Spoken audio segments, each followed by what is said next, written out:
Bro, don't you hate when you see a new game on Steam and it's free and it has 83% positive reviews, but then the top review says something like, cute game for meow meow lovers. In the meow meow woods we jump and play, paws top softly as we chase the day, leaping high with hearts so dear, meow meow meow we purr and cheer. The devs should have blocked your account. I will not, as a result of this positive review, my desire to play this game has gone to zero. It's gone to zero. You betrayed the developers.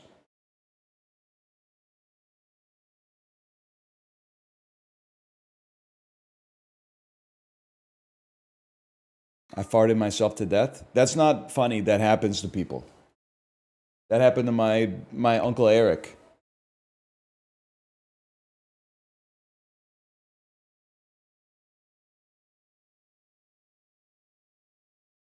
Where's the Peloton stream title? I forgot. I didn't know what I was going to do on stream today until like 9:04. Actually, I still don't know what I'm going to do on stream today.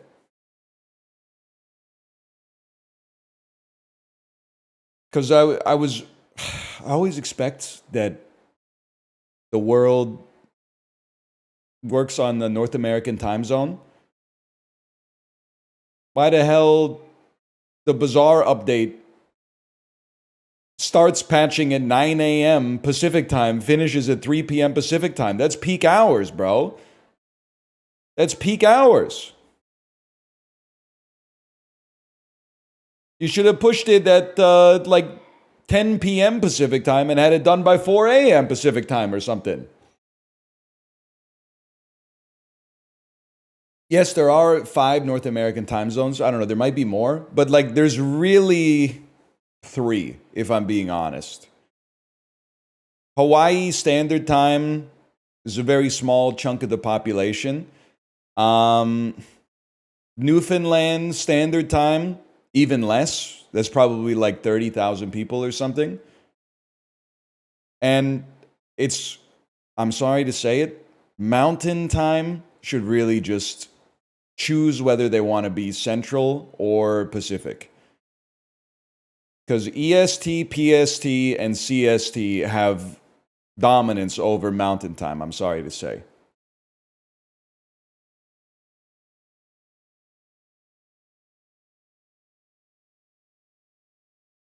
That's not a coastal elite take. Nobody in the Central Time Zone is a coastal elite, unless you're talking about like the Gulf Coast, which I wasn't, by the way. No disrespect to Galveston. Never been there, possibly never will.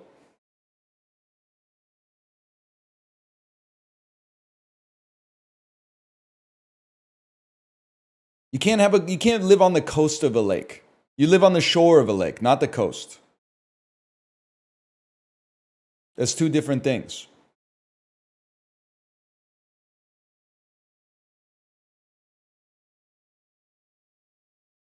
EST is goated, I'm sorry to say. I mean, it's probably like the second best North American time zone.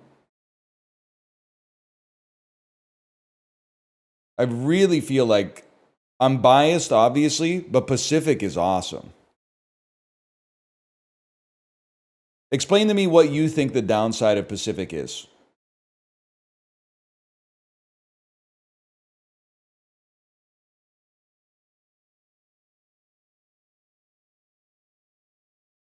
Your streams are later? No, they're not. They're literally at the same time, but the clock is earlier. Earthquakes? That's moving the goalposts. That's not related to the time zone. That's related to the geology of the biome. It's not related. Most of America's already awake and working. Yeah, that's why PT is great. Because you wake up and like you kind of immediately get hit with like 3 hours of like what the fuck happened. You don't have to like fart around. It's like, you know, you're ready to go. Most of the world is done with their day. Okay, who asked? Like I don't give a fuck if people in Estonia are like at the pub. This doesn't make any damn sense. This is why would that be a negative at any capacity?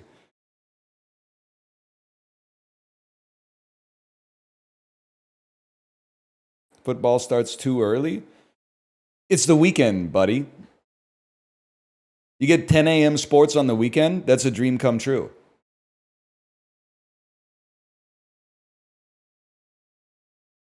Flying PST to EST sucks. Okay, stay in PST then.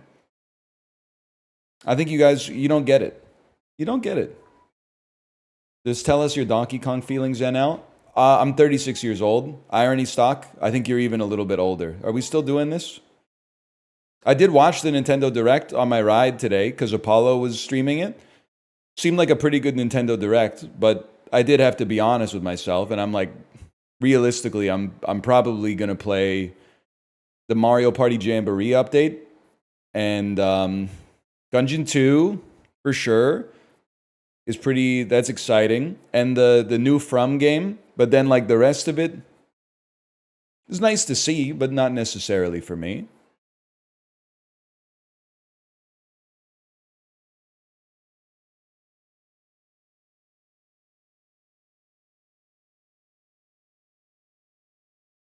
Or I guess we'll probably play some Mario Kart too. Yeah, that's true.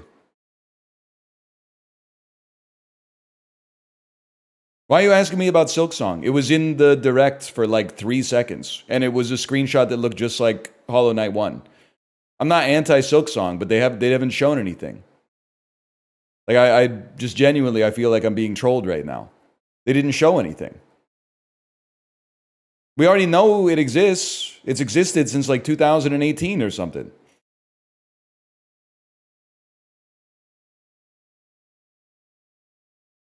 It said 2025. I dead ass do not care at all.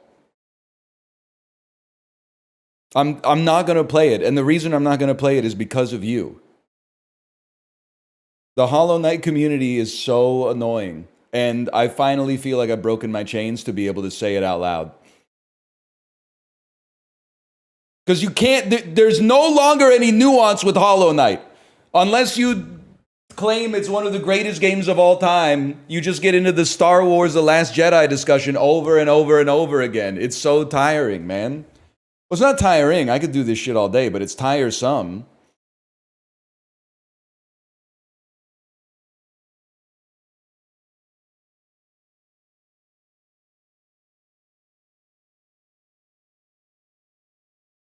Nobody played it? I feel like everybody played it. It was in Humble Bundles for like 99 cents, right? It's a good game. It's just like you can't say that because unless you go, oh, it's the fucking greatest game of all time, people lose their minds, man, because they want to fuck the bugs. It's better than fine, okay? It's better than fine. There's no question about that. Is it as good as Guacamelee 2? It's up for discussion, man.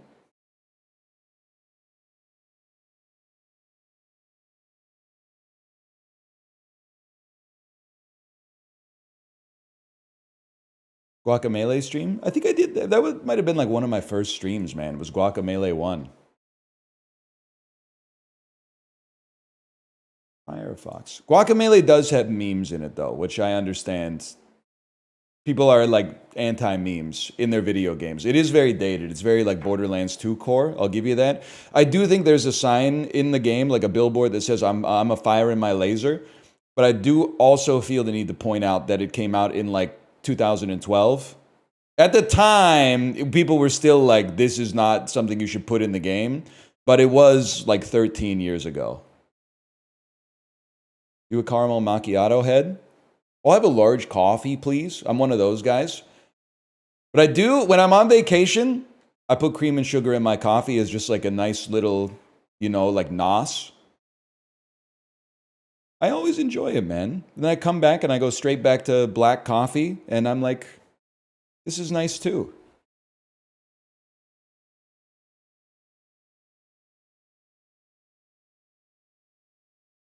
Put it on my tab, sweetie.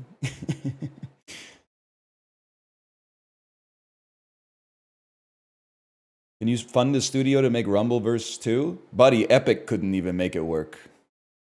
I'm pretty sure Tim Sweeney's got me beat in the fucking, if we go rack for rack, you know?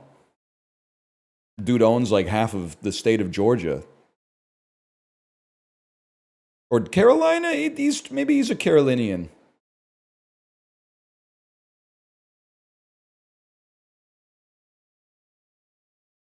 Can you try? Nope. I'm not sure I want to be invested in the gaming industry. It seems hard. Because there's people like me who are like, good game. Shame I'm never going to play it. But then there's also people like you who are like, wow, this looks like the best game ever. But $60? I'll wait 8 years until it's on sale for $2.99. And you got to be like, brother, I'm trying to give my like graphic designers health insurance. I can't do that for $2.99 8 years from now.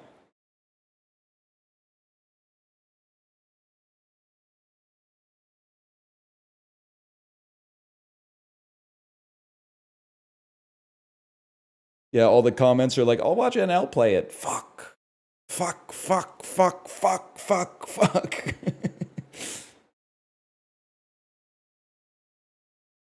I'm still waking up. First interval ride in like 3.5 weeks. Because like the week before I left, I was in zone 2 for the FTP test prep. Intervals, they got hands, man. How was the heart feeling? It had a little friction midway through the second interval, I would say. But it got through it. Boys, fellas, can we have an honest conversation? And you feel free to get the virtue signaling out of the way right off the bat.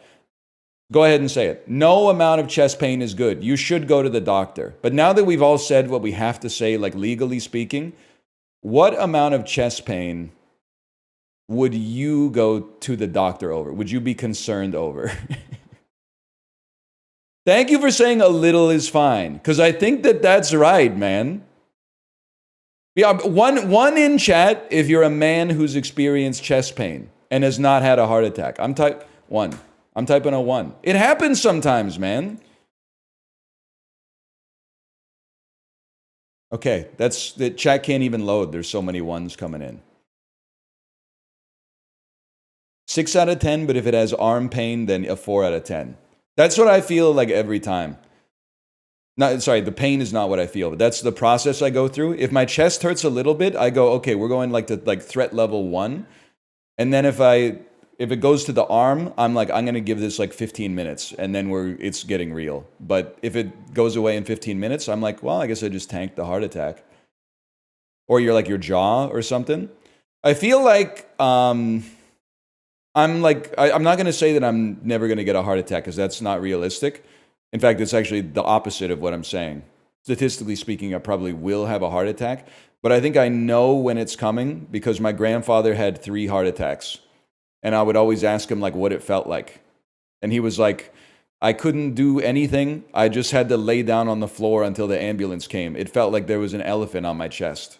So anytime I get like a little chest pain, I'm like, does it feel like there's an elephant on my chest? No? All right, I guess we just keep going then. He did die of a heart attack. So but he had lifestyle comorbidities, let's put it that way. Did he drink and smoke? Yeah, pretty much like every day from like I think age 13 until the day maybe like the morning he died.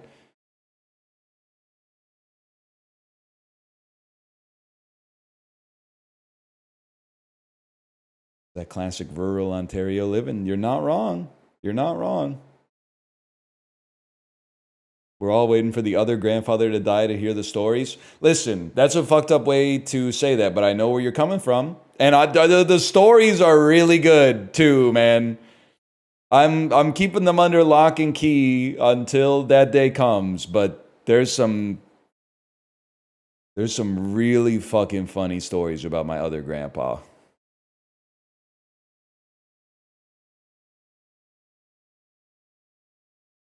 How old is he? He's fucking old, dude. He's like 84, 85 or something. Like, he's up there. He outlived my grandma, which is like Men don't do that very often. Like, he's built different, man.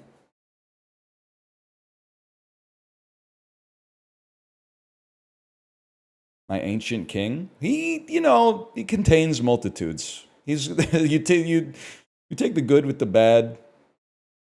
We haven't spoken in like, I don't know, 18 years, but like, I don't think he's like a monster. Apollo knows one of the stories. The story is really fucking funny. Can you just type in chat how funny the story was, or at least like the image that I sent you?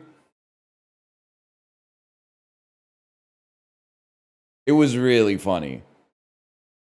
It's the funniest thing I've ever seen, genuinely. And I didn't ask him to say that. I didn't ask him to say that, man.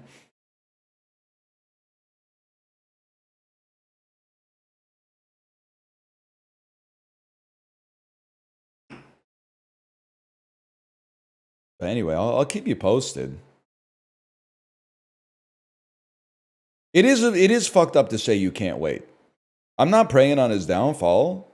You know, we have personal differences, but like, I wouldn't like wish lethality on him or anything like that.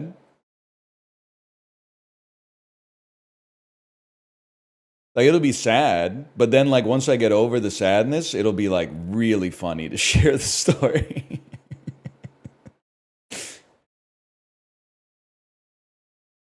Why do we have to wait for him to die to hear the story? Out of respect, man. Because the story reflects like insanely badly on him, but in a very, very hilarious way. So I gotta wait till he's gone.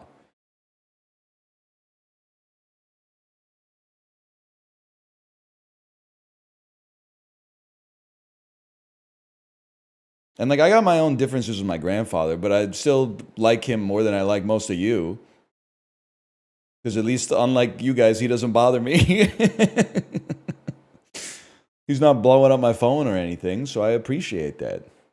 Hey, we should do the dulls here. Let's do the dulls. Apollo, are you pissed at the bazaar? We need to like, our government needs stopped, is what I'm trying to say. Why do they do the updates 9 to 3 Pacific time, man? We're North Americans, bitch. We're the most important people in the world. I don't care if your development team is based in North America. They should be burning the midnight oil, pushing that update for 9 a.m. Pacifics. Chop, chop, man. The streamers are clocking in.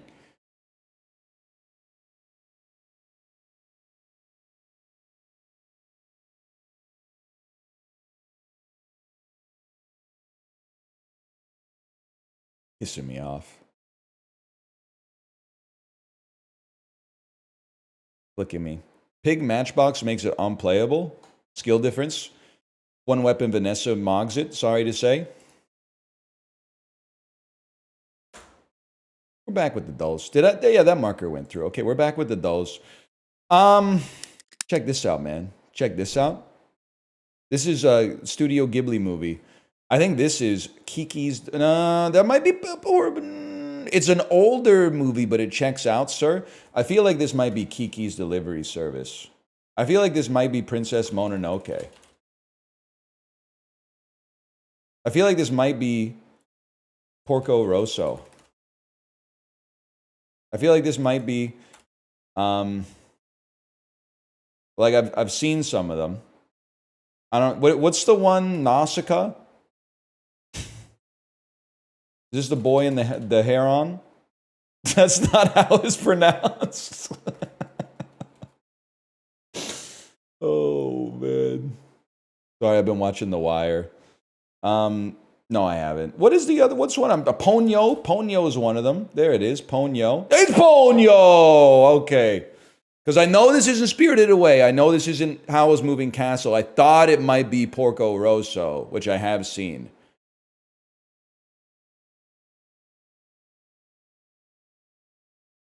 Is that Ponyo?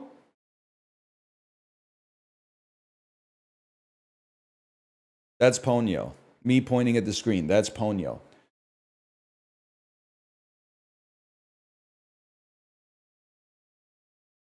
You fuck with Lupin the Third? I fuck with Lupin the Third's emote in Fortnite when I'm watching Fortnite Talk Show. Why are you saying it weird? Because I'm from Ohio, unlike you.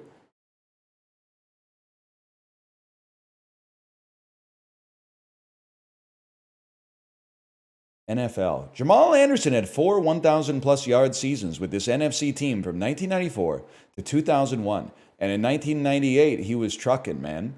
Jamal Anderson in the NFC. I don't know. The Falcons, man. Maybe it's the Falcons. It's the Falcons! Holy cow! Mr. Anderson. After winning a national title with Kentucky, this power forward played with the Celtics from 1996 to 2003. 2003. 1996 to 2003 Celtics. I have absolutely no idea. Paul Pierce doesn't really make sense, but we'll take those. LeBron, Antoine Walker. Oh, I could have remembered that. I played NBA 2004 or NBA 2K4, which came out in 2003. In his late 30s, Rich Hill went 30 to... Isn't Rich Hill the dude from Wild Wild West? Big Will, Rich Hill. Gone and done it again, y'all. Gone and done it again. Wild Wild West. National League team. I'm going to guess that that's the Padres. I was never going to get it, man. Booyaka Booyaka 619 is an area code for cities like El Cajon and Chula Vista from this U.S. state, the latter of which is the hometown WWE legend Rey Mysterio. New Mexico. Wrong. That's California. I think I should have known Chula Vista's from California. I just thought maybe New Mexico. My boy Rey Mysterio, he's done wrestling for a while. That's Jeremy Strong and Anna Paquin. I feel like that's Anna Paquin. I'm comfortable calling this Anna Paquin. Oh! That's huge, man. Jeremy Strong is a gimme. Like, he kind of, I don't want to say he looks generic because he's a handsome guy, but like, he's like generic one of one. It's like a one of one common. There's nobody else that has a head and a hairline like this. Like, that's Jeremy Strong. Paquin was kind of throwing me for a little bit of a loop, though. Founded in Texas in 1936, this southern donut chain is known for hexagon-shaped donuts. God is my witness, I have no idea. I don't think it's Krispy Kreme, but Shipley's? I don't think I've ever heard of it. Isn't Shipley like, get away from her, you bitch? Before becoming the Duchess of Sussex, Meghan Markle starred in Suits, right? Meghan Markle stuns in Suits. Sean Connery's final role. Yeah, that's LXG, the League of Extraordinary Gentlemen. I saw that in theaters. When I was a young boy, my father took me into the city to see a marching band. That's the Black Parade. Welcome to the Black Parade, right? I don't know anything about MCR, but even I know that song because there's been like 15 straight years on Reddit where it's been the top comment in every single thread about all unrelated subjects. The number one comment in every single Reddit thread is when I was, and then like the next comment is a young boy, my father, like. Anyway, we get those, man. Celebrity mashup was kind of tough today. Shipley Do Nuts. God is my witness, I've never heard. California, I probably should have gotten. Antoine Walker. It was buried deep in the cerebrum. It would have been hard for me to get that, to be honest, but I do remember Antoine Walker. And that one I just don't know. Fair enough. Shipley, Olivia Munn. We're tearing Shipley's. Too real? It's gallows humor. You gotta laugh, right? It's Liberation Day. Did we get liberated? Did you get liberated? Did the whole world get liberated? Has the news come out yet? Has he woken up? Nobody knows, man. Nobody knows. It's in 4 hours? What the fuck time zone is he on? Like GMT? Happens in 4 hours? 4 hours. Like Bud's waiting for the markets to close? Come on, amateur hour. Flicking my ball sack, man.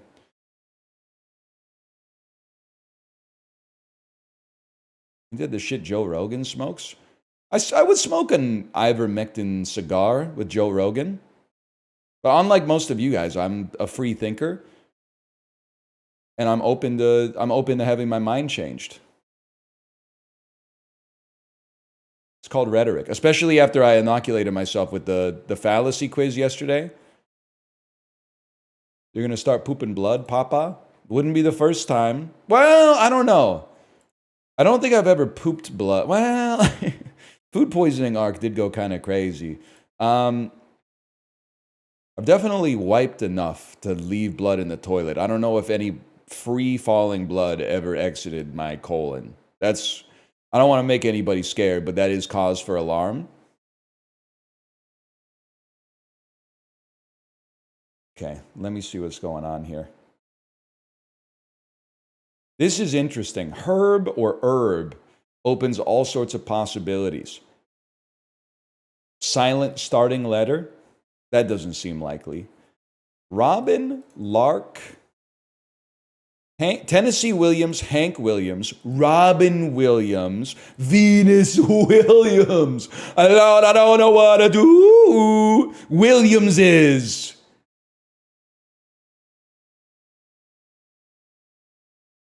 Fancy. Kinds of mustard. Lark. Lark is a bird, but it's also like a meaningless venture. A whim, an impulse, a lark, or a fancy. What is an impetus to do something? A caprice. Herb Brooks. Herb dressing. Kind, nice. A kind, a type, a sort, a like. What is a category existing within the same category? An ilk. Nice herb reading job. Oh, they can be pronounced two different ways. Niece, herb, Reading, Job.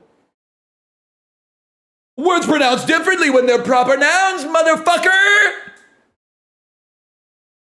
I knew herb was the key to this whole fucking puzzle, man. I knew it.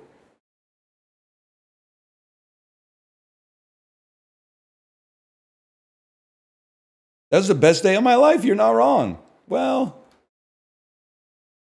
it's up there. Jar Jar's the key to all of this. What does Hugh Grant say in Heretic when he's pretending to be Jar Jar Binks? Jar Jar Binks. Excuse me. Something like that. That's like a pop culture Jeopardy question waiting to happen for next season. That movie sucked ass? I thought it was pretty okay. I thought it was pretty all right. Source of monopoly money, the bank. Pizzeria fixtures. Slices. Magical substance that enables flight in Peter Pan. Pixie dust. Keep it down. Shut up. Whack on the head. That's a bop. Fervent. Avid. Connection point. Nexus. Potato-filled pastry. That's a knish. Mr. Milicich's first name on Severance. Seth. Okay, sure. We'll take that. I don't know. He's the guy with the mustache, right?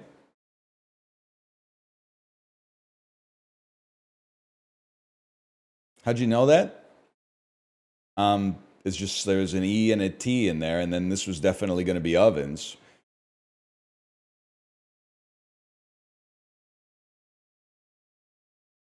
Speaking of that, where's your mustache? I'm crashing out on the mustache. I'm back in my relatively clean-shaven to stubble era. I've been holding this position for a long time. I'm kind of like the Peter Schiff of not growing a beard. And I've suffered debilitating market returns in the swag department for like a decade and a half as a result. But I still believe that we're past peak beard and we're on the downtrend. I 100% believe that the beard era is fading. The tide is pulling back into the ocean, and we're going into clean cut era again. Or stash. What do you mean the 2030s are going to be beard decade? The 2010s and the 2020s have been beard decades, man. You don't even realize you've been living in the golden age you aspire to exist in.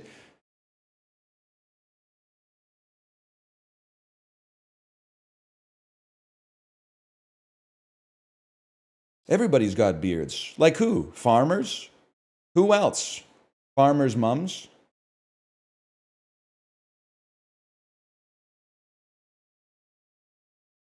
Thin addictives, pistachio, pomegranate, almond cookies. Light, sweet, and crunchy. Three cookies, 100 calories. All right, so I should only have to eat about like 12 of them to be sated. Thin addictives. There's 25 packs. I have absolutely no idea, but this does look like the kind of snack that doesn't taste great but is expensive because it has real fruit in it and borders on healthy. This is an honest question. I'm not trying to steal like the number from chat. Is there a fruit-based healthy snack that tastes better than the fruit that it's based on? Because fruit tastes like really good. Apples, bananas, mangoes. Mangoes taste fucking amazing. All fruit snacks are not healthy. I don't mean that to be like rude. You can still eat them, but that's not what I'm asking for. There are candies that taste better than fruit, that are fruit flavored. But that's not the question. Banana chips? Banana chips are really good. You know what goes crazy? And I actually think like it could make it in North America. I know they're kind of like a niche snack right now. Plantain chips, man. Plantain chips kind of go fucking nutty. They're really good. I don't know if they're better than potato chips. Like potato chips are kind of amazing. But plantain chips are really good. Yes, they're fucking niche. Okay, if you live in St. Lucia, maybe you can get plantain chips everywhere. But they're pretty... You'd never like go to a food truck and they're like, what kind of side do you want with your chicken sandwich? Fries or plantain chips? Like you got to go out of your way, man. Terra chips, I don't think are that good, but the plantain chips I think are pretty good. Anyway. Sorry, what was I doing here? There's 25 of these. I feel like this is still going to be like $10.99. I just don't think the market will bear much higher of a price. Yeah, well, you know what? What? $8.99. Okay, fair enough. Grocery store I work at sells family-sized bags of them. Okay, motherfucker. Since you got your fingers in the dough, what percentage of chip sales would you say that plantain chips are versus potatoes and tortilla chips? Motherfucker. It's not 50%. That's ridiculous.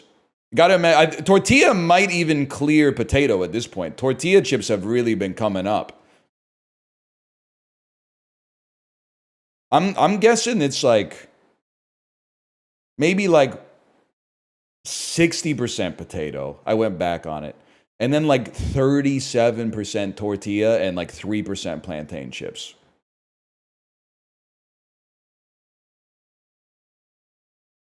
In terms of sales. But I don't know. I also feel like, Apollo, back me up on this one. Potato chips, always on sale. There's always like a bundle. 2 bags for $4.99, 4 bags for $10 or something like that. Tortilla chips, never on sale. Which to me means the demand is like inelastic. They don't have to put them, like chips are like, I shouldn't buy them, but because they're on sale, I'm motivated to buy them. Tortilla chips is like, whatever they're charging, I'm picking it up. That's my hunch at least.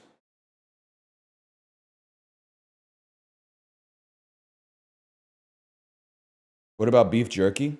Too expensive. I know we're playing the hits here. I basically never buy it anymore. It's too expensive for the amount of energy you get out of it. I understand that there's it is an appeal to money. You're not wrong. There's like input costs because it's like real meat, but it's too expensive. Protein macros are great. With the food that's a carcinogen has protein in it. What? The protein enjoyer? Did you know they added protein? It's keto friendly. It's gluten free. It has protein in it. The protein enjoyer. When the food has protein, of course it has protein. It's meat. That's all it has, man.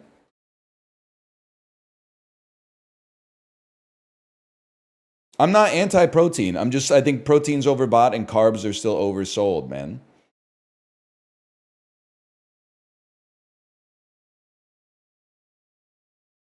Heavily oversold, in my opinion. Heavily oversold.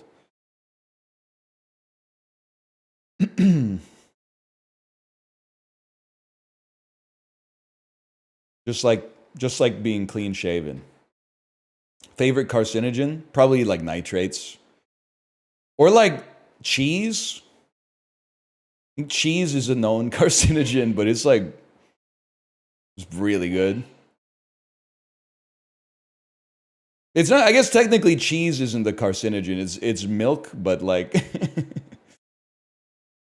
cheese, really? Yeah, don't look it up. There's a lot of I'm not one of those guys who like whenever you're like, "Oh, should I quit smoking?" Didn't you know like just being alive causes cancer? I'm not one of those guys, but cheese is on there. Cheese is on the list. I'm sorry to say. I was okay with cheese, but milk's a step too far. I didn't make the list, man. I didn't invent the chemical composition of milk, okay, and how our bodies process it.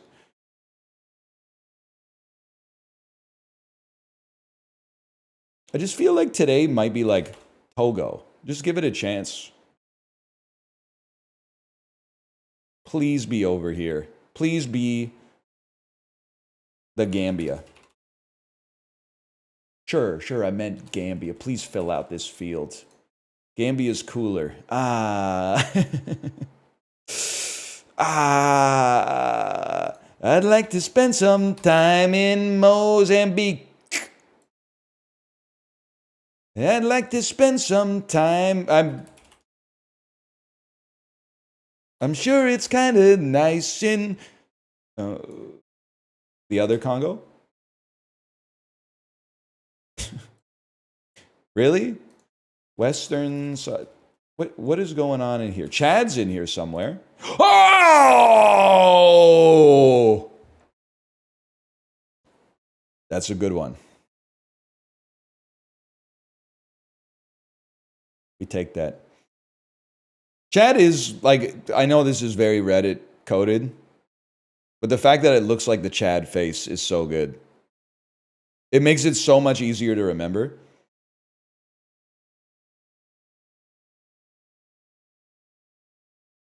You don't see it? It does. OMG, it does, but for real this time. Fuck you, dude. This is Vietnam. We take those. Italy? Close. This is the shoe that like the bad guy's henchwoman could wear from Kingsman 1. Remember, didn't she have like swords for legs or something like that? Swords for feet, at least. I can't remember. Maybe it was like a below the knee sword prosthetic. She did, people. Vietnam's got some good food, man. You ever notice that? It does look like MJ on his toes saying he. I'll go ahead and say it. No, librarian, cover your ears. Thailand's going to be close to the top of the list, but if we're talking Southeast Asian cuisine, Vietnam might be my favorite, at least with the stuff that's made it over to North America. I do sort of have to say, I feel like Thailand lost a little aura for me when I found out that it was like a government psyop to subsidize opening Thai restaurants around the rest of the world. This is a fallacy. I mean, I don't know what fallacy this is, and I should know, considering I played it yesterday. Like maybe it's the appeal to motive. It's an appeal to motive, is what it is. Oh my God, I accidentally got smarter.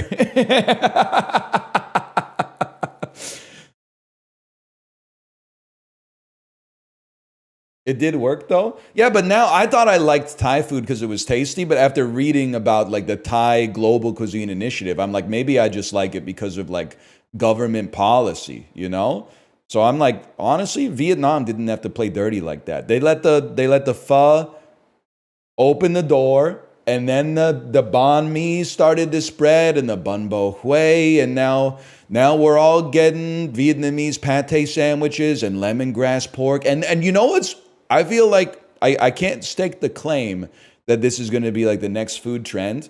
I would say we're overdue for a Vietnamese curry season. Every cuisine that has a curry has had the curry make it into the zeitgeist, I feel like, except Vietnam. The Vietnamese curry is a little bit different. It's a little sweeter with the coconut milk, and the big fucking chunks of carrot and stuff like that. But I like it, man.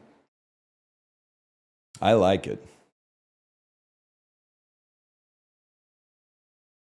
Thai curry is good too. I'm not against it. We do need that Principal Skinner recipe and 7 types of rice. I tried to make it at home, but we just don't have the seasonings.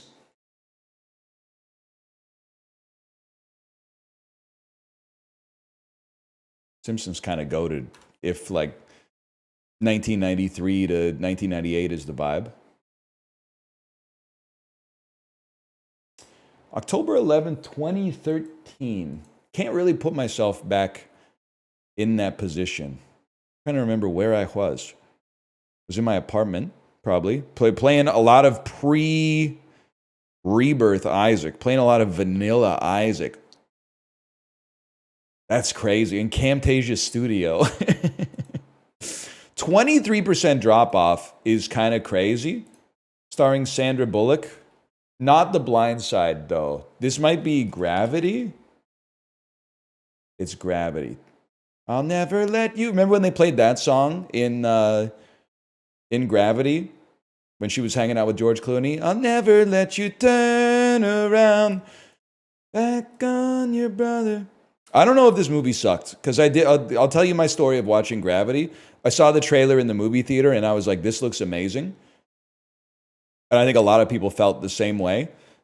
I saw it like that Christmas season, but like I was with Kate and my parents. We went to an OHL hockey game at the K-Rock Center, now known as the Leon's Center. And I think, to be honest with you, I might have had like 6 to 7 beers at the Frontenac's game. And it finished maybe 3, 4 p.m. Got home, ate dinner, and then Kate put on Gravity, and I just passed out. Like I remember the start of the movie, and I remember the very end of the movie. I don't remember much else about it, to be honest with you.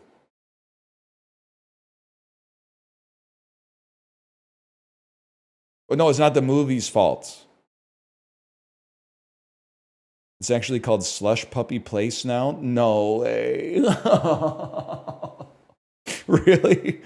Because the K-Rock Center, it had a little bit of aura. And then the Leon Center, I was like, these things happen. But the Slush Puppy Place is an absolute disaster. I can't be telling people I saw Bob Dylan in 2010 at the Slush Puppy Place, man. It's an instant aura loss. That's crazy. Slush Puppy Place. Man. That's wild. Anyway, Sony Pictures had a movie with Tom Hanks. This might be like Captain Philippe. Yeah, okay, he's the captain now. Sony Pictures with 34 million, 77 million, not a Spider-Man movie, starring Bill Hader. Bill Hader, this is like, it feels like it's pre-Trainwreck. It also feels like he wouldn't be top billing in Trainwreck. Amy Schumer would be. Oh, it's Cloudy with a Chance of Meatballs 2? Because the first one came out when I was in college. Okay, Cloudy with a Chance of Meatballs 2. Of course.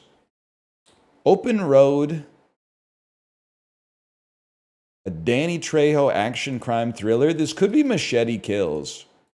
That's totally fair. I saw that it made $3 million its opening weekend because I saw Machete 1 in theaters opening weekend, and I would not have gone. I totally picked up on the vibe that it was going for, but I would not have paid money to see Machete 2 in theaters after seeing Machete 1 in theaters.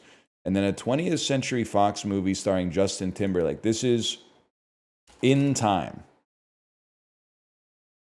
Crime thriller drama. This is, oh, it's the poker movie.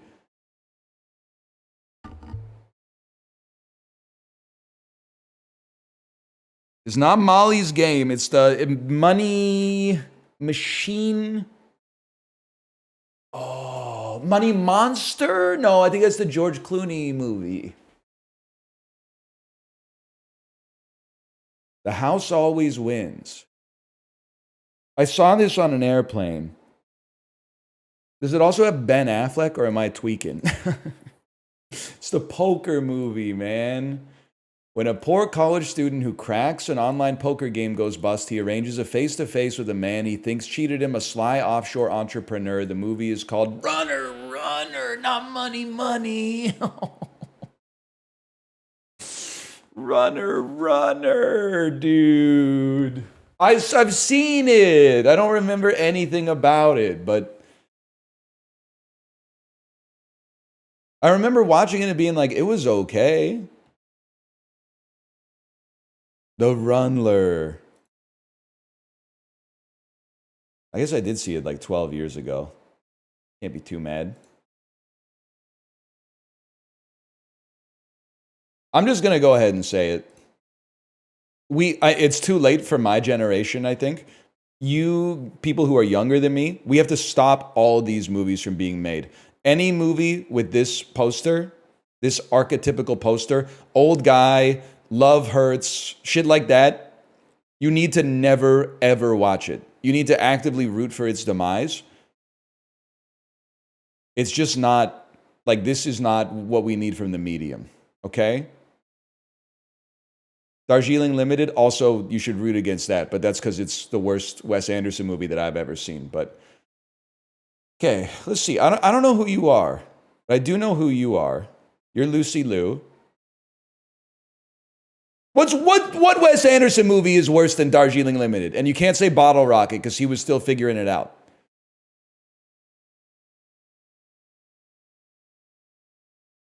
All right, you're saying a lot of shit that I've not seen. So, fuck you.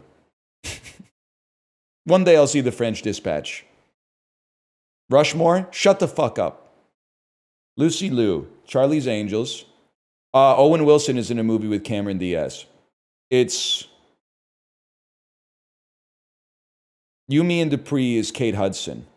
Owen Wilson, You, Me, and Dupree, Matt Dillon, There's Something About Mary, Cameron Diaz, Charlie's Angels, Full Throttle, Lucy Liu, old guy. What did I say?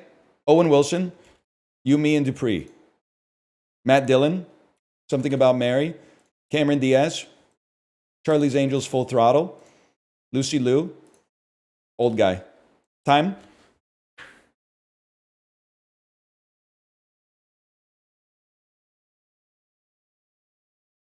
Short as possible, too.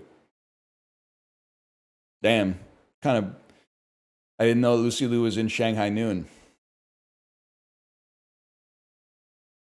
Are you on the spectrum? Yeah, I think I'm like a 3 out of 50, maybe. Like, I'm on it. I don't think it's like, there's like a spectrum of like radiation that you can detect with a Geiger counter.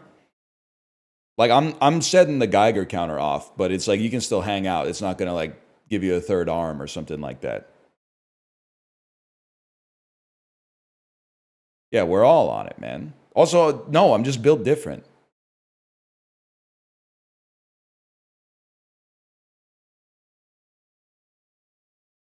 I'm not good at masking. I just am what I am, and that's all I am. Popeye, 1983, Robin Williams, Shelley Long. Robert Altman directed it, I believe. You wouldn't know shit about that, man. It's Shelley Duvall. You're right, not Shelley Long. Stupid.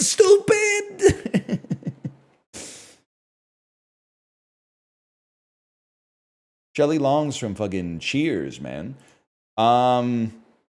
This shit looks like a PlayStation 1 game. Or, no, it looks like a PlayStation 2 game. I don't know what. Maybe this is like Turok 2 Seeds of Evil. Metacritic score of 75? Any chance this could be like Fable 2? PS3, PC, Xbox 360.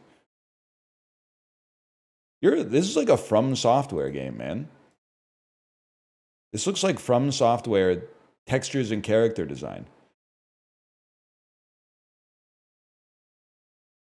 Am I insane to say this is Dark Souls 2, even though I don't recall a panda being in there? No, it's an action RPG with a boat. And some fucking... I don't know what this is, man. Is this Darksiders 2? Directed by Triumph Studios.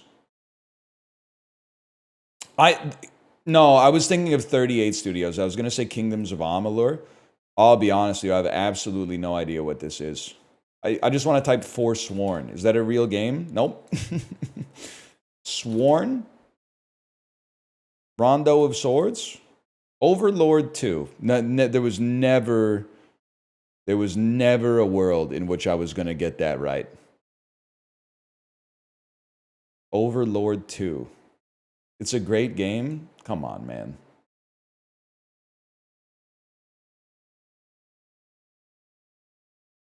Kiss your mother with that mouth? It is, though? Have you played it, or have you just seen the video essay?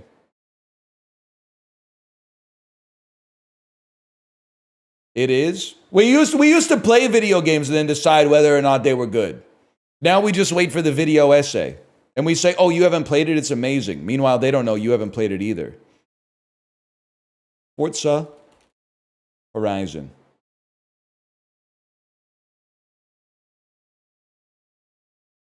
Horizon. I'm really on the Horizon kick right here. Zero Dawn. Star Wars. This is Jedi Fallen Order. This is Jedi Survivor. Starring Will Poulter. Easy. Good game. They wish they were From Software. Shimon, so true. So true. Shimon, down with the ba. I got a little headache. I'm not sure I can hit the Michael Jackson. Hee. It is, when I grew up with Michael Jackson in the media, right? Like he was still alive. He was making music. The best music was behind him, but he was like a huge cultural figure. So when you're born into it, you're normalized to the fact that he was saying this kind of shit every time he wasn't singing. When you wait like 20 years and you go back, he didn't have to do all that, man. I still don't understand why he felt like he had to do all that stuff. It was like an Old Isaac episode. He's like, the audience is going to turn the radio station off if I don't make noise for like 3 seconds.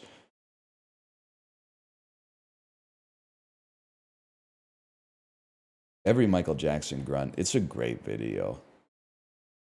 It's an all-timer for sure. I feel like I know this shit, man. This is called like No Sir or something like that. No Sir? Sir? I know this game, man. I know it. There's something fisticuffs? Fist? Skip me. I'm gonna know it. Gentlemanly? Gentleman? It's Bully! It's Bully! I knew there was some old money shit going on here. I'm going home to Lola, etc., etc. Honestly, I think this might be where chat lost a lot of aura for me. Because people asked me to play this game for like 3 or 4 years. And then when I finally played it on stream, I was like, it's fucking ass, man. No disrespect. It is not good. In the modern day, if you have nostalgia for it, I can't be beholden to that. But like by modern standards, it's pretty garbage.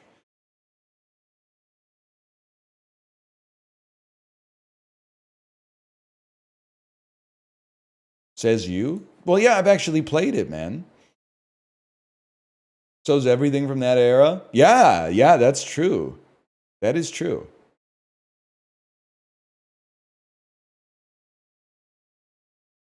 Now, Manhunt 2, that's a game. Don't listen if you're Australian. Has this game come out there yet? Earlier than 2007, a third-person game earlier than 2007. How about like Tom Clancy's Splinter Cell? It's from 03 to 06. It's third-person. This shit is pissing me off because at first I was like, Splinter Cell's only third person. Then I remembered you actually do get to look through the night vision glasses. You motherfucker. You're not wrong. If you weren't like alive or cognizant in 2003, you don't know how fucking sick it was to see this guy's lights on his forehead glowing while you played the whole game. Like, the fact that you could see the lights on at all times was like, this is graphical fidelity to a level we have never experienced before in gaming history. And it did go. And then they had the thermal vision too. Oh, man.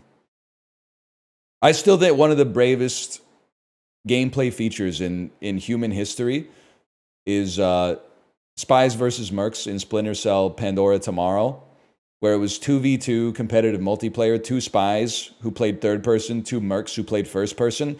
And when a spy grabbed you from behind, before they broke your neck, they opened the comms so you could whisper in their ear.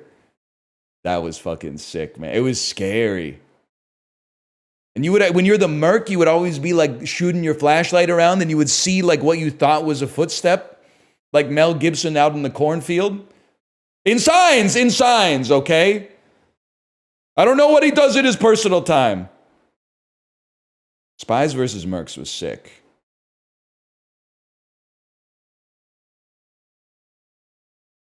Anyway, sorry, I got lost for a minute. There's Stealth from 02 to 06.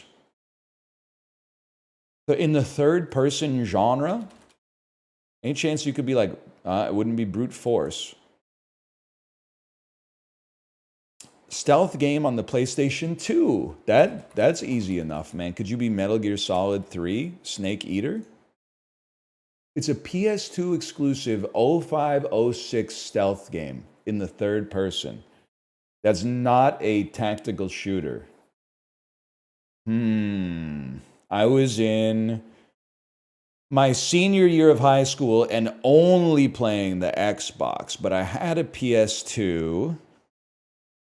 Trying to think of some stealth, like a stealth platformer or something, like a Sly Cooper Thieves in Time. It is a platformer that came out way. It's the correct franchise? What? Sly 2 Band of Thieves. Sly 3 Honor Among Thieves. There we go. Okay. We got there, though. We got there. I forgot they took out the Thievius Raccoonus. It didn't feel good to say.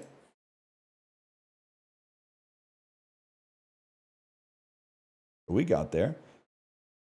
Not common in Guess the Game guests for me to get there.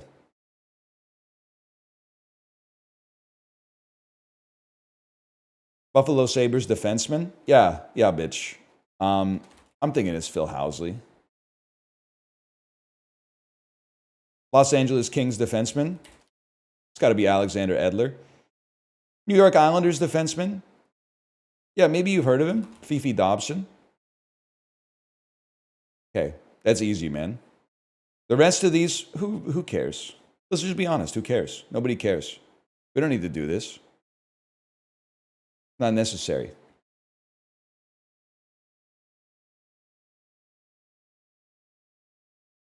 We'll go straight to movie grid instead. Just say you can't do it. Nobody cares. Bradley Cooper, Oscar-nominated film. There's a lot. Well, director/actor Jonah Hill. One-word title. I mean, maybe everybody's going to be on the same wave with this one. Oh, maybe not. Jonah Hill, 3 or more word title. Why? Oh, I was thinking of You People. That's not 3 or more words. Jonah Hill, he's in a lot of stuff. I'm trying to find like a deep cut. He's in Cyrus. I don't think Cyrus probably would have crushed mid-90s. Okay, Cameron Diaz, Oscar-nominated film. We have to go like Gangs of New York. No disrespect to her. She hasn't really done that much.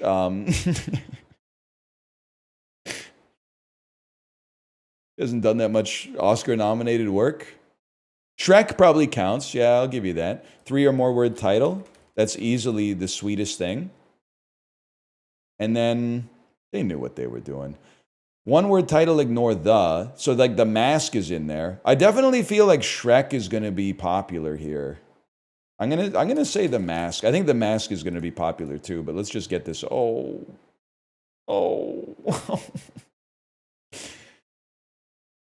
Bradley Cooper, 1 word title. Ignore the. You think it's possible The Hangover? No, because Maestro. No. Okay. You play Maestro here to run the counter pick against the 1 word title Maestro users. And then here you run Hangover. No, or Limitless.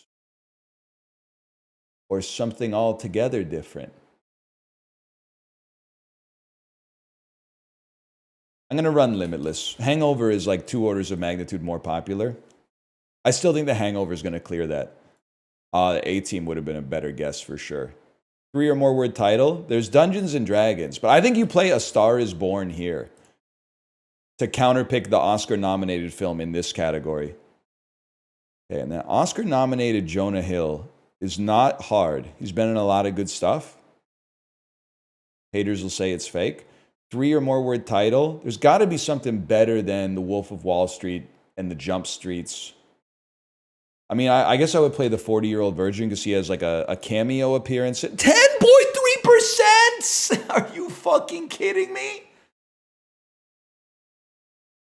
He's in the movie for 10.3 seconds, man. He's in that? Yeah, he tries to buy cool boots at Catherine Keener's store. But he can't buy them because she doesn't sell things at her store. She just holds them there while she sells them on eBay and then gives the money to the person who gave them the item.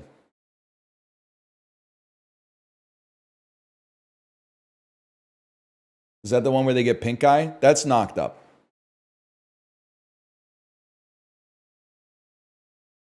Oscar-nominated film Jonah Hill. Okay, fucker.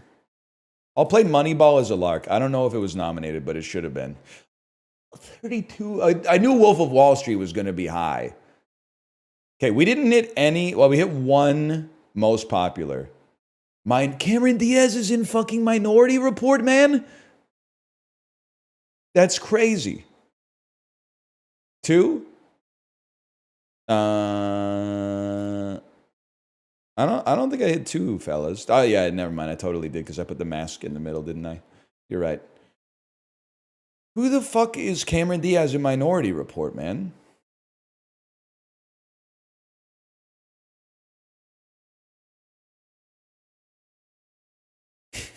Stop with that. Stop. She's an uncredited subway passenger. Sit and spin. Sit and spin, movie grid. That's bullshit. If anybody answered that shit, they should be IP banned from the game. Because those are cheaters. Except for unless Cameron Diaz did it herself. In which case, she's cool as far as I'm concerned. In that specific domain.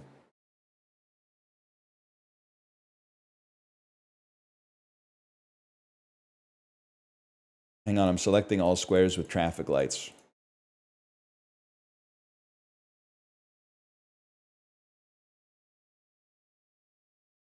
Bargain. A noun The meaning best I ever had. buffoonery. A noun meaning buffoonery. A noun Buffoonery. I meaning can't foolish or sanction your playful behavior or buffoonery. That word didn't look right when I spelled it. Special. A adjective meaning distinguished. Power. A noun meaning ability to act or produce an effect. Derived from Middle English and Anglo-French term power, based on Latin posse. Power. A noun meaning Okay, that's power. It's poussé. I think I think about that. We had to get my daughter some like special lotion for dry skin, and the brand is called La Roche Posay. I think about it every time, man. Every time I look at the fucking tube, La Roche Posay. It's probably La Roche Posay, but that's not how I say it. It's a great brand. It cleared it right up. I like not a sponsor at all, but like it cleared the dry skin up in like 36 hours, which is crazy. embers. A noun meaning a glowing Embers. Fuck you, man. Well, it's been a few days since we've gotten a word spelled wrong, man.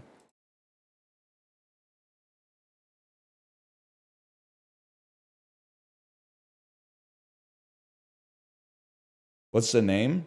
La Roche Posay. LA space ROCHE dash POSAY. La Roche Posay.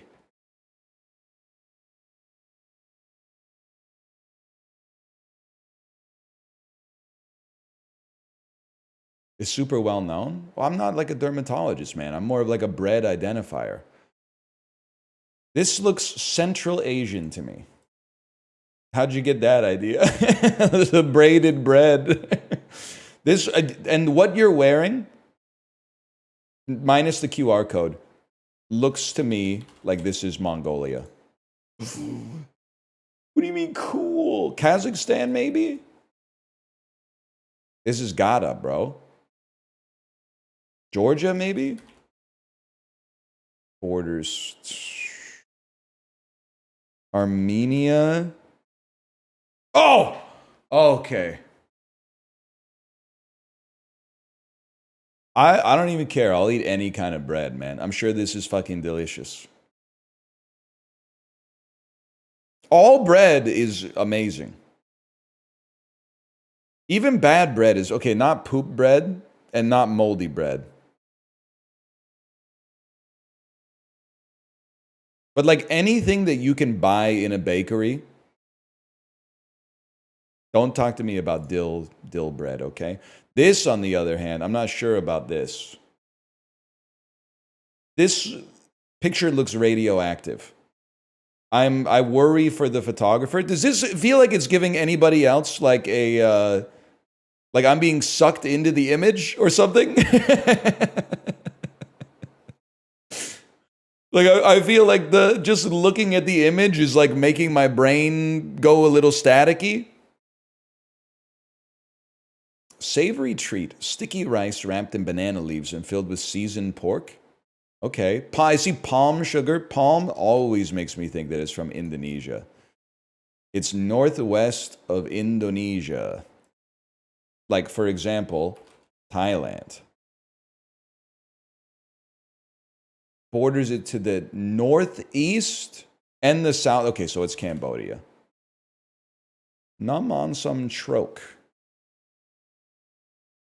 Traditional Cambodian dish. That I would try it, but I would probably go back to the Gada right after that, I would say. Beef, yogurt, mustard oil, raw papaya paste. Tender succulent pieces of meat marinated in yogurt, mustard oil, and an array of spices. Interesting. Because it looks Greek. It looks Levantine. I don't even know if that's how you describe it. The plating is very like Eastern European. The ingredients are kind of Eastern European, man. Paprika always makes me think of Hungary. Never mind. Southeast of Hungary and like relatively far away. Maybe like Iran. That's Bihari kebab from southeast of Iran.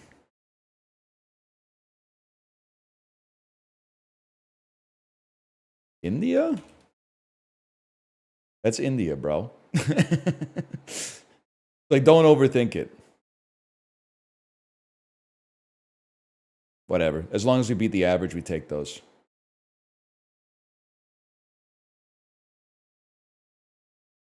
That's where Buddha's from? I don't want to get into all that. I don't know about that kind of stuff, okay? I got in trouble back when we were talking about where Santa Claus is from. A lot of Turkish people think he's Turkish. A lot of Greek people think he's Greek. I think there might have been a Lebanese contingent as well. I always heard that he was from the North Pole. Like, it beats me, honestly. They didn't teach me the origin story of Santa Claus. He's just kind of like always been there. And I don't mean on vacation.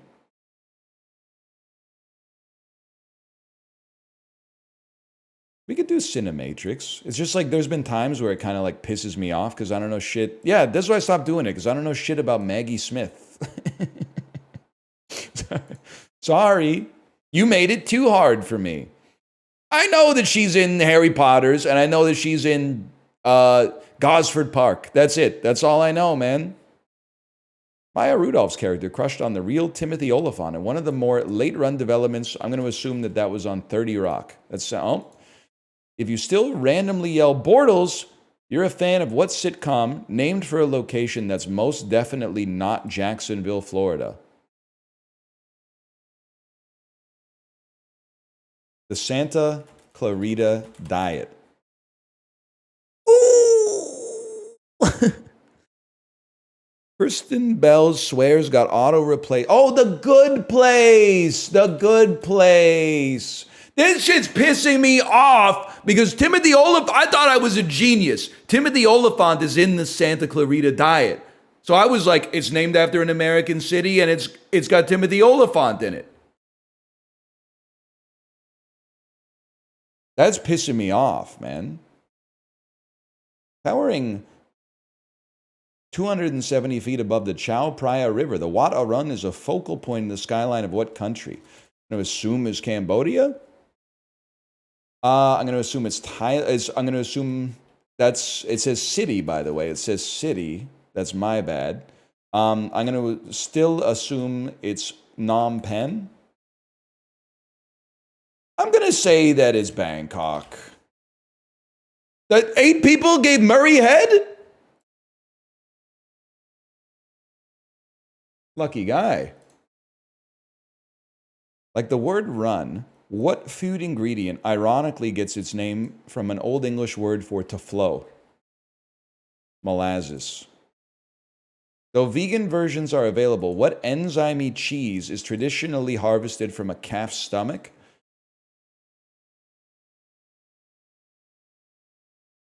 Ricotta. If you have a tenner, you can buy rennet. It's a rennet. Man, it's hard today. Somehow named for a wheat stalk, Spica is the brightest star in what constellation? Orion's Belt? Orion's Belt? Because they're going to hit me with like a Men in Black question next. The goddess Estrella lived with humans before heading skyward to become what zodiac sign? The El Guiga? She probably became like Pegasus or something. I don't know. Ooh, Romans. A little girl showed some thirsty soldiers a natural spring, so they named the subsequent aqueduct for what late summer sign? I have absolutely no idea.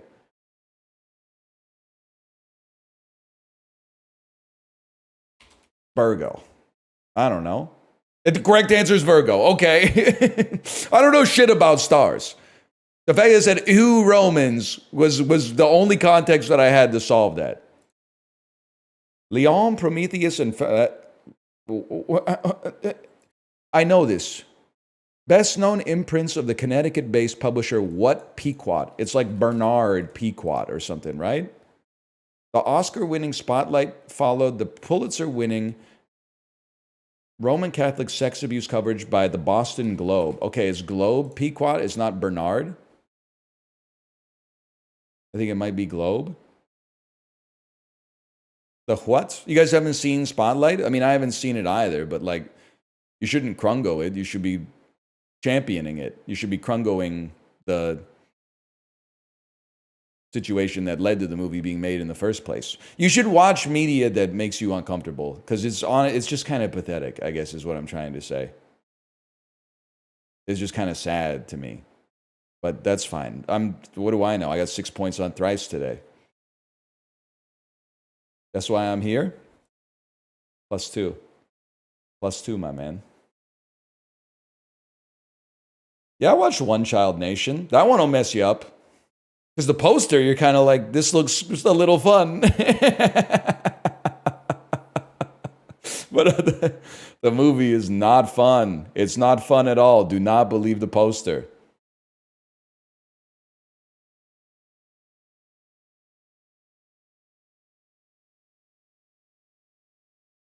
Ricky, I loved your review of The Man with the 7-Second Memory, by the way, which I have not seen. But you said they tried to nerf my boy and he still came up with lines like, love is nothing in tennis and everything is life. That's profound, man. Watch Freddy Got Fingered? I fucking did in like 2003, man. I know it came out in 2002, but my parents wouldn't let me see it that young. I had to sneak it.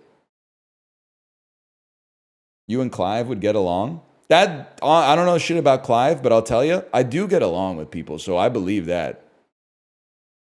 Like, for the most part, I have a tendency to... I'm pretty amenable, for the most part. Might surprise you. Number of acting credits they have as of April 2025. That's crazy. So Daniel Day-Lewis is famously incredibly selective about what he does. So he's going to be the lowest. And then the rest of these are very difficult to do like a Fermi estimate. Because Betty White, she acted for a really long time. Oh, includes all acting, including non-movies TV roles. TV appearances count once for each show. Because Betty White was on like 1 million episodes of Password and shit like that because her husband was hosting it. She did a lot of game shows. I still have to assume she's up there, man. Because she was working for a long time. I feel like Cranston... he got like obviously he was on Seinfeld, but I feel like he had kind of like a late career pickup with Malcolm in the Middle, a lull, Breaking Bad, but even post Breaking Bad, he's not doing like a lot of movies. He's done movies, but I feel like I see him way less often than I see Anne Hathaway.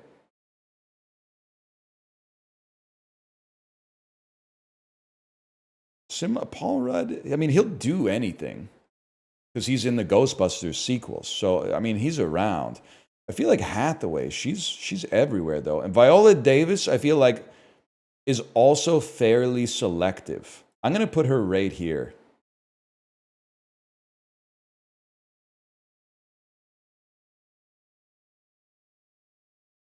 The hot swap?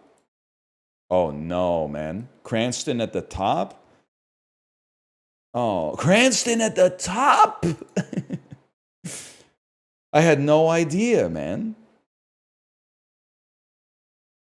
I guess the flip side of what I was saying is just because I haven't seen him in stuff.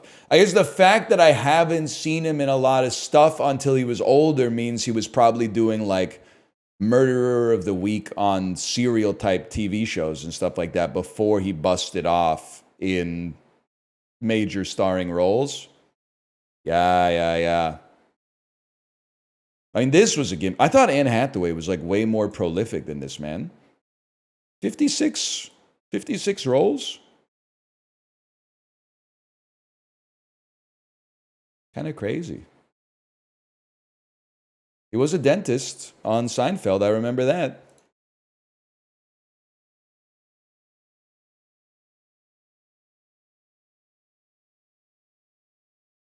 What was that? That was disorderly. That means we're getting to the end.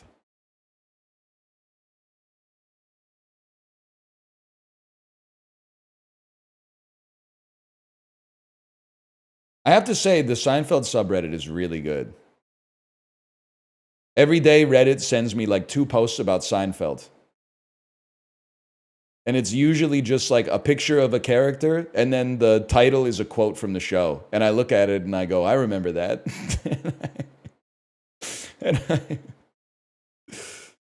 Yes, Kramer did say a racial slur, but that was not on the show. That's not the show's fault.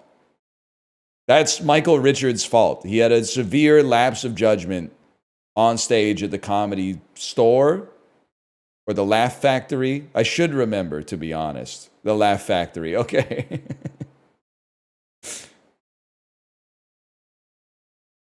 That's not, Jerry's got his own problems, but that's not Seinfeld the show's fault, okay?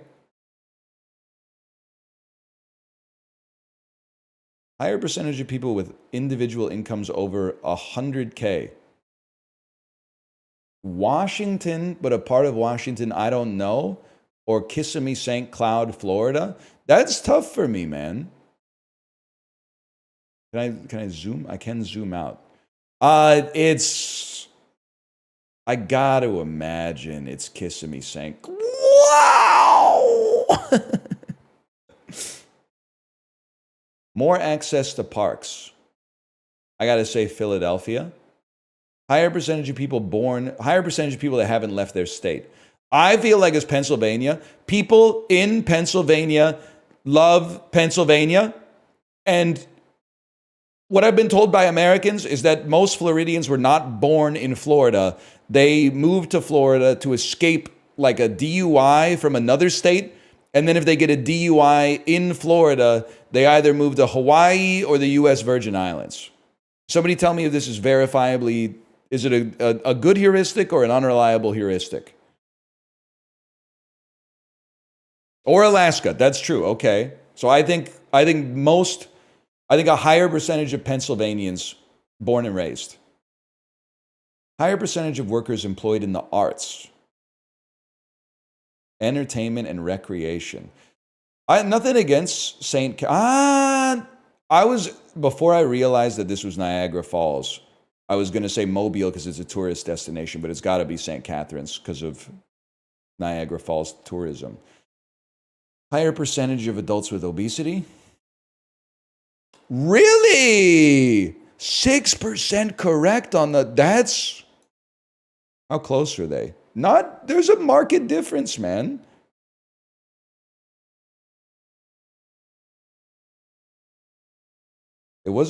Saw USA and just clicked. They're both USA, buddy. I saw Louisiana and I just clicked. And I'll cop to that any day of the week. And I think most of the time, that's going to be like a pretty reliable rule of thumb.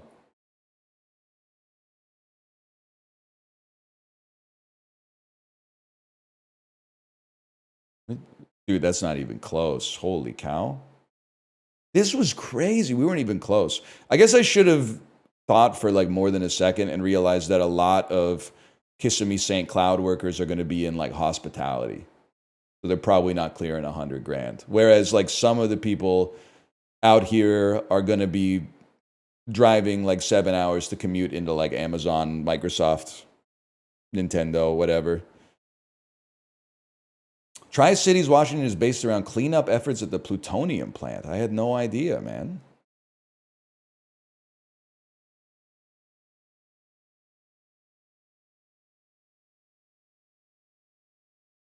Is that real or did I just buy a lie like instantly? Cleanup at the plutonium plants?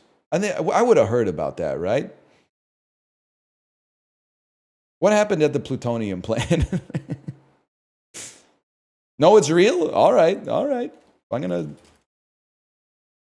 gonna slash marker the dolls and play Bandle.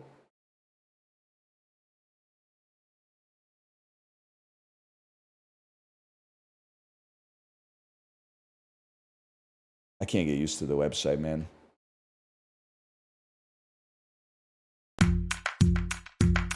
Yeah, I'm gonna know this. No, that's so like, it sounds like Hey Mama by the Black Eyed Peas, but I don't think that came out in 2002. It might have. Never mind. Be like, can't you just hear them going like, hey, hey. It sounds like Switch by Will Smith, but that's like 05, 06. I gotta hear the next line, I'm sorry.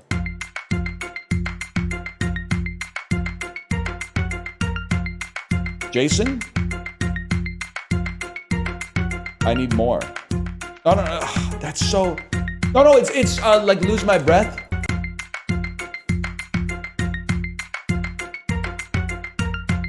Lose my breath. I'm gonna home, gonna lose my breath. Tell me home, gonna lose my breath. Hey. Hey, mama, gonna wanna shake the thing. You wanna Sean Paul? I gotta hit that. Yeah. I knew we'd get there. It's really called Get Busy. Oh, turn me on. You gotta shake the thing. You gotta turn me on. Hit it all till the early morning. It just turn me on. I better shake that thing. Miss Anna Mana. Something like that, right? Yeah. This was everywhere, man.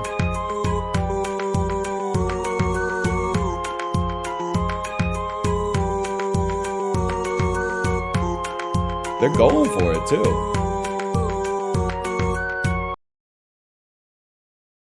Unironically, a banger. Is a little bit Adrian Brody coded, yeah?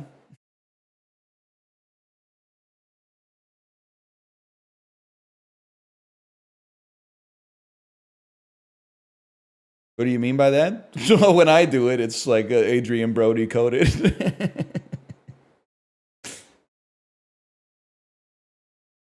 2002, oof. This is not oof. He's a member of the dance hall / reggaeton genre. It's oof when Adrian Brody did it, but it's also fucking funny when Adrian Brody did it. But there's no oof for Sean Paul. I don't know, there might be, but like it's not, I don't think he was like culturally appropriating the genre. I think he's like, he was molded by it, man.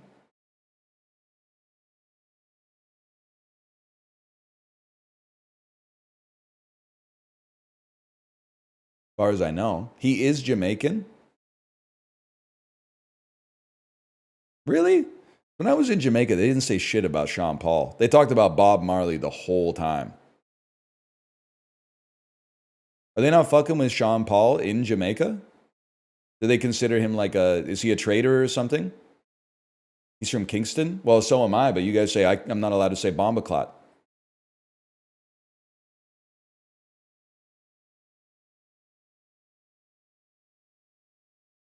You are allowed? You don't, you're Indonesian, man. You can't give me the Bomba Clot pass. I need someone from Jamaica to do it, but I don't think they will, because like I keep talking smack about when I was in Jamaica. But like the whole country probably wasn't like the bus tour that I was on. And the park that I went to where you can walk up a waterfall with the help of a guide. Big ups to the, what was the place called? Dunn's River Falls. Big ups to the Dunn's River Falls tour guides for lifting North American cruise passengers up the fucking slippery rocks all day. That's a hard job, man. People get off the boat after eating and drinking for like 4 to 10 days straight, and they're like, you know what I want to do? Have somebody hold my hand and climb up a slippery waterfall. They're doing some serious fucking legwork, man.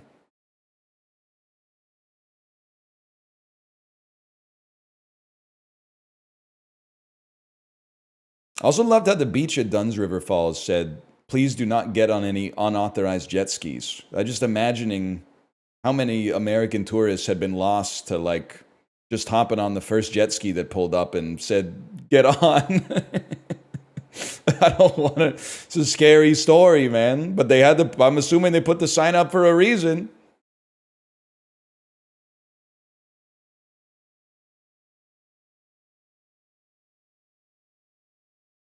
I would not hop on the jet ski. I wouldn't hop on the jet ski if I was driving, man. My family did exactly that in Mexico. Dude, one time we were in Mexico, we went to like an all-inclusive beach retreat. So everyone was hammered. And on the boat ride to the beach, they were like, put your life jacket on. Here's where the emergency exits are. Here's where the lifeboats are, blah, blah, blah. On the drive back, everyone was sloshed. They were letting the kids drive the fucking boat. Kate and I were freaking out. They were having like 5, 6-year-olds like take turns steering the boat with like 300 adults on it.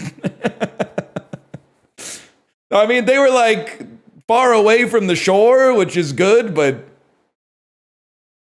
I was like, these kids don't know where they're going, man. What are they going to hit? Well, they could take us like out to sea or something, man. Have you seen Triangle of Sadness? And on the way there, they played like Mexican music. On the way back, they played your least favorite uncle's classic rock Never Dies playlist. And I was crashing the fuck out, man.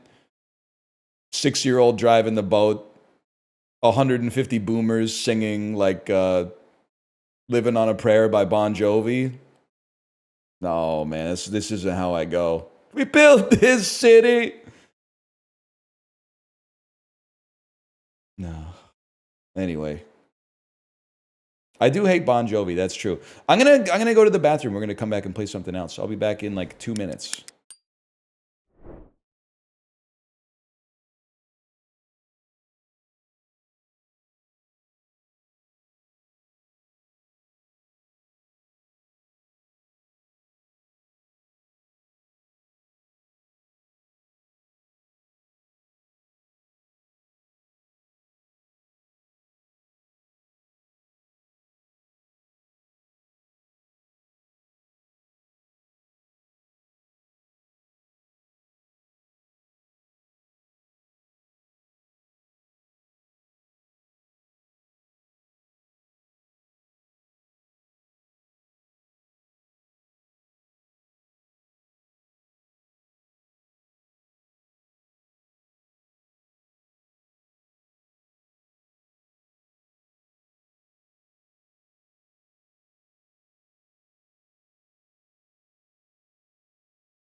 I do kind of want to go to wherever Speed went to and get his Shaolin monk training.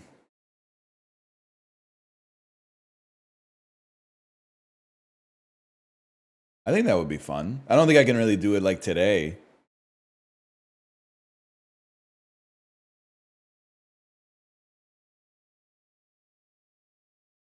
You mean China? Well, I don't know exactly where he was. That was my assumption, but I didn't want to say it was in China and then find out that it wasn't and people hit me with like a krungo or whatever. It's a big country. Not as big as my country. No disrespect.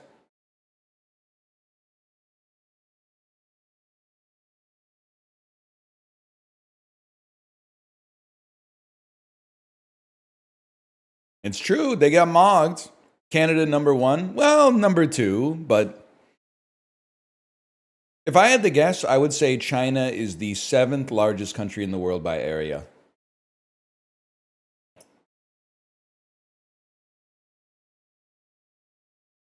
It's third? Really? I would have said, so it's Russia, Canada. I guess it's China third, but I would have said US right after Canada because they're always very close. And then I might have said like Brazil. Brazil or India.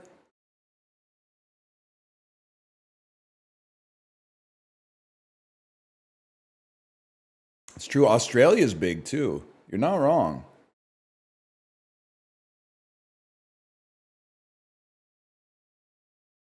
Now ranked by livable area? Okay, little bro. Then we're going to have to take like half of Indiana out of the fucking survey as well. Always moving the fucking goalposts. A lot of your country is ice. Who fucking cares, man? Yeah, like infinity is the biggest number, but you don't use like a lot of the numbers that are in the infinity series. Okay. It's still big. Like you lost. Resign.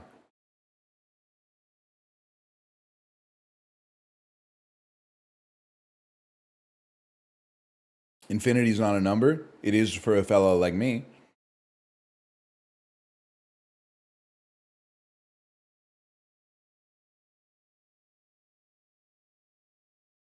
Sorry, I'm drinking my booster juice. Canadian born? Really? Booster juice? Originally Canadian. I didn't know that.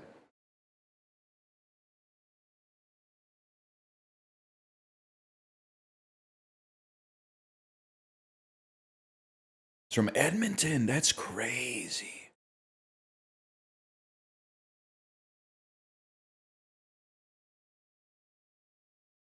It's good though. It's good.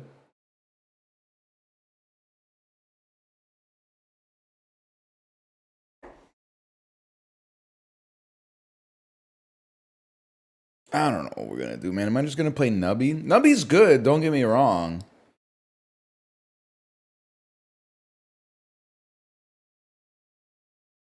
Let me see what else came out on Steam recently. If there's one interesting game on Steam and then a little Nubby to close it out, that would be like a dream come true for me.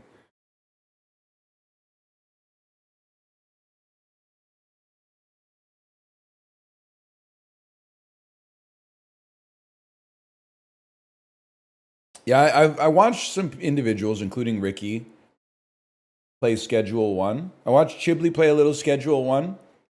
I get it, but I don't think it's for me at all. I don't think I possess the necessary neurological structure to derive enjoyment out of it. Why not? When I was watching people play it, I was entertained, but I said I would be bored playing it myself. I'm not saying they're bad. I'm not really into those like third-person pseudo simulator games, like the drug dealer simulator, car mechanic simulator. The closest I got, Landlord Super. I was having a great time with Landlord Super, but otherwise, I find myself getting kind of bored when I play those. Just being on the hedonic treadmill of like, I need to get another $10,000 so I can improve the quality of what I'm selling and then sell it. And now I need $10,000 to improve the quality of it and then sell it more. Like I get why people enjoy it and I enjoy watching it sometimes, but when I play it, I'm like, it's not for me.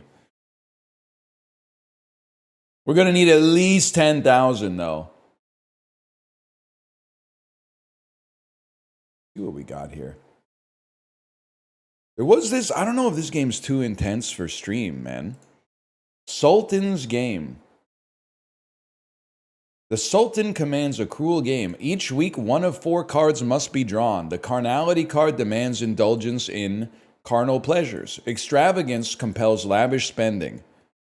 Conquer forces, dangerous expeditions, and bloodshed calls for a human sacrifice. I think it's like Cultist Simulator.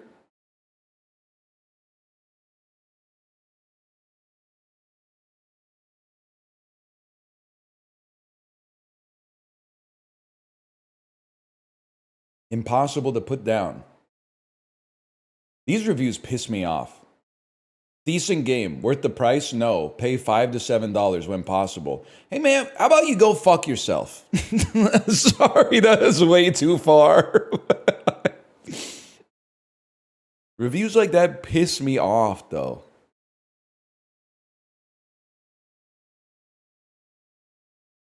At least they gave it a thumbs up. They gave it a thumbs up and said, it's good, but it's too expensive. I can respect that. Let's buy that and put it in my cart.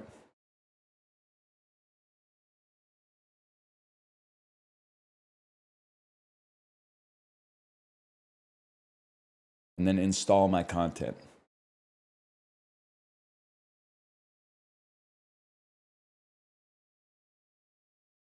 No, you got me all twisted up.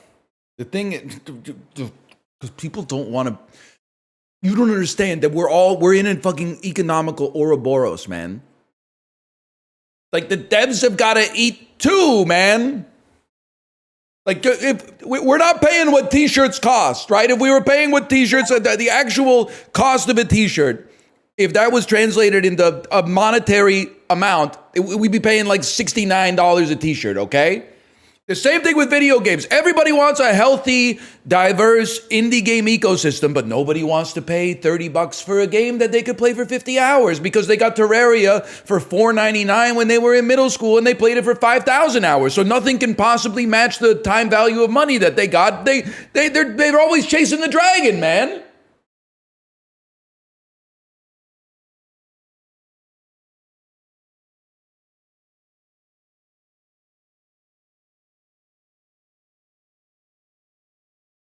Sultan's game.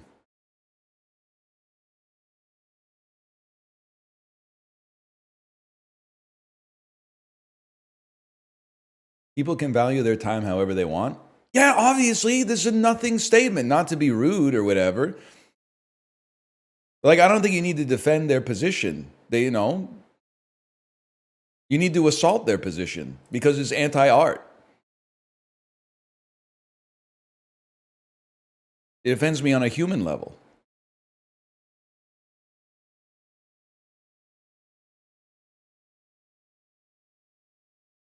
Whoa, hang on. Comfort or distress? I was waiting to see if they were going to show boobs. Sensitive situations, we tank those. But if a nipple shows up, the new American FTC is going to shut me down.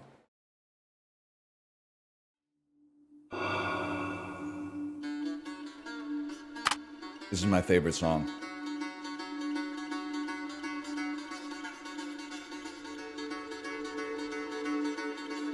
Damn, dude.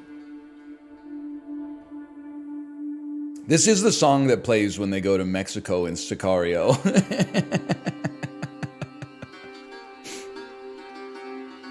When Jim Office touches down in Yemen after saying he can't go there. There's always like a snake comes out or something like that at the airport. He's like, whoa. We're a long way from Langley, Jim Office. Now waterboard that guy.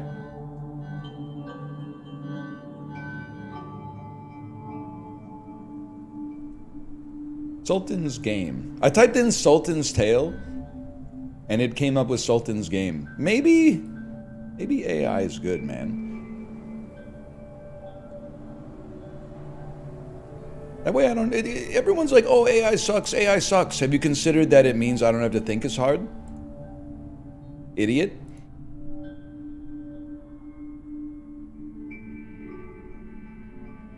It's not AI, it's algorithmic search. Whatever. It's ASS. It's shit from a buffalo's diarrhea dump. It's a popped colostomy bag on the Haunted Mansion that gets you banned from Disney World for 2 weeks. I'd rather gargle Rolling Rock in a buffalo's diarrhea colon than... Whatever, man. Dun, dun, dun, dun, dun, dun.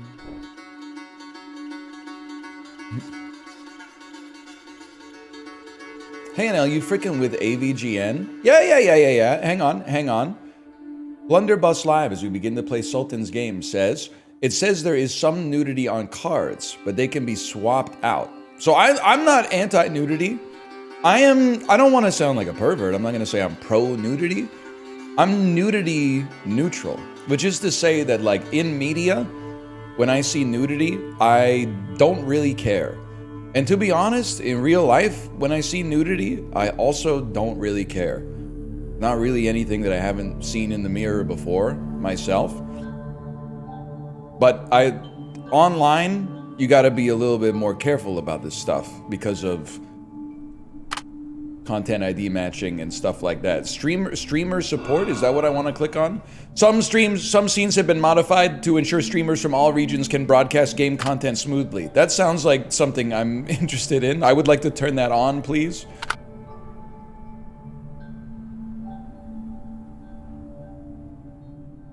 That sounds right. Let me make sure here. Settings, streamer support on. Font size. I thought maybe there was like an extra large. We are on 1920 by 1080, but I'm just that type of guy. I felt that way until I saw Toronto Nude Men Parade last June. What do you mean when you type it like that? It didn't traumatize me, but it was definitely 20 old guys' dick and balls. Who cares? You were at the parade.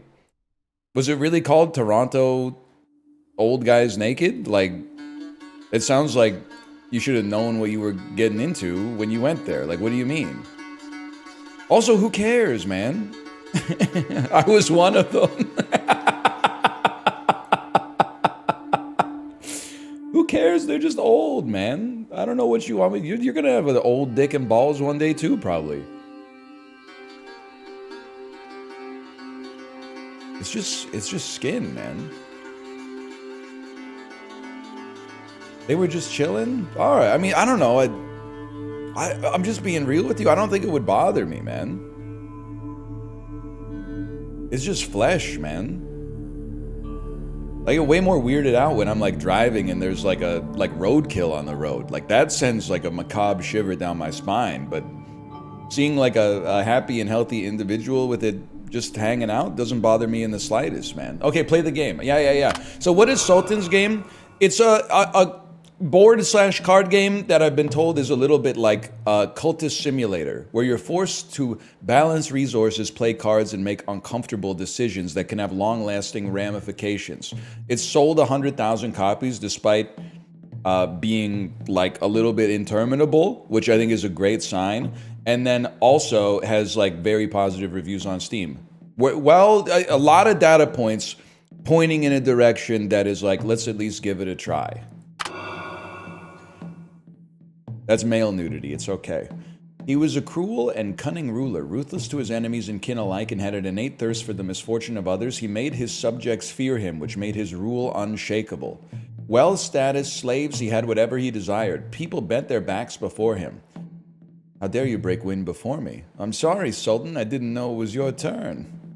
The flowers in the winter garden bloomed overnight at his command. Dang. Our invincible monarch. We live in a great empire, a king favored by the true God. My love, my eagle. Boring. Day after day, the great sultan had exhausted all earthly pleasures, all the things the past sultans and kings had enjoyed. Ultimately, he got tired of it. To have everything but no joy was truly vexing. What fun shall I have today? Is there nothing new to please me? Your Majesty, someone outside pleads for an audience to present you a game. Bring them. Oh, we're in like a tutorial. The stranger claims to be a magician from a distant land and has brought a game favored by monarchs from other continents. It's going to be Honkai Star Rail, dude. The essence of the game is to re-experience all of your power in a more thrilling and entertaining way. I have a box full of cards, each corresponding to an indulgence only the Sultan is entitled to enjoy. Every day, every time you draw, you receive a random card. They are called Sultan cards by those of distant lands. The cards depict tasks to be completed. The first to exhaust all the cards in the box shall be known as the King of Kings, Sultan of Sultans. There are 4 types in total. If your majesty would allow me, I would like to explain them one by one. Damn, that's a sick box, man. Carnality, the beast with 2 backs. There are 2 parts to every Sultan card. Carnality refers to the physical pleasures, and silver, its color, its tier, refers to the tier of the object of pleasure. Damn, we got some silver sex, man. I think that's a pretty good top deck. When you top deck the silver sex, now obviously you got like a gold in there, but still, that doesn't seem too bad. Though all things are but ants at your feet, O great Sultan, they are unequal in their insignificance. Hold up, his writing is this fire? Some would always be a little bit nobler, and you have the right to dictate your subjects' worth. If your majesty so commands, it would delight me to explain the game to you, but of course you're the Sultan. Supreme... This is an appeal to flattery. I've inoculated myself against your rhetorical techniques yesterday. That being said, yes, give me the tutorial. You will love this game once you play it. You won't last 2 minutes. Talk about the cards. The Sultan's game has 4 types of cards. They represent challenges you must complete after drawing them. There are tiers. Gold, silver, bronze, and stone. Okay. Now, resolving a Sultan card typically demands a character or an item of matching caliber. Bronze for bronze, silver for silver, but to make the game more amenable, should you wield a higher tier piece, it can serve to settle a lesser card.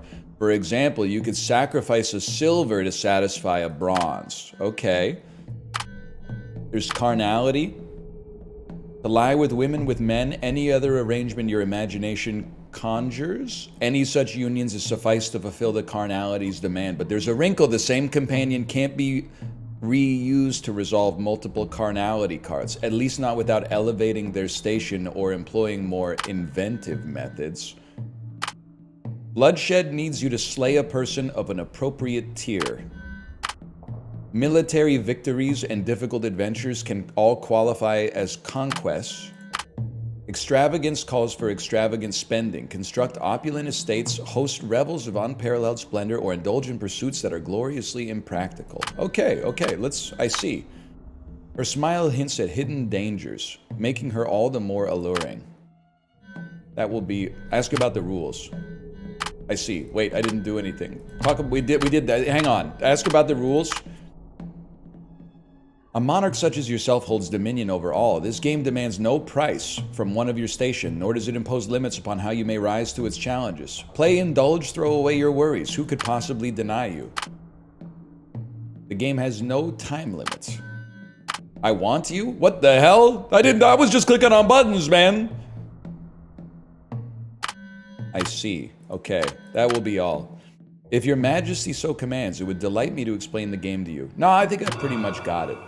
The Sultan drew a card of silver carnality, meaning he must engage in carnality with someone of a silver tier, or he could choose to whip, molest, or torture them, as long as it brings him physical pleasure.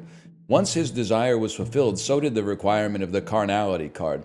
Let's just go with the carnal engagement and not worry about all that other stuff right now. To break this card, I need to personally have... To fulfill the Sultan card, you need to place it in the event slot. The silver tier. Naturally, I'm the most suitable one, my seductive consort. Shall we enjoy a night together? That flirting look. Shameless. I will record His Majesty's choice. Okay. Click a card slot to filter placeable cards. Right-click a card to quickly place it in a slot. Okay. Carnality goes there. I would put myself up there as well. And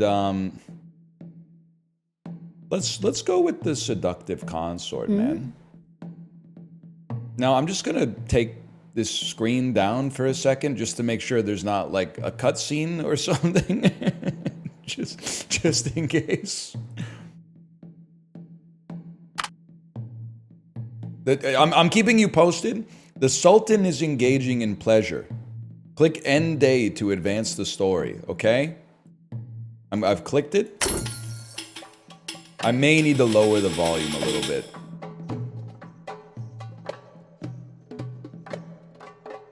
The Sultan revealed the silver card. Until this moment, the courtiers thought it was a joke. They all wore cautious smiles and tried not to spoil his mood or fall victim to the game. The Sultan, however, scanned their faces with amusement. He was the great Sultan who could laugh off everything in the world except for the game. The game was something he took seriously.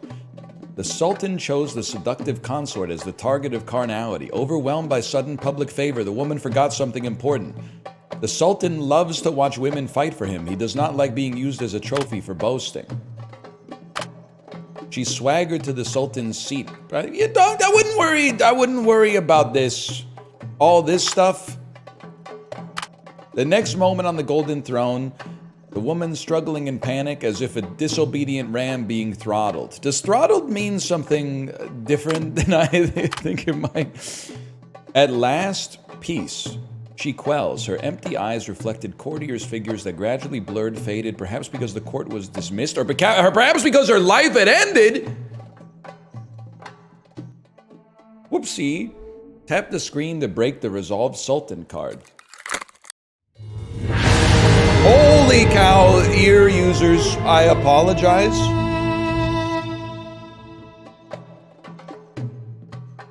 Give me a second here.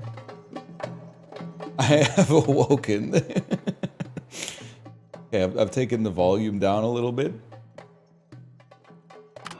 The first card made the Sultan very satisfied. This was truly a game made for him. He started to draw the second card. Please, tap on the box to draw your next. Bloodshed, a fine diversion for a ruler.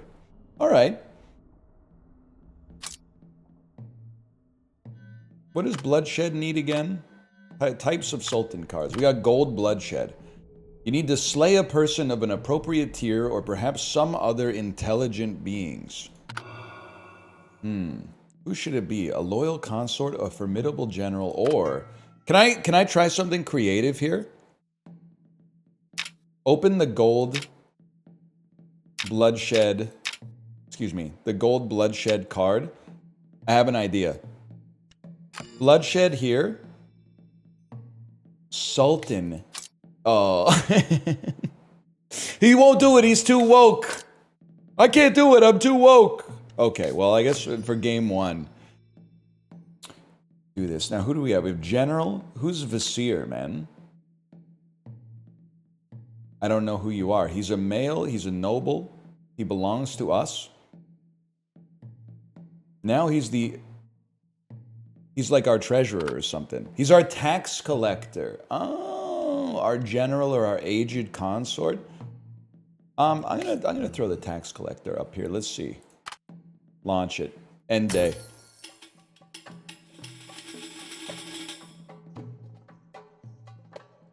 The Sultan seemed in high spirits. People held their breath. Fear clutched their hearts. Their expensive silk robes were drenched in cold sweat. The Sultan toyed with the card in his fingers. Who would he choose? Basir was the Sultan's uncle. He was a greedy and cunning old man. Dude, you should have no problem with this, Chad. The other courtiers were speculating whether this game was a plot, a smart way to eliminate his political enemy. The look of the courtiers made the Sultan disappointed. They didn't realize he was just too bored. Get on, buddy. He's one-tapped?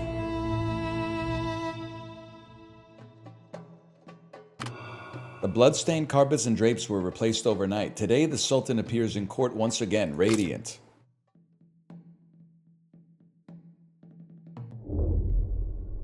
And then tap on the next. So I'm just gonna, like, murder my whole court? Is that what's gonna happen here? An extravagance card to squander wealth. It will only cost a tiny portion of your wealth. All I can really do, I need to reward someone in person. Place me in the event slot. This is a large sum of money, enough to drive anyone insane. If it's a gold extravagance card, maybe we can get a reward, just maybe. At least today's event won't lead to a tragedy. They really don't like me, man.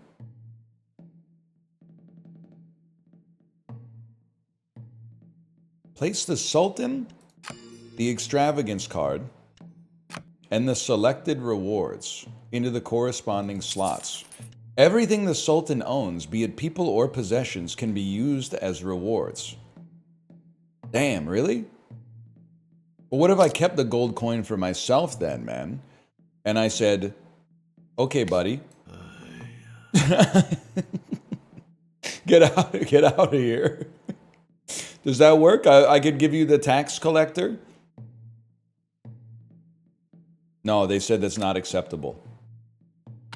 He says it can't be right. He's right. I was just a joke, man. What about a warrior? This makes no sense. What about a gold coin? They respect the gold coin. Okay, what about a lady? If this is my fate. Okay, she was a little bit too depressed. You know what? We'll go gold on this one. The beggar has left with his rewards. We need to keep some cards in hand. This would be effortless, but he would not want to ruin this rare entertainment by simply giving away a few gold coins. The courtiers went to great lengths to find a beggar. Now he got to reward the beggar in person.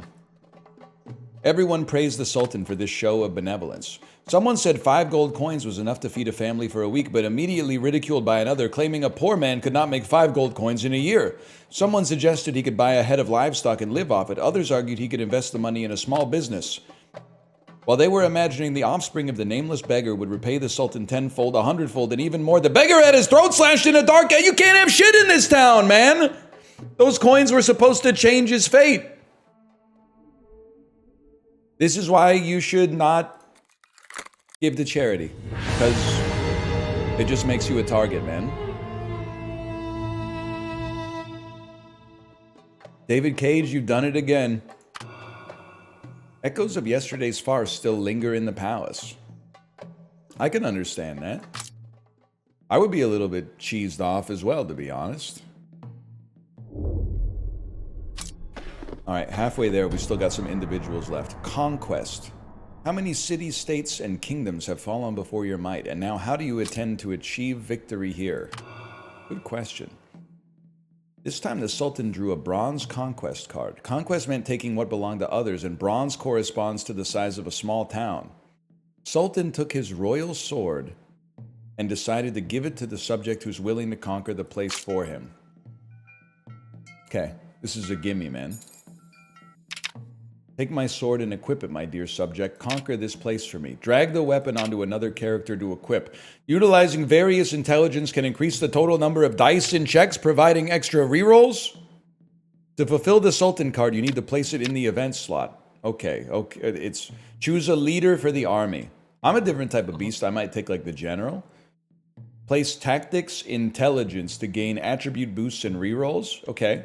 There's some tactics for you, brother. And then perhaps a royal sword. Oh, no. Oh, wait a second. Pull the tactics out. Put the sword in instead. You're out. Like,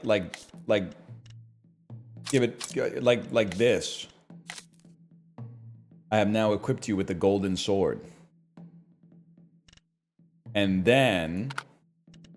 you go up there. That's what I'm looking for. That's what I'm talking about. Are you agreeing with the Steam review yet? What, the one that says the text needs to be bigger? We run this town.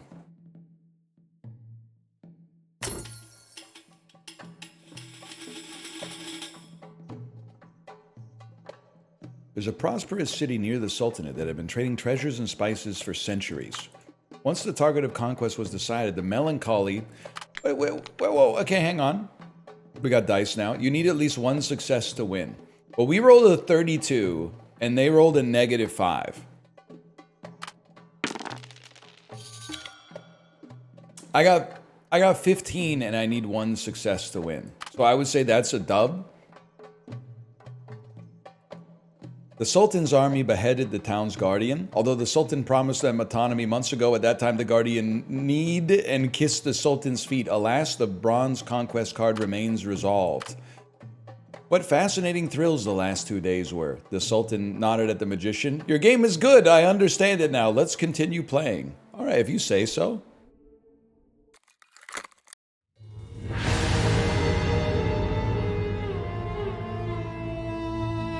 I feel like I have killed like half of my court and my family so far, though. Thus, the great Sultan familiarized himself with the game. Later, he drew multiple Sultan cards daily, theatrically completing them. In just 14 days, he emptied the entire deck. As anticipated, every game came at a cost. With each draw, someone would disappear, becoming part of the Sultan's game. For 14 days, the court was filled with screams, cries, and mad groans. When the cursed box was finally empty, the officials breathed a sigh of relief and his game was over. However, the magician put all the broken cards in a bag and shook it vigorously. They were unbelievably restored to their original state by some mysterious magic. Great, it seems we can continue to play. The Sultan was so pleased he even clapped his hands. My king. Bring me the box, let me draw a card and see what fun awaits today. No, this must be stopped. Someone has to dissuade the Sultan from playing this absurd game. You take a deep breath and step forward and give him a heartfelt admonition. You pointed out that the magician's magic is dark and eldritch. A wise monarch should never be swayed by such unknown and evil figures. The colleagues around you were moving backwards, and the palace grew quieter. He sent my ass to the sunken place, man. You make your speech until your mouth feels dry. Even the magician pays you no mind. Suddenly, the Sultan casts you a curious look. Verily so. A wise monarch should not commit such acts, but neither should a wise monarch abandon his own delights. In which case, why don't you play in my stead? You, my loyal subject. I command you to play this game for me. This Sultan's game. He bursts into laughter as you stand there dumbfounded. That was our tutorial. I'm willing to listen. It seems interesting. I'm not 100% sure it's a fit for streaming. Let's give it a try and see. Because what I read in the description of it is, in the tutorial, it kind of looks like they give you a card and you just fill the spaces with the most obvious ones. And you might be like, why am I even playing this? But a lot of the reviews were like, there's creative ways to like solve the encounters that aren't as straightforward as what you might think like the first time that you play it. So just give it a little bit of time, okay? Just some things you crack into them immediately and you're like, this is great, like Nubby, and some things they take a little bit more work, okay? Your story begins. How will you end this Sultan's game? I'll be Arzu, that's fine. You come from a noble family that served the Sultan for generations. Please choose your family's origin. Start with 5 gold coins, 3 influence, or 1 ancestral armor. Just give me the coins, man. And do we have charisma, strength, or wisdom? Let's go with wisdom, man. Conservative old bloods are keen to keep slaves to show their authority, while open-minded young nobles are influenced by progressive ideas and form cliques between themselves. Let's take a noble follower. What do you love most about your wife who has always accompanied you? Her wisdom. The Sultan considers selecting a player as part of the game itself, forcing you to participate on these cruel games on his behalf. He pardons any possible crimes you might commit while resolving a Sultan card, such as murder, adultery, robbery, and hoarding troops. Not out of mercy, but out of expectancy for the performance of a lifetime. Remember, you only have 7 days to break a Sultan card, or you'll find yourself just but another victim to this wicked game. I accept that. Okay. A bronze carnality card. If you are unhappy with the card you drew, you may yet be able to change it. Let's see, the number of redraws you have is 3. Wait, this seems great, man. I would like to... I don't wanna change my Sultan card. I wanna leave and... Well, hang on. I'm not worried about all that. I want to resolve this with my... We have a bronze carnality card with a bronze wife, man. If you find a card you don't know how to use, drag it here and let methinks ponder it. Only 7 days. Must quickly find clues to break this Sultan card. You can merge 2 identical cards by stacking them together and split them by clicking the number below the card. A gold die provides 1 success to the check. Bro, I have a bronze wife and bronze carnality. This should be like an easy fix, right? I think I should go to the grand game. What the heck is going on here? You could send someone to the court. Visiting the palace can give you some intelligence. When the Sultan gets bored, the audience will temporarily stop, giving them a chance to rest. Frequent appearances to the palace are as necessary as water and air to living. Missing a friend only loses some benefits, but missing an enemy means not knowing the words that escaped their lips into the Sultan's ear. People are still willing to come under your roof and share words. This takes place automatically every turn. Bookstore business. The Angler isn't the largest bookstore. The tutorial didn't tell me shit about this, man. I thought I was just gonna play the green card on my green wife and we were gonna progress. If you're willing, you can find some good books here.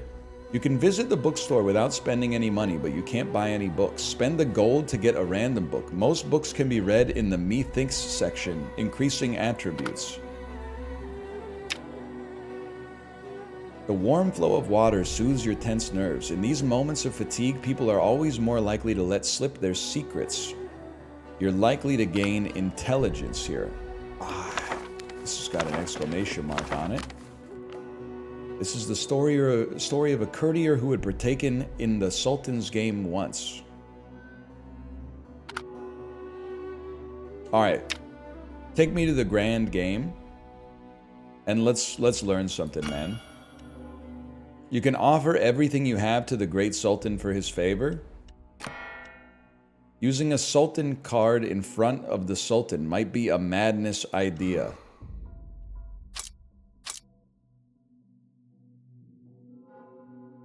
I don't know, man. I'm scared. How about I'll just put myself in there and see what's up. And then maybe my wife can learn some information for me in the bathhouse. Or maybe managing the estate. Is this the higher the resulting value, the more gold coins are earned. You can use an extravagance card via Methinks in the lower left corner to refurbish the house to increase your income. Via Methinks is funny. You think you can be carnal with your wife inside of your house? I should hope so. Like, I'm paying. You can't move a card involved in a ritual in progress? I didn't know we were reverse current event.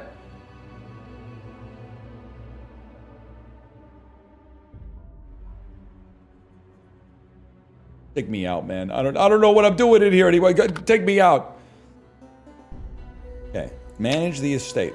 Me and my wife are chilling, but with no carnality card. Okay.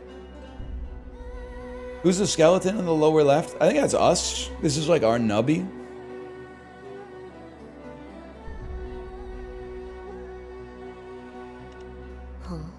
You go in there. No, you come out. Sorry. That's me. That's Methinks, man. Oh, okay. All right, Maggie. Take yourself to the bookstore with 1 gold coin. And then I'll go talk to the Sultan for some reason and end the day. Let's see what comes out of this. Frequent appearances in the palace are necessary. You are carrying out the sacred task given by the Sultan, aren't you? You deserve support in the palace. I've received inside information. Palace intrigues make the Sultan somewhat weary, but he has +1 fatigue. When his fatigue is high, he'll leave, granting you some respite. Okay. Sending someone there has at least one benefit. You can receive useful intelligence in real time. Walking in his palace feels like breaking through cobwebs, moving through the gaze of the ministers. In this game, more and more things entangle you. 2 pieces of inside information, and then we manage the estate. We didn't dispatch anybody to manage it, so there is no income. That's right. Yeah, no, that's fair. We have bought a book on physiognomy. The book in your hand piques the other's interest. Okay. We need 2 success, but we only got 1. You know what? Why not, man? Let's use a gold dice. Taste and wisdom, morality and ability have nothing to do with each other, but most people rely on taste to choose their friends. They discussed some topics from the book, but you gained real-world information. Okay, what's going on here? Flyer, we have the best girls here. Come have fun. The House of Delights. This is reading material. Drag it to Methinks. You have obtained the book. Try dragging it to Methinks. Oh, shit! Event physiognomy has appeared. Reading can improve yourself, so develop a habit of reading. Okay. I will. What's going on at the House of Delights? Ah! No, she's got like gold stuff over her breasts. It's okay. The city's brothel said to have a history older than the city's walls and palace. Regardless, it's a good place to break sultan cards, because no matter how beautiful and praised they are just playthings indulged for money. It costs 4 gold coins? That's crazy, man. What if I just sent my wife here to, like, you know, spill the tea or something? Maybe we could go manage the estate. We'll put Maggie and Faraj on this one. Try putting an item in here. It may prove useful. Sure, man. You know what? Let's put some inside information on this. And then that'll do it for today, I think. Who's Faraj? I don't know, man. He seems chill. He's in my deck. I didn't go to the Sultan's ear today. Palace intrigues have made the Sultan somewhat weary. Fair enough. Okay. Whoa. 3 successes will yield the highest rewards. That's like 12 successes, man. I will accept that. The clicking of coins makes you smile, but then you start to worry how long this kind of life will last. Would it please you to offer me a word of praise today? A little presumptuous, man. Increasingly, you've been gazing at the Sultan card, caressing it. Occasionally, your wife breaks you out of this dread reveries and reminds you there's still a world out there. They're really obsessed with this game, man. We learned skills in sociability. Please don't move. Let me take a closer look at your eyes. I'm not even sweating execution day, man. This is day 3. I was kind of hoping that maybe I could just use a carnality card with my wife at the brothel, but like not with a consort. Maybe not. It's day 5, bro? It can't be day 5. We've only pressed end day 2 times. Bring your own consort to the brothel day. You know how it is, man. I don't know what... Okay, let's go to the bathhouse. I'm going to send myself because I'm so sociable. And I'm going to bring a secret because I feel like they would love to have a secret there, man. Entry fee is 1 gold coin. We send those. That's not... Oh, that's not me. That's Faraj. Sorry, my bad. My bad, y'all. Almost sent Faraj on vacation. Honestly, you guys are doing a great job, like, managing the estate earlier. And then... Well, you know what? There's an event in progress here. I'd like to... reverse current event. Put you in here. Take myself out of this. No, wait, that's the wrong button. Put you in here. And then send Faraj to the court to see what's going on. You know what? We got gold coins. Not 8 of them! Are you crazy? Maybe like 1 gold coin? Not like that, man! Shift click? Oh, whatever, you're broke. Look at the number. You're so real for that.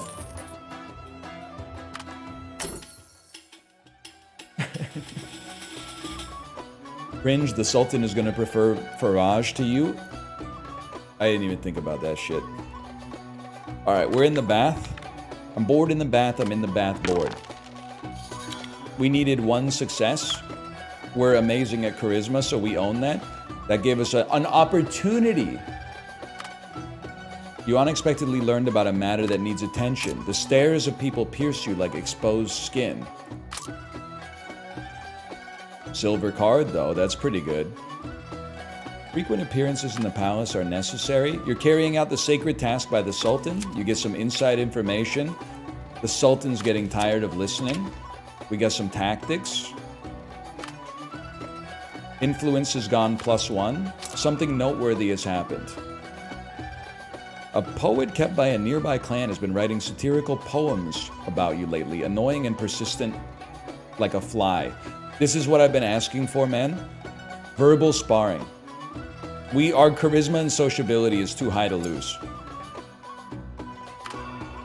You're furious and curse him. Your name is accompanied by laughter for a long time. Influence -1. Man, fuck you. You can't have shit in the Sultanate. 3 successes will yield the highest returns. That's 0 successes. I accept that. No one knocks at your door. Have you lost the favor of the city? Well, I still got 1 gold coin. It doesn't seem too bad. What's going on over here? The Divine Stallion. You can now buy equipment to prepare for future challenges. Equipment merchant, prepare yourself. Someone swore they'd seen a pure black horse in the wilds east of the city. It was elegant and slender with satin-like hair. Hear me out here? Me and a carnality card. I thought maybe we could be with the stallion that mounts the world and maybe we'd get like some special powers or something, man. I don't know what's going on. Many hunters have tried to track it down and tame it, but they all returned empty-handed. Okay. Okay. I'm thinking let's equip yourself or your followers here. I got an idea, man. We go to the equipment merchant. Pomegranate Garden. Gives you charisma +4. How much does it cost, though? Do we know how much it costs? Is that part of the Reg carnality onto the skeleton? He didn't tell us shit, man. Hover over it. It says gold equipment. That's good for your aura. That's good for your aura. Good for stealth and combat. Good for combat. Good for stealth. Oh, the 20 gold coins! You must be out of your mind, man! No shot. 20 gold coins. Get a life. That being said, we may have to engage in a little bit of combat at some point, right? How much is this? 5-5? 2 stealth, 1 combat, 2 combat. I mean, when you're the king, everybody wants to take your crown. So I'm gonna throw 5 on it. Purchase successful. Love to see that. Come again anytime. Then I'm gonna go to prepare myself.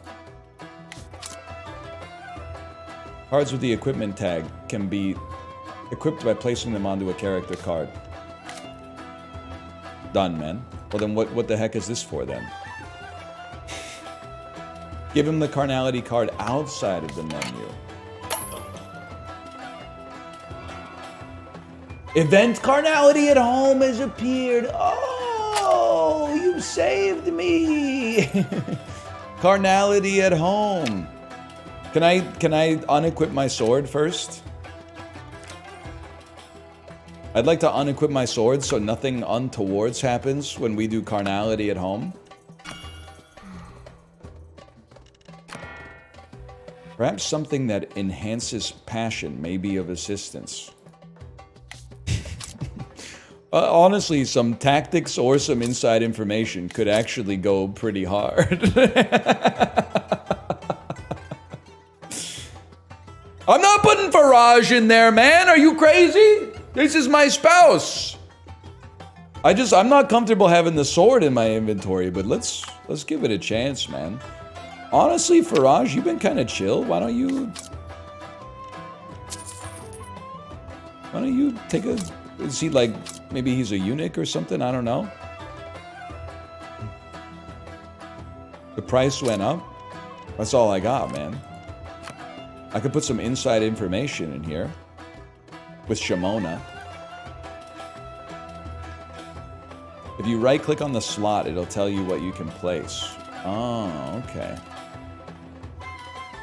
I don't really know what we're doing here.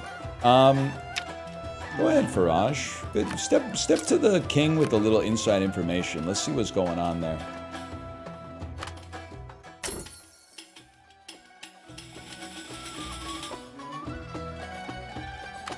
The nobles bicker like street ruffians.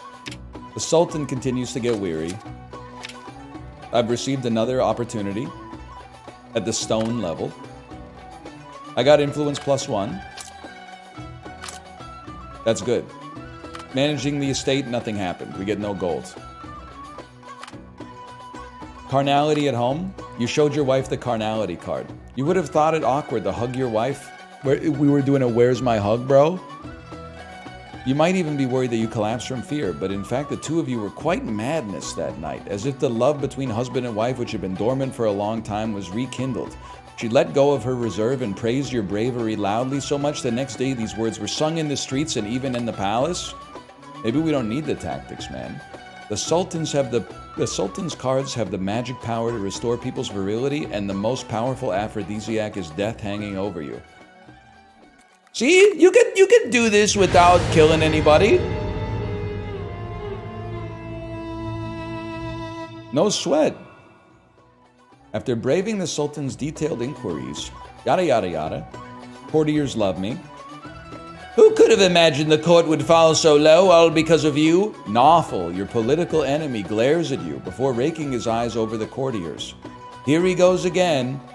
He kneels before the Sultan, back rigid, voice ringing with conviction. Your Majesty, this farce has gone on long enough. I beseech you, strip Arzu of the power you've bestowed. No one should be spared punishment for murder or adultery. I didn't do anything wrong! I haven't done anything wrong yet. All I did was I had relations with my own spouse, and I was putting that shit down. They were singing my praises in the streets the next day. And he hates me, man. I didn't do anything. This is not illegal. Who can stop me from entertaining you? You immediately kneel on the ground, accusing Nawful of ambitious intent. It irritates Nawful, who uses his language talent insidiously, rebuking you, jesting fool, recounting an entire life list of mockery as you agilely deflect blows, wondering why his mind recalls old slights. So basically, I owned him, and he says, don't assume this is over. Okay, fair enough. And I busted that shit down crazy style. What's next? No bloodshed, please. No bloodshed. Conquest. Okay. I mean, gold conquest seems hard, but let's see. Let's see what we could do. House of Delights. We got a new consort in the House of Delights.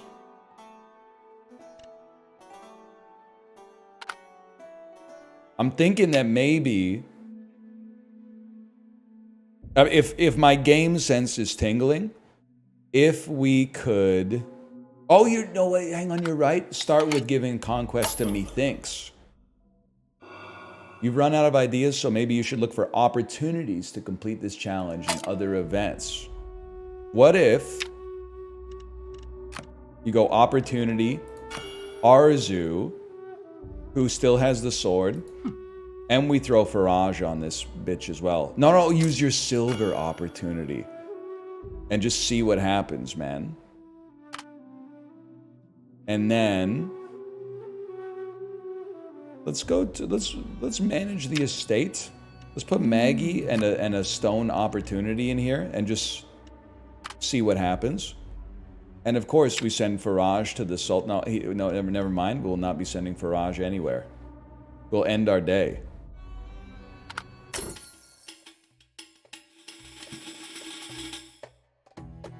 Someone swore they'd seen a pure black horse. You need 2 successes to capture the stallion. Oh! The pure black stallion stepped into the shallow ripples of the oasis. Seemingly catching your scent, it raised its head and looked towards your hiding spot. You dared not breathe. It steps gingerly, however, it soon snorts and approaches you. The shimmering light reflects in the water. You touch its warm forehead, feeling as though you've touched the generous gift of a fucking deity, dude. We got a damn stallion here. Nobles bicker. We weren't involved here. Being far from the center of the whirlpool makes you easier to get sucked into the abyss, dude. Managing the estate. How about a little reroll on that one? Because I don't want to be a broke boy. I'll settle for 1. Like, that's 2 golden coins. What's the stallion, man? The Vizier Abdul sent you a cloak. You merely did what any man would do, and I heard the detestable Nawful even impeached you for it. If I were you, I would surely retaliate fiercely against that scoundrel.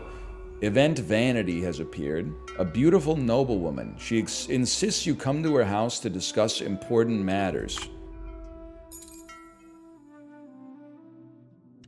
I don't know about all that. A jet black stallion of divine speed, physique, charisma, and survival? Guess what, buddy? Oh, you're not equipment. I thought you were equipment. All right, let's see what's going on. I can handle my business. She suggests you use a Sultan card on her. That way she can return to being the center of the palace gossip. I can't use Conquest on you, though. But I can Carnality or Bloodshed. They won't let me talk to you then. Fair enough. That's understandable. What if we go to the House of Delights? And you know what? Just throw some inside information on there. Can I really only put Arzu in here? Because this is an act of adultery, man. I don't think I... It costs 8 golden coins! Are you crazy? I can't afford that. But we need to...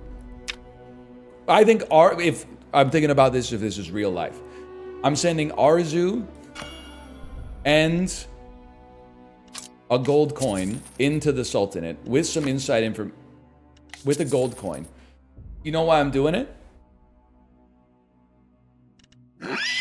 Oh shit, that's a good idea.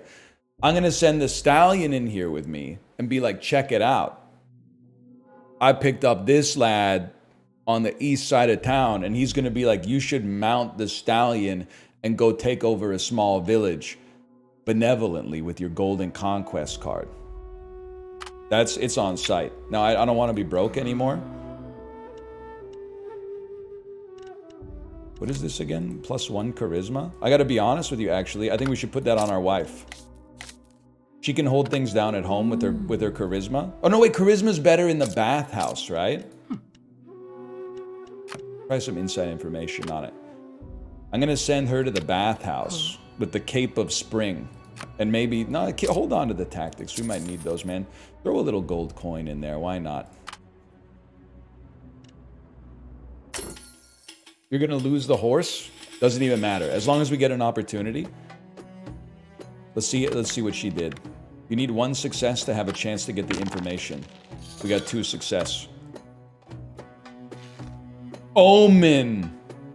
A bronze omen? Canadian pricing for the Switch 2 is so crazy. Are you saying it's, is it like 4 golden coins? Because I got it covered if it's 4 golden... Actually, if it was 4 golden coins, I'm pretty sure that might be like $12,000 in the modern day. 8 golden coins? That's insane. That's unbelievable. 629 Canadian? That's up there. There's no doubt about that. You unexpectedly learned about a matter. Plus, you got to pay another $30 to upgrade your Mario Party Jamboree to the 2nd level edition, right? But it has the always. But I'll pay $659 for the always on camera though, because I think that watching someone's face after you dominate them in like Bruiser Bash or something that's a small price to pay. An omen. Okay, I don't think we did anything. Oh, you're saying the sacred task given by the Sultan, you deserve support? What do you mean weary? I brought you like an ethereal horse, man. We got a bronze opportunity, or sorry, a stone opportunity. Something noteworthy has happened. A strangely dressed itinerant monk claimed you have a connection to the god he worships and he wants to give you a statue. Yeah, I accept. Insight +1, infamy +1. Huge, man. Huge. I didn't read all that stuff about the murder, to be honest. 3 successes will yield the highest returns. We take those. 5 golden coins. Barrage is chilling. Okay, but we still... I mean, we're gonna die in like 4 days, man. And we have no way to use the conquest card. You got something for me, methinks? Maybe you should look for opportunities to complete this challenge in other events.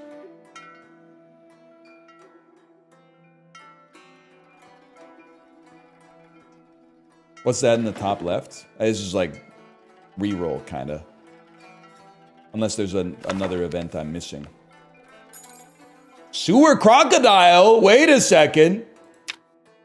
Traveling merchants tell the tale of a beast known as a sewer crocodile. Due to a rich man's mistake, a crocodile hatchling has slipped into the sewer. No one knows if he's still alive.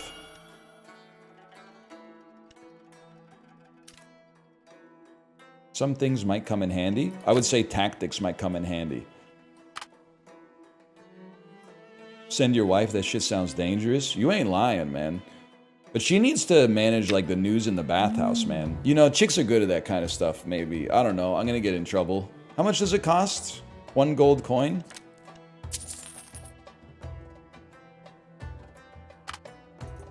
What do you mean, Kenton? You ever heard 2 men have a conversation? I was wrong, by the way, 2 days ago when I said I guarantee my wife got sushi for lunch. She did not get sushi for lunch. Use Omen in the bathhouse? Bro, that sounds scary. She didn't get pizza. That's crazy. Or maybe in the bathhouse we dropped the Omen. We're like, hey, did you guys hear about any fucking conquestable opportunities coming up? And then someone's gonna be like, oh yeah, what about the village, like, right next fucking door? Oh. Seems great to me. Seems good. Can I send the stallion just, like, to the court, just to chill or whatever? Yep. I didn't think that was gonna work. My most trusted confidant. Okay. What do we need? 3 successes? I don't really know what any of that means. Just roll the dice. I see 4 successes. We take those. The crocodile whose mouth was bound by straps was yanked from the canal, astonishing people with his pure white body. We got a damn crocodile, man. You need at least 1 success to get information. No problem. That's 2 success. You've gotten some intuition. I spent an Omen, though, man. Yeah, I don't know if that was worth it. We basically re-rolled it. Use the croc in the bathhouse, you genius! Let the croc loose in the bathhouse. Oh, the Sultan is too fatigued, man. He's leaving the court for a bit. Need 3 successes. That's 3 successes. That's a tough one, but we get that. 5 golden coins. Faraj is kind of holding it down, man. Someone presented a popular booklet from the market. I can't read booklet without thinking about manlet. Like, the word has just done so much damage to my psyche. In the story, the princess, having lost her country, has to work as a washerwoman. She meets the handsome monarch by the river while washing clothes, and the two overcome many difficulties to find happiness. The Sultan asked what you think of this matter. Gotta be honest, it sounds a little bit like a woman's pastime. Renown +1! The Sultan accepted your words, mumbled his agreement, and never brought up this topic again. You, the author of the book, the printer of the book, the seller of the book, many, many people kept their heads. You don't have the courage for that. You wouldn't understand. How about the trail of the wolf king, man? What the hell is this? Prevent the ritual, the grand game, from producing slander for 7 days? This is a dense game, man. A wolf king has emerged in the prairies, rumored to possess human-like wisdom. Whenever someone tries to hunt and kill the Wolf King, it becomes aware and completely vanishes. If the hunt fails, it's likely the hunters will be surrounded by the wolf pack. How is that not a conquest card, man?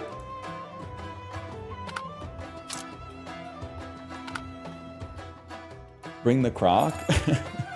Headless dragons. Huh? The Sultan is like the sun, projecting vast distorted shadows named power when away from the court. Combine 3 pieces of intelligence of the same quality to create 1 piece of higher quality intelligence. Combine convictions of the same quality to create 1 upgraded conviction. Blueprint of Revolution and Regicide Plot can synthesize a higher tier conviction of resolution. Any testaments of oath under gold tier with 2 convictions of rebellion in the same tier can synthesize a higher tier conviction of rebellion. Huh?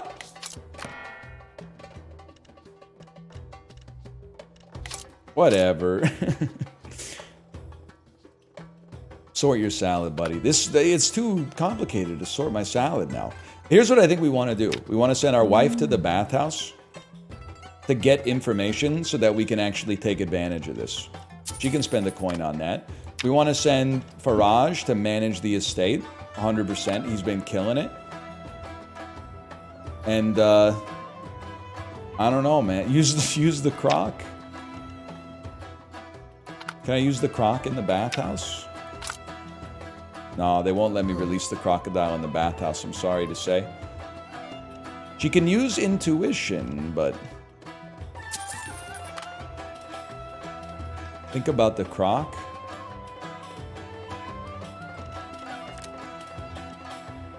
If raised and tamed, it may inspire awe and admiration. You think you could put him in, like, the estate? No? Well, let's keep him well fed, man.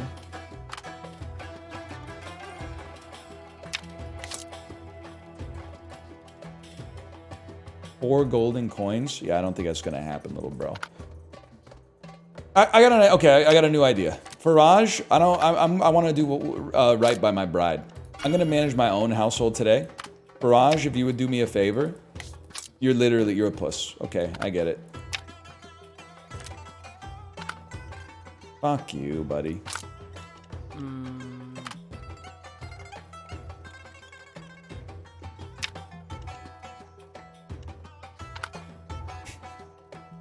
I don't know what to do.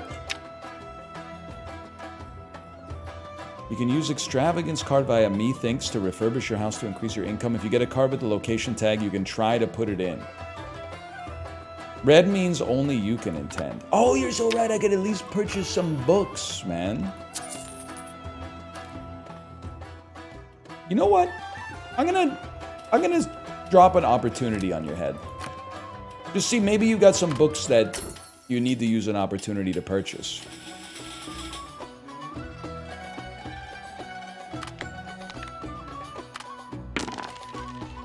Huge. Information, please. Intel. A silver omen. Fair enough. People are still willing to come under your roof. We're still willing to roll 3 successes and get 5 golden coins. Barrage is kind of crazy at managing the house. We got Journey to the West has got to give us information about where to conquest something. You need 2 success. That's 3 success. We also got some support from Jabal. And I heard not all of them are pacifists, which is huge. When you were prosperous, you lent some money to a friend.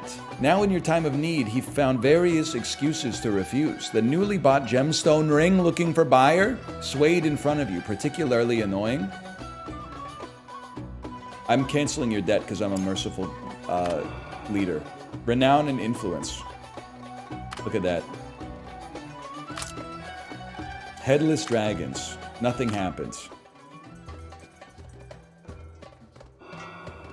Event Visit the Prison has appeared. You spot Noffel at the Angler's bookstore. You inadvertently glimpse the cover's title, The False Freedom. What is this? Gained card, a note in a book. You're running out of time? Buddy, don't I know it? Pack of vicious dogs.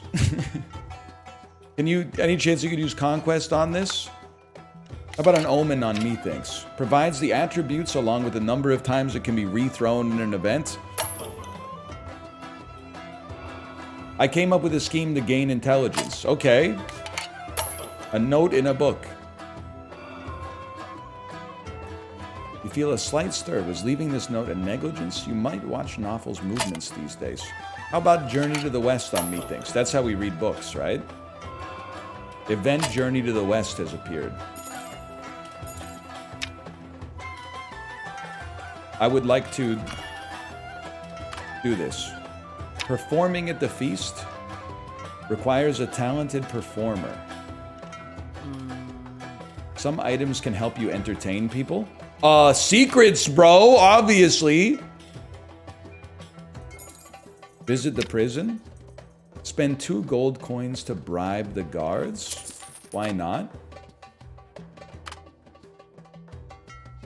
What has this done?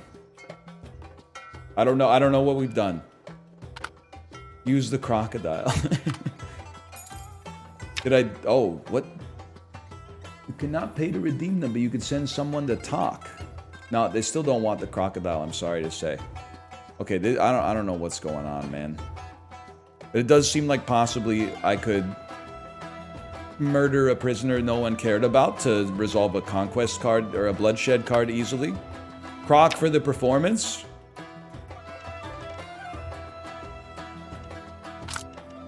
Sorry, y'all. Not doable. Only for Raj and Maggie. Need someone... a talented performer. I gotta be honest. Maggie has more charisma, man. I got more growing pains than Maggie. Maggie with a little secret. Do me a favor. You should keep managing my estate. And then... I don't think we have anything else to do, man. Unless we want to, like, send a crocodile to fight a pack of vicious dogs or something. You can break a conquest card! Or an extravagance card no higher than a bronze tier. It's a gold, man. I think we're gonna die. Okay, we're managing the estate. I know we need 3 of those. We got 2. I'll accept 2, and I'll take as many coins as I can get, okay? Headless dragons. Nothing's going on here. I don't even remember where I am. Performing at the feast. She crushed it. You gathered some valuable information and some gold. Reading can improve you. You learned some survival skills. +3 survival. I was hoping this would teach me about a far-off land I could conquer. Event riots outside the city has appeared. Event project investment has appeared. Event private meeting has appeared. Please tell me you can... a conquest card of bronze tier or lower!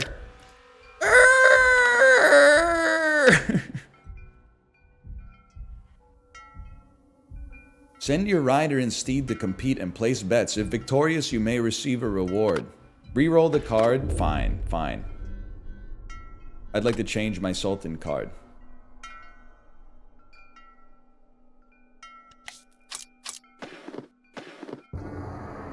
Golden Carnality? That's tough, man. Wait, is it tough?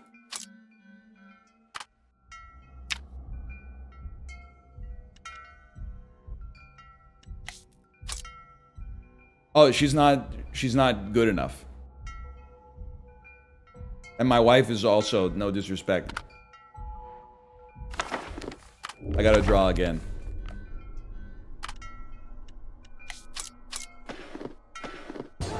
Bronze bloodshed. Easy mode. Take me to the prison. Bloodshed card. Who are you? The crime of greed. Fat noble prisoner. You're done, bud. You're done. Get owned. You stink. Pack of vicious dogs. That's going to be me. That's going to be a little crocodile. If we have the support of intelligence, we'll have a better chance of winning.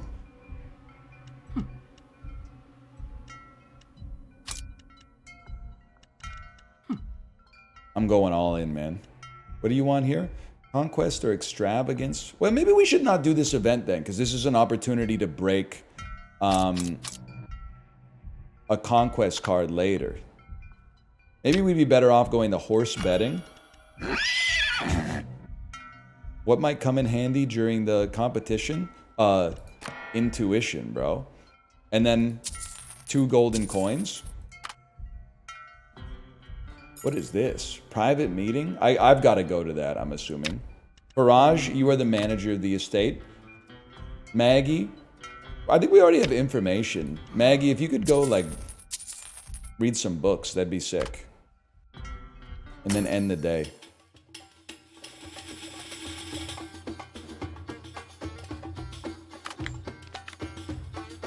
Managing the estate. We need 3. We got 3. Faraj, actually MVP so far, without a doubt. The dragons, we don't care for. The prison, we use the bloodshed card. You chose bloodshed. You reach through the bars, smash their head into the bars, swiftly thrust the dagger through their neck. By the time the alarmed guards open the cell, they are dead. Afterwards, you use a bloodshed card to escape penalty, yet your carelessly brutal action also incurs infamy, temporarily barring entry here. Literally no harm, no foul, bro.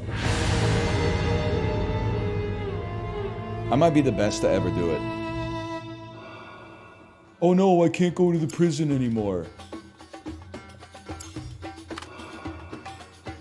If the priest can help you end this cruel game, it would be great. Hang on. Starlit apprentice in the dead of night. She's insanely good at buying books. Samir loves us. We gained real-world tactics. Now this is what it's all about, horse betting, man. We need 1 success to win. Oh, baby. You have doubled your bet?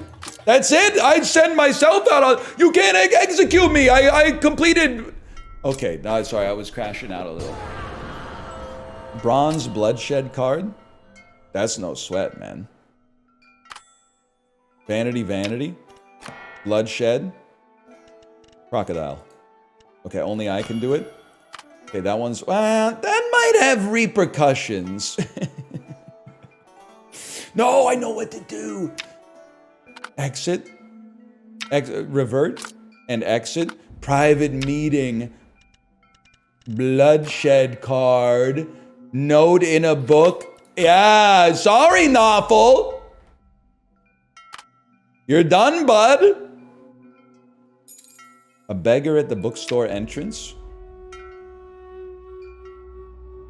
What does she want? Giving a book to a beggar. Are you sure? Yeah, let's send it, man.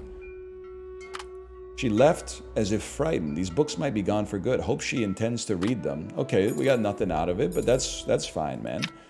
Project investment. You can send the follower. Hopes you can sponsor 5 golden coins. You can use this for extravagance. Okay. I know what I'm doing.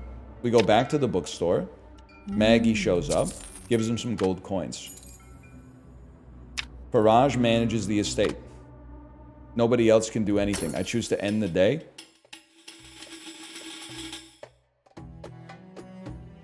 A golden opportunity. Your arrival didn't surprise him. You casually talked with him. You easily slipped a dagger into his unguarded heart, yet he only looked but into your eyes, neither surprised nor resisting. Am I the first to die with this deck of cards? That I know not, but I know I won't be the last. You might be, because you're our second bloodshed card, idiot. You never should have embarrassed me in the court of the Sultan. I think, at first I was like, we're going to stall out and get executed. Now I'm like, we actually might full combo, like, the end of the game. Faraj is on site. I didn't even have to worry about that. That's gold coins for sure. Headless Dragons. The Sultan has returned. Missed you, lad. Loquacious 100? The hell is that, man?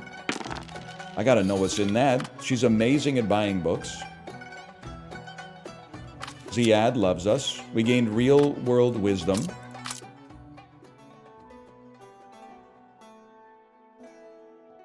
The Sultan has returned to his loyal palace. Let's run away, says your wife. If we keep doing these horrible things, we'll not be ourselves anymore. What are you doing? We're mogging the Sultan, lady. Are you crazy? Event. Seek help from the church has appeared. We're literally like dominating the game right now. What's her problem? Bronze conquest? That's a dream come true, man! Isn't there like conquest of bronze, man? What do we have to do? Come across a rumor that there are riots outside of the city and a noble lady's been caught by vagrants. Guess what, buddy? I'm in. I'm taking some... What are you? I'm taking my wife with me. Maybe. And some things might come in handy. Maybe some tactics just in case. Bring the croc? The croc doesn't do anything, man. The croc is useless. Help from the church? What do you want? Ask Maggie to seek help? She's busy right now. Let's learn about loquaciousness, man.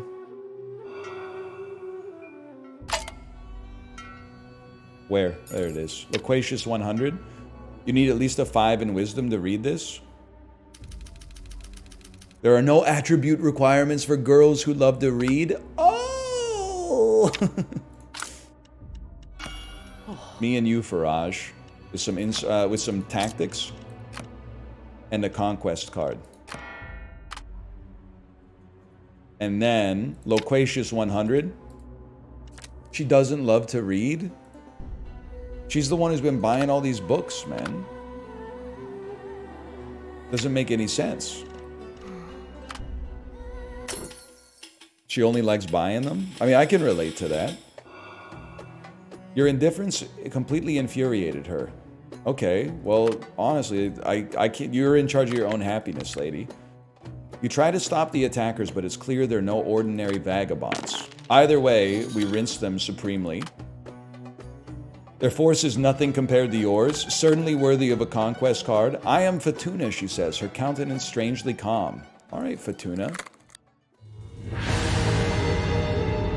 I'm actually better than the Sultan at this game. She studies you for a moment. Her speech is measured. You nod in agreement. Clearly helping a helpless lady may yield far more than coin. Now this is not... I should have known. I should have known you put Faraj on this.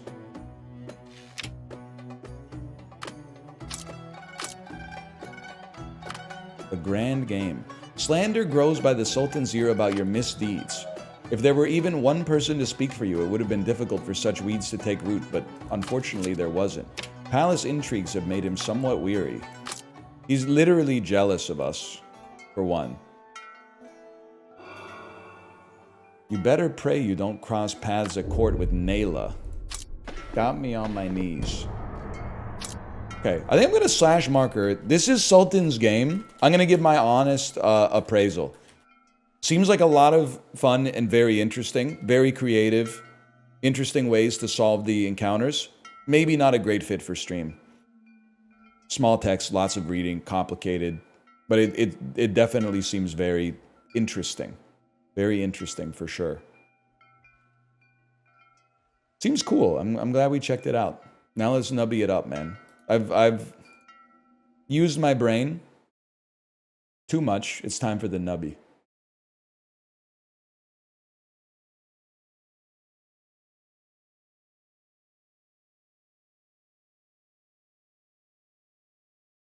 Nubby's Number Factory.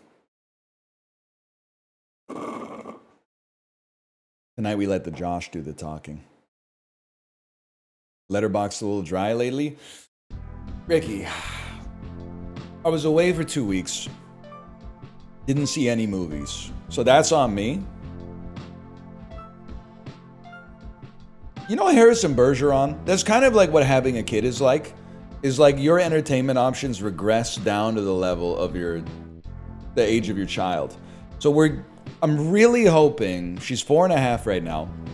This weekend, I asked her this morning, I said, honey, are we gonna go see the Minecraft movie this weekend? She said, yeah, I really want to because I like Minecraft. I'm hoping that that's gonna break like our media blackout that we have going on, and we can at least start watching like some goated kids movies together. But I do think there's about a 75% chance that one of the zombie pigmen freaks her out so much that it's like another 6 months before we try to watch another movie again. But I did watch Ghost World, and I do all of my movie watching on the bike, but only on the easy days. And today was a hard day, so I watched the Nintendo Direct instead and listened to some music. But I gotta watch a movie tomorrow. I don't know what yet, though. I don't know what I'm gonna watch yet, but I'm gonna play some Nubby. We should do some more challenges, man. Nubblock. Failure to meet the quota on any round will result in the leftmost item being deleted. That seems really hard. Nosferatu, maybe? What's the current price on Nosferatu on Amazon Prime Video? I guess I should probably watch A Complete Unknown because it's now on Canadian Disney Plus. It's long though, man. I don't know. I might rather just like listen to Blonde on Blonde. It's mid? That doesn't really bother me. Damn, we're like a stud so far. First peg popped. A random peg emits a pulse that doubles pegs within close range. That seems crazy. The only thing that scares me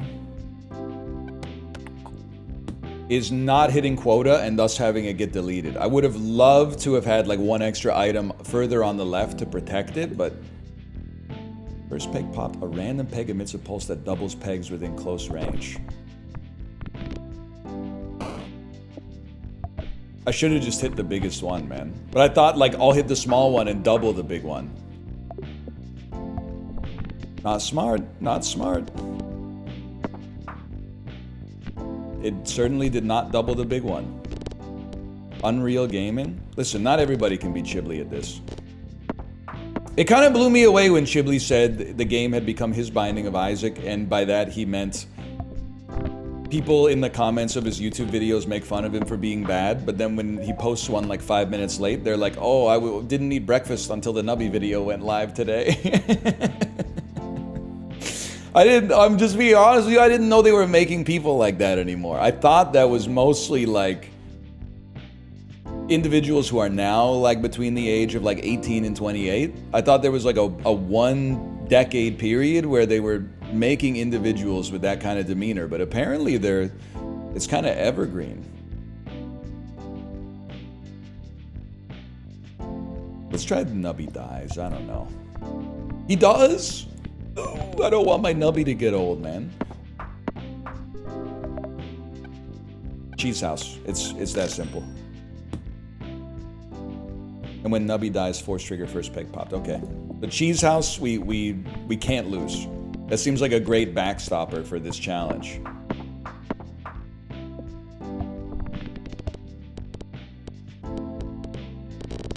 I remember coming back from school and watching Chib play Nubby. Ah, life was so simple back then, man.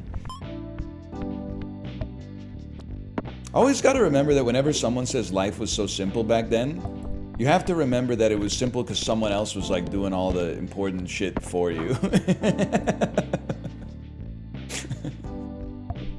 Your mom was like making sure you were ready for school every day, like cooking all your meals and making sure the mortgage got paid and stuff like that. You're just saying we need butlers? Yeah, but there's a problem. Oh, fuck you, man. There's a problem with it because even the butlers need butlers. So you gotta like have a butler, but you also gotta be some butler's butler. Otherwise, it's not fair.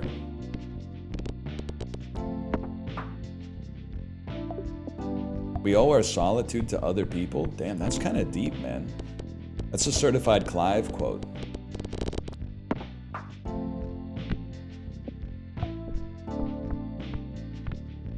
Fuck you, man. How did my cheese house die? I thought it was supposed to guarantee that you live.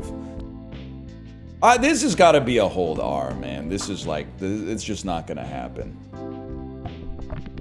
I screwed up too early by destroying my 3D glasses. You're not winning like round 17 with no items, I think. What a shot.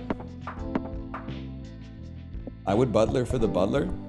You know, some of the realest shit that's ever been said in real life, but also on this website, is it's easier to do other people's chores.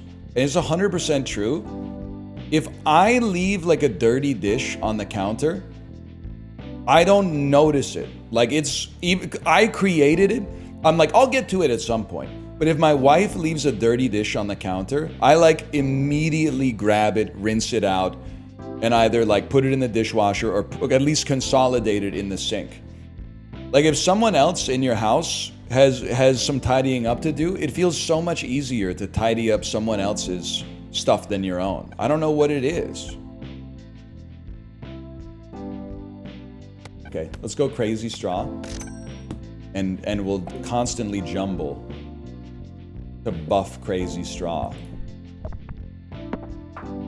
You jumble every time. Oh, that's a horrible grid, man. We tank those? We tank those! Jumble's a gamble? Lord, I was born a gambling man. We barely made that one.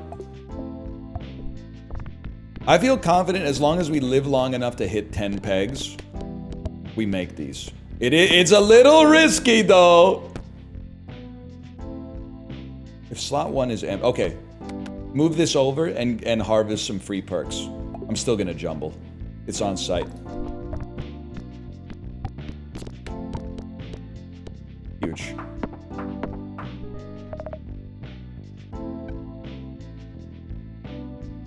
For now, run a little redundancy, man. Oh, snap. You go wide, exactly. You build your board out first, then you optimize with one weapon, Vanessa. Huge. Update on the Toronto Nude Men Parade. I went to Google what their group name was actually called, and the first result was Fox News, so never mind, I fuck with them now. I can understand that. So here's the thing. So this was a callback to something earlier in the stream where I was saying I'm not bothered by nudity, and then someone said they went to the Toronto Nude Men parade, and they saw a lot of old dicks and balls, and they said they weren't traumatized, but they were talking about how it bothered them. So I consider that to be kind of traumatic, I suppose. How dare you? Don't fuck me on this one. You fucked me. You fucked me, we lose. No, we don't lose because we still have a perk that could keep us alive. So I sussed you, and that's not necessarily fair to you, but when you said Toronto Nude Men Parade, I honestly thought it was like a homophobic way to describe the Pride Parade. I thought you were like dog whistling some homophobia, which is why I sussed you. But now finding out that it may actually have been called the Toronto Nude Men Parade, it is a little crazy to me because it is a little insane to go to something called that and then be, I would say, like offended that there's nude men there, but at least, like, it seems like you're on the level at least.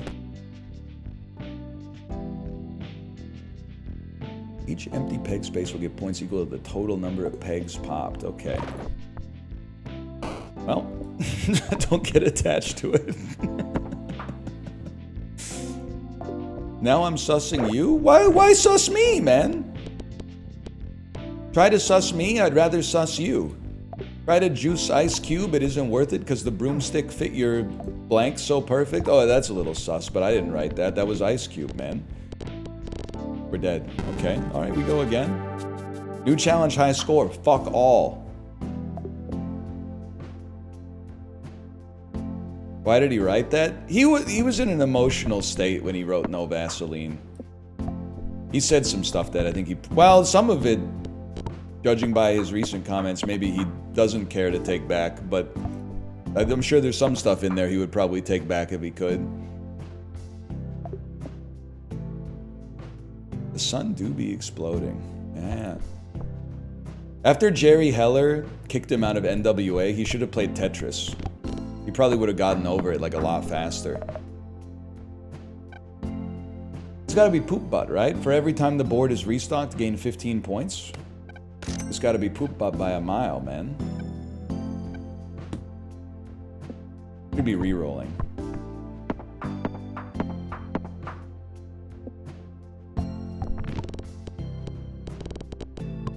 Whatever happened to Shay Carl?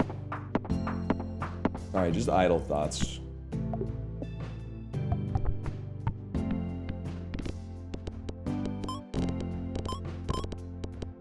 My goat?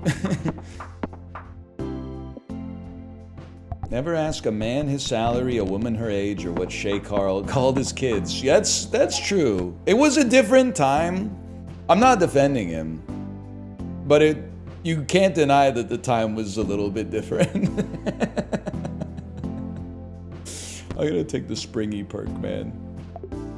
Why did he call them that? People were they were more flippant with words like that back in the day. Why did I reroll him? I wanted to freeze, man. I wanted to buy the slot upgrade. What am I doing?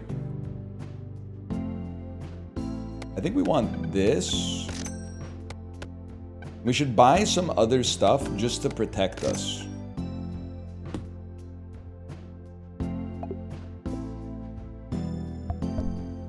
Huge. Poop Butt doesn't mess around, man.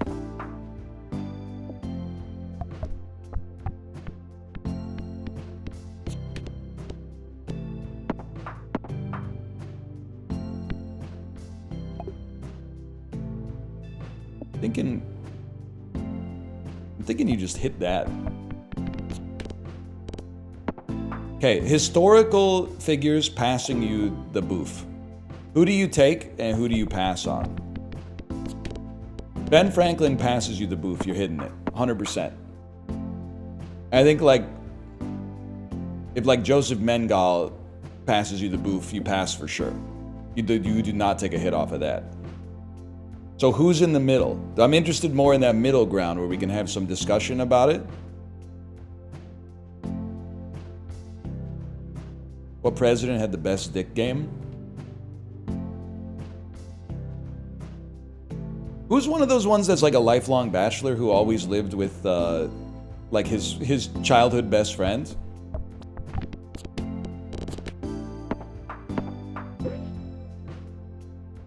Buchanan? Damn, it sucks that Buchanan was like the worst president, right? Because I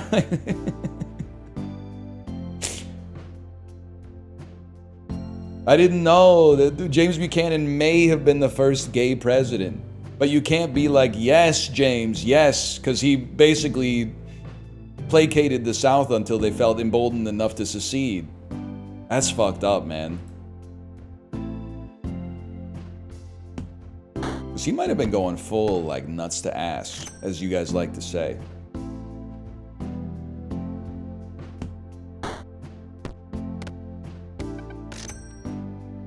LBJ had a big one. Well, Source himself, for one. Secondly, everybody knows the bigger your dick, the worse you are at fucking, because you don't have to try as hard, maybe. So, honestly, he probably sucked ass at slanging his meat, if I had to guess. These videos are going to be age restricted, man. And there's no need for it. It's your puritanical censorship standards in your country. Not true, I'm small and I barely try. Well, there's got to be a size where you're just like, what's the point? You know, you can't put lipstick on a pig. But like, all the sizes in the middle, you can have an impact, I'm sure. Okay, 1 second. Pregnancy test this year. First peg pop, Nubby gives birth to a copy of himself. Okay, that's important for a fella like me. Huge, huge, huge.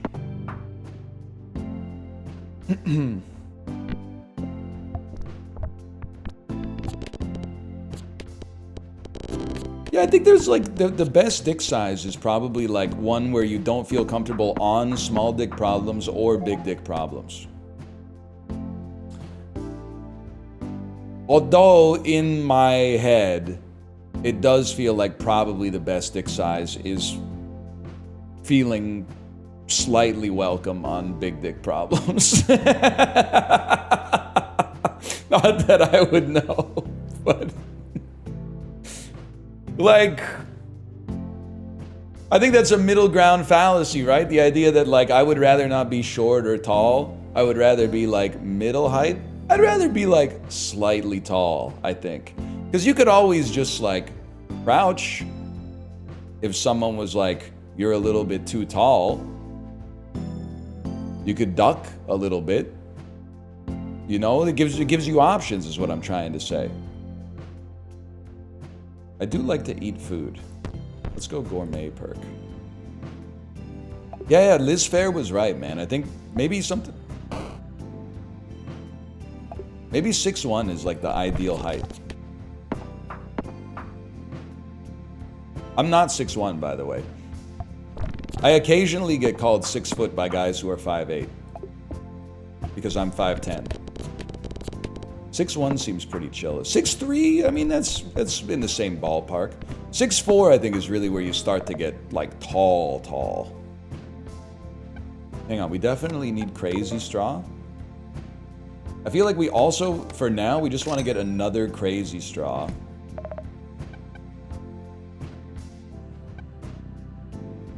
I don't really know what I'm doing with all this. But the next money we're going to spend is going to be spent on getting the slot number 7, I think.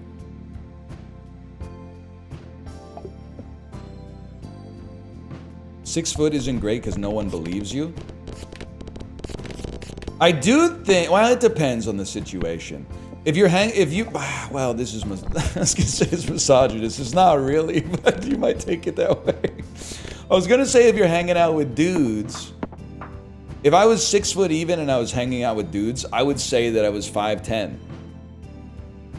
Because then the other dudes who are shorter than you would have to like nut up and be like, you're not 5'10", I'm 5'10", and then they bust out the measuring tape and you go, like, you'll be like, oh, my mistake, I'm actually 6 foot tall, but it turns out you're 5'7.5". So you own them and gain like social favor like as a result of that. Definitely take the void perk. I would fuck with people if I was tall, yeah. I think. I don't know, maybe that's one of those things that like relatively average height guys say, but they wouldn't actually do. Beats me. Yes. We need to force trigger... We could still force trigger poop butt. Saw one of your older videos, you were fat AF. I was getting pretty heavy, man. There's no excuse for a 6'1" fella like me to be like 230 pounds. Well, maybe that's like, I'm like fat shaming my old self, but like, my head was fucking big for sure. It put and a lot of the weight was not in the cranial region too.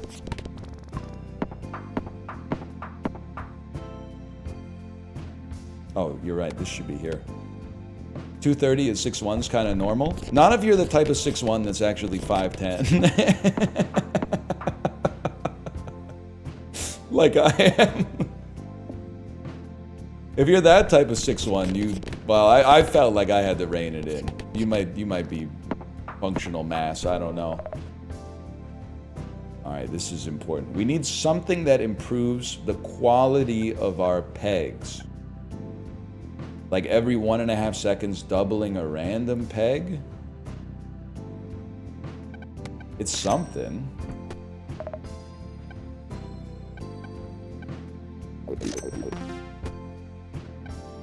Two random pegs get smacked when it... reroll me. Kazoo and Straw is a classic build. I'll take your word on that one. I'll pay you Tuesday for a hamburger today. You see the post that was like, that dude must have invented Klarna? His dream finally became a reality.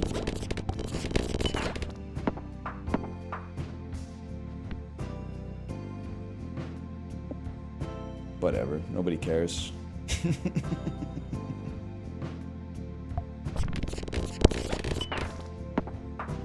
Nobody cares. Klarna's the worst word I've ever had to utter. I think this may honestly be like the first few times I've ever said the word out loud. You don't even know what Klarna is? Klarna is like, hang on, I'm feasting with the beasts. Klarna is like the buy now, pay later company. I do think, like, when everything became... When expensive stuff was like, you can do buy now, pay later, I was like, that's a lot of... That makes sense to me. Maybe that's a good thing. Seeing it applied to DoorDash did break my spirit a little bit, but they will not turn me against my fellow man. It does seem insane to me that you could be like, I want a burrito badly right now, but I don't want to pay for it until like November. But at the same time, isn't it also like, maybe this is naive of me, but some of the screenshots I've seen of Klarna are like, you could buy this pizza right now, eat the pizza, and pay for it in 6 months, or pay for it like in installments. But it was like 0% financing, which is actually, you'd be stupid to pay for your food now. You could just buy a $20 lunch, put the $20 from lunch into a CD, and then before you know it, you got $20.72 by the time you got to play Klarna, and all of a sudden you just made 72 cents off the top. I do it constantly to raise my credit score. That's fucking sick, actually. I didn't even think about that. That's bad. What did you break? Whatever. Kazoo. That was like my most important item by far. I'm getting to that 800 credit score, one burrito at a time. It's gotta be that. Poop butt kinda bad now. I can see that, but I gotta get to a shop. I can only solve it by getting to a shop. But I see what you're saying. What you're saying is poop butt doesn't need to be in slot 7. We could put the jacks in slot number 7. And put poop butt in slot number 1, so if something breaks, it's poop butt. I feel you, man. I feel you.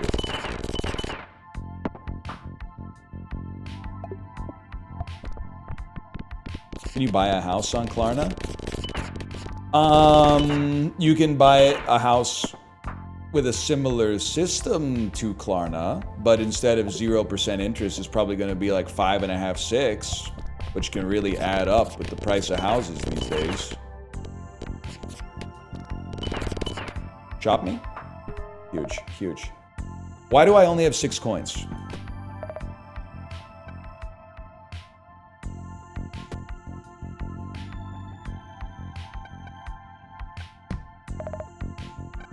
The jack is pretty good.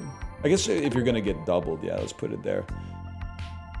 You need tomato? I didn't even see tomato. Oh, there was no tomato. That explains it.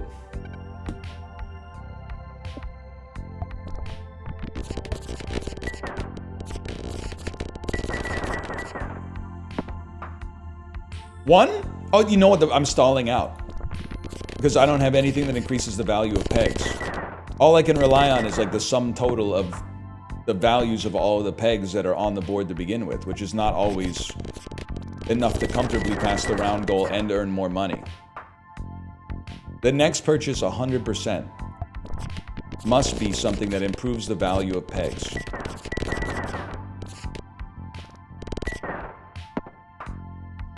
Oh, you're right, I got a jumble for straws. 30 pegs popped, force trigger 5, 6, and 7? 30 seems like a lot, but... Jumble.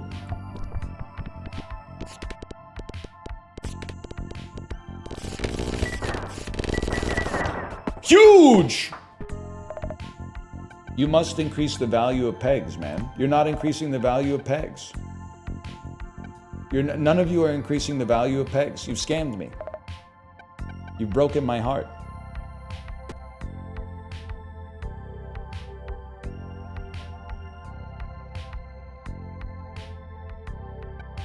I think I hold, man.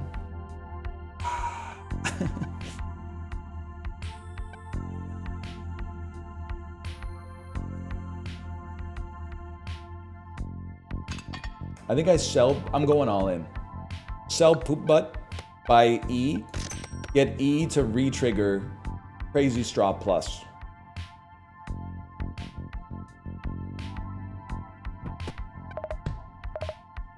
Couldn't afford it anyway.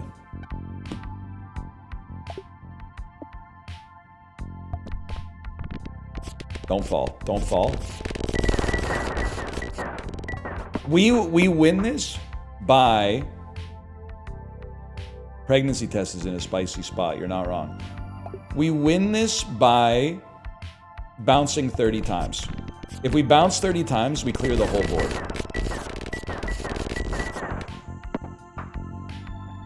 Don't kill me. Where's my 32? Oh, where's my hug? This is such a cursed board, man.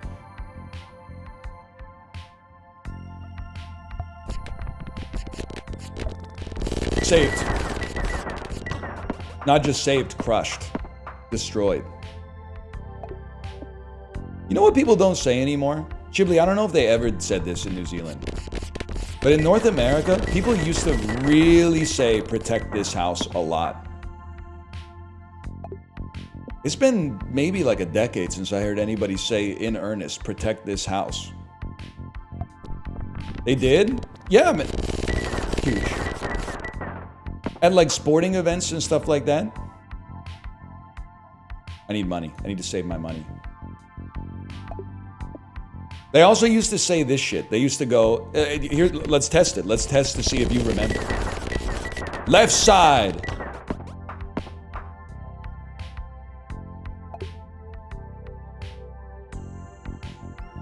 See that? That's magic, man. Strong side, strong side. That's what I'm talking about. They say North America doesn't have culture. What about left side, strong side, man? What about some OHIO type shit? That one kind of pisses me off, but you know, you gotta have something. What about Terry Tate office linebacker? Oh, we've got old museums and paintings and stuff like that. Okay, well, we got Terry Tate office linebacker. You don't hear us complaining. Okay, there's no question. We need Kazoo. We need a reroll. Nubby launch mutates into the non-upgraded version of the item to the left of me for the rest of the round. First peg popped. Okay, I think, I hate to say it because squid copying pregnancy tests could be great. I think we need 3D glasses to double the value of our pegs and possibly freeze this squid for now.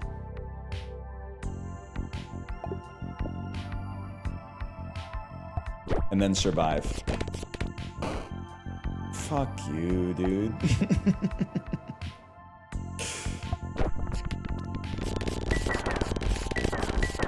Yes! Glasses desperately needs re-trigger.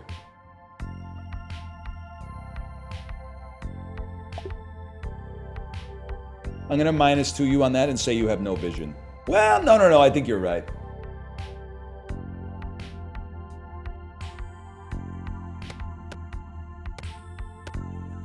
That's my new play.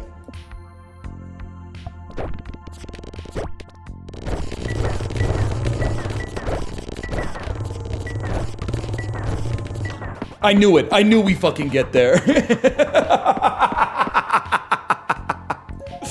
I knew it, man. Sure.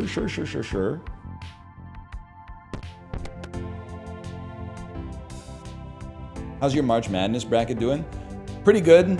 I got Paige Buckets in NCAA women's. I mean, that was a gimme as soon as, you know, USC got dusted.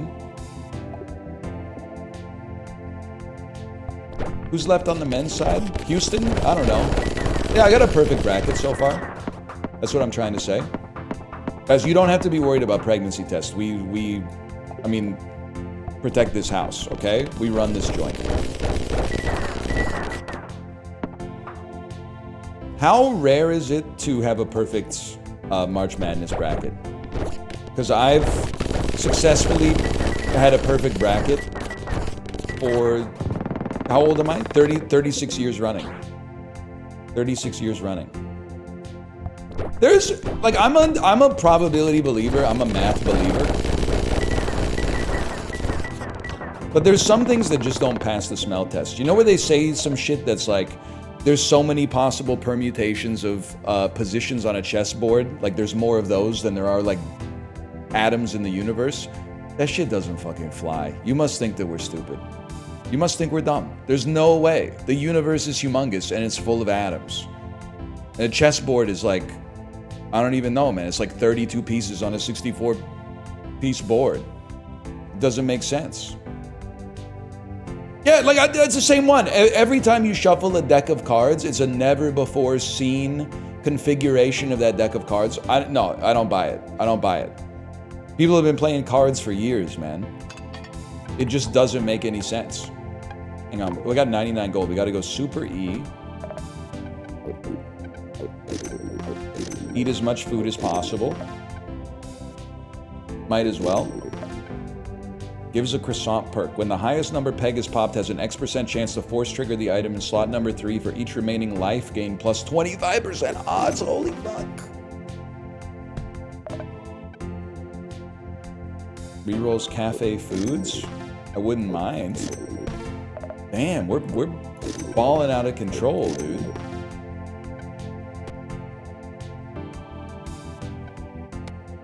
I don't know. It's one of those things where I'm like, you must really think we're stupid to believe that one.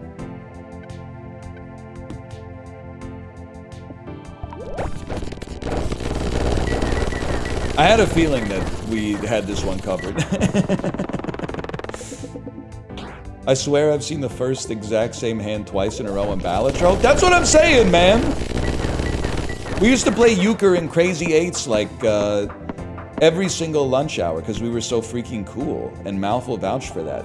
There's no way I haven't started with like the same euchre hand at least 2 times in a row, man.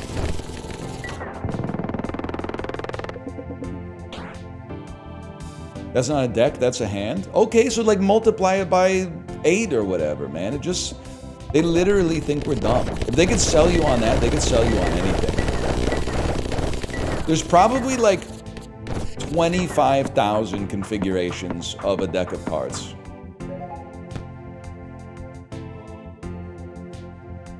I'm just gonna take it and be lazy and not worry about it too much.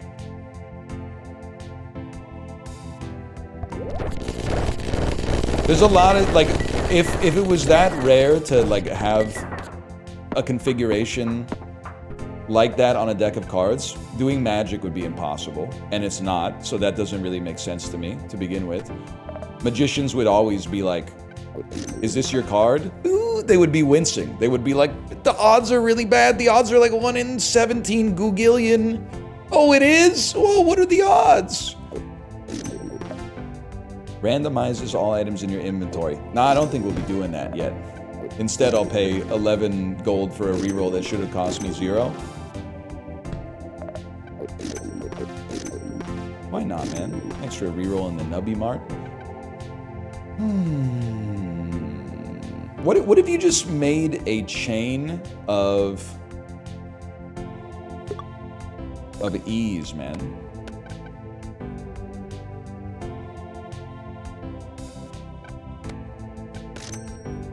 E. I was thinking about Kazoo as well, but E.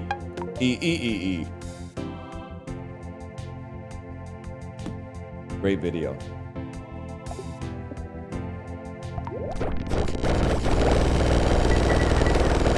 Why don't magicians win every poker tournament then? That's a trick question. They won't let them deal.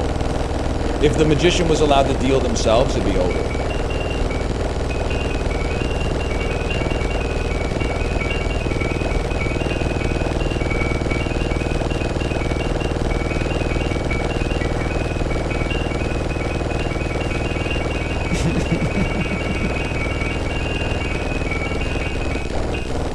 We take those, man. We take those.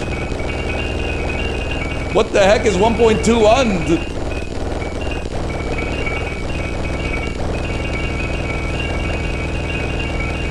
I gotta see what happens if we get to over 9.9 und, okay?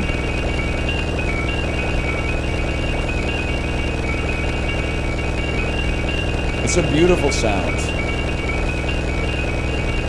This is what it's like to live next to a construction site. This is what it sounds like in a streamer's head when they tell the story about their next door neighbor using a lawnmower at 11 a.m. on a Saturday.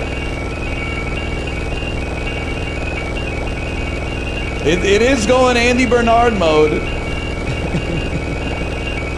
I just gotta see what happens at 9.9, okay?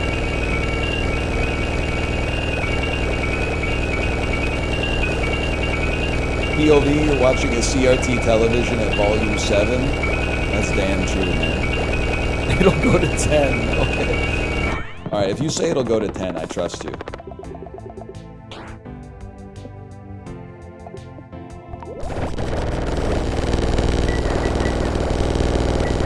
That's good enough for me.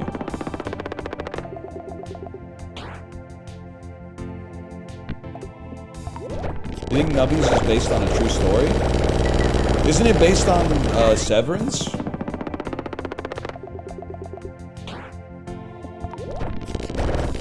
I thought this was like working in quantified macro data or whatever.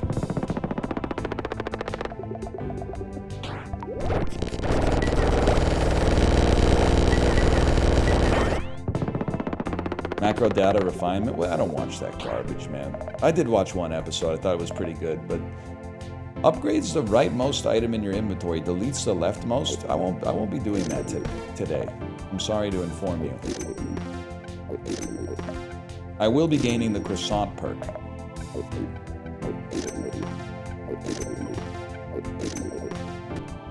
And then looking for stuff we already have. Y'all, we don't need the squid. You put another E in there. It just makes sense.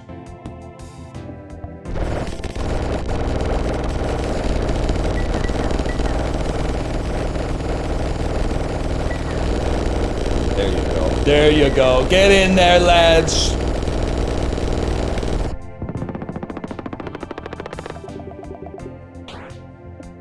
You could have copied the E? Bro, I don't need to copy it. I got the real thing. Certified, organic, all-natural, plant-based E.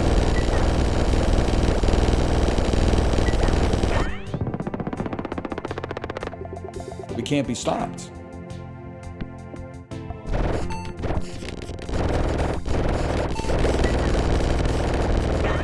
That's enough of that.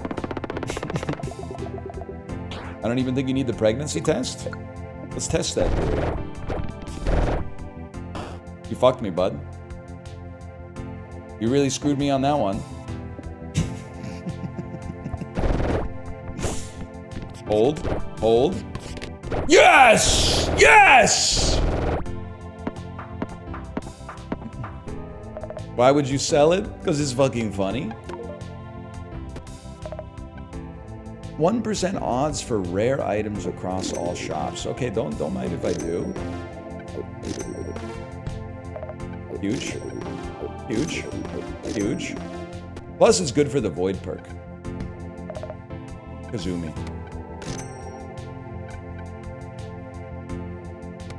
Flaming Skull me. We are Flaming Skull. Name that movie. Can't be done. They're not allowed to make movies like that anymore.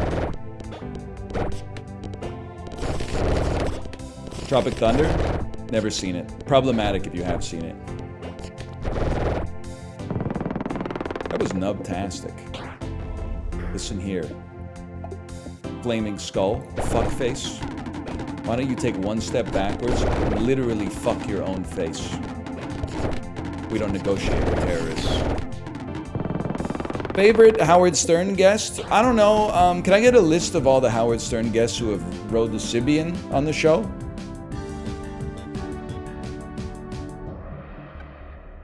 Easiest run of my life. 7.9 unk. Okay, slash mark. Hillary Clinton did not ride the Sibian when she went on Howard Stern, okay? She was like, wah, wah, wah, wah, wah, talking about politics or something. Not the reason I listen to the show. Hop on the Sibian or get the fuck off the air, lady. Whoever you are. Okay, that was Nubby 1. Let's do another challenge, man. Kathy Bates did not get on the Sibian. You're thinking of About Schmidt. That was a hot tub. It was a jacuzzi. Challenges. One Shot McGee. During restocks, you can only gain 1 life at most. Even if you restock more than once, you can't gain lives using any alternative method.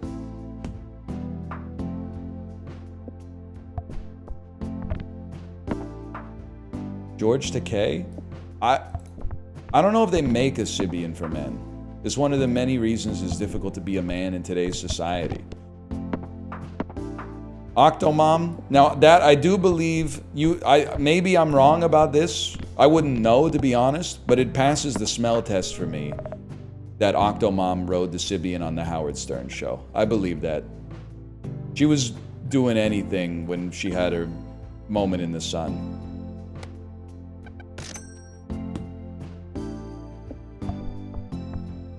Which is her right.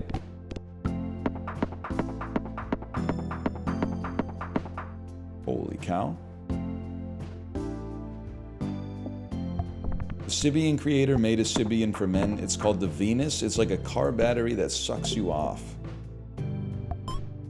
The colors of the rainbow, so pretty in the sky. I see children playing. Say, how do you do? They're really saying, I love you. What does he say?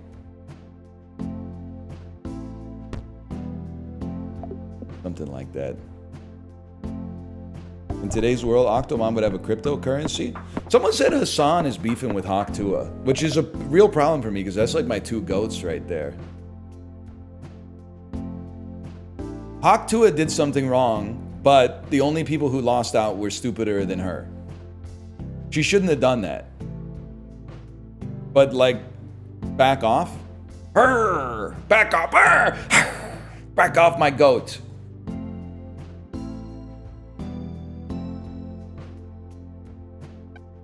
Two wrongs don't make a right. That's exactly what I'm saying. I think you wrote 2 wrongs make a right, but I'm just gonna reject your reality and substitute my motherfucking own.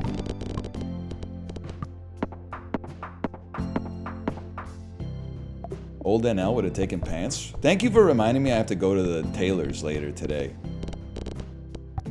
I got 2 pairs of pants that blew out the crotch. I gotta swing by the dry cleaner and have them repaired. It's not a joke. Kate will tell you it's not a joke. I ripped the crotch out of my jeans like, well, not my khakis, let's be honest. I don't know what that's supposed to mean. Like a week into being away, I had to wear shorts for the rest of the time. Wasn't that bad until I got off the airplane at Vancouver International Airport, and I was like, damn, it's still cold here.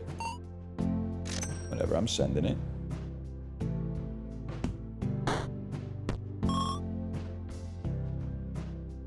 You a long strider?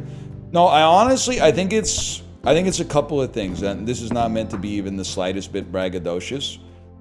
I think that I am a little thicker in the thighs and the ass than the average dude. I'm built that way, and also the bike contributes to it.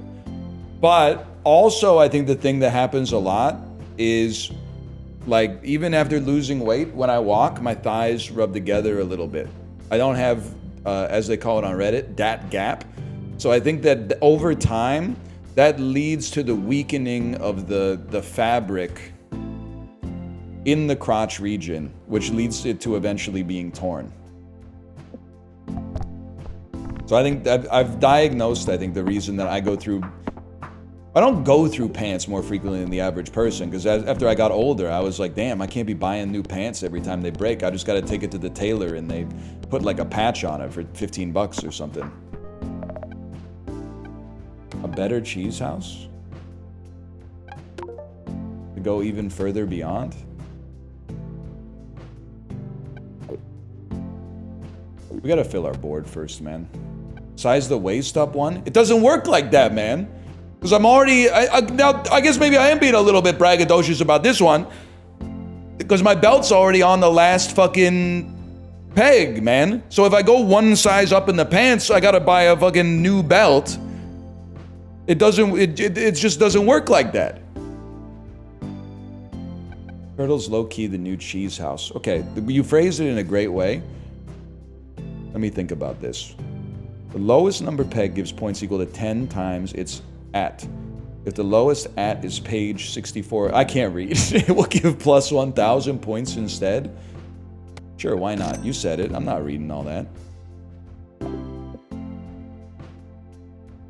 I think it said peg number 64, but I said page 64 because I'm such an avid reader. What are your thoughts on tailors? I'm for them. I also I'm becoming like one of those like Deacon Blues type motherfuckers, slowly but surely, because it doesn't come naturally to me. I'm like starting to crawl like a viper through these suburban streets. And by that, I mean, I love going to cash-based businesses and engaging in like-minded commerce with individuals who also would prefer to receive cash as opposed to a digital transaction. I like when the taxi driver says, do you have cash? I like when I go to the tailor and he says, you know, that'll be like $110 or it'll be like $86 if you pay in cash. It's not, I don't work for the Canada Revenue Agency. It's not as far as I know, it's offensive for me to imply that they're not paying their taxes. I'm using an instrument of legal tender, a bearer bill, that it is perfectly acceptable in a transaction like that.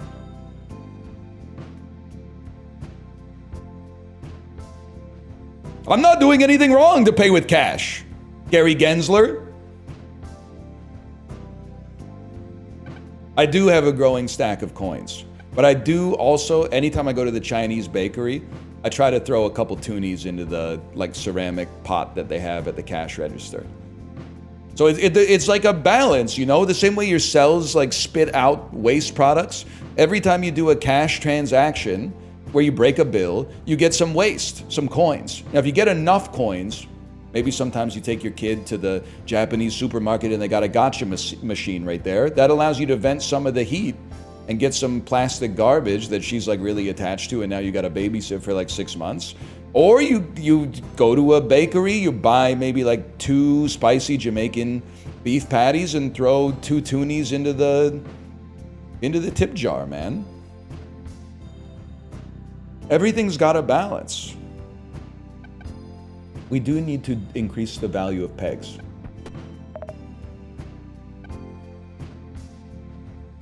Your bakery sells beef patties? They do it all, man. They do it all.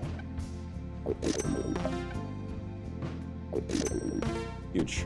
Now I can't even afford kazoo. Top Chinese bakery? Old heads tell me it's gone a little bit downhill, but I'm a Newtown bakery, Andy, to be honest with you.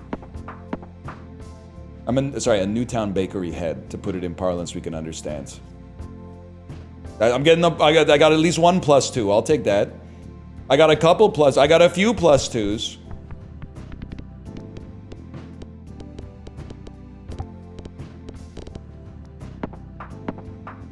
Play Schedule 1? Aren't you the dude who asked me about Hillary Clinton on the Sibian?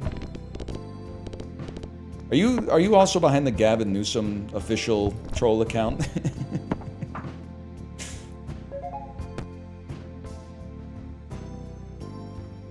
We go waffle on this one. So many people watching yet nobody typing. What do you want people to say, man? Shoot the fucking ball at the big one? Like, it's just, we're here having a conversation. Sometimes it ebbs and flows, okay? I'm gonna need you guys to type a little bit more. You're really letting me down.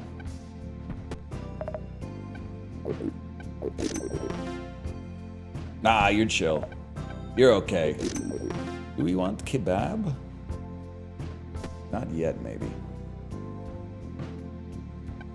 I think we want kazoo.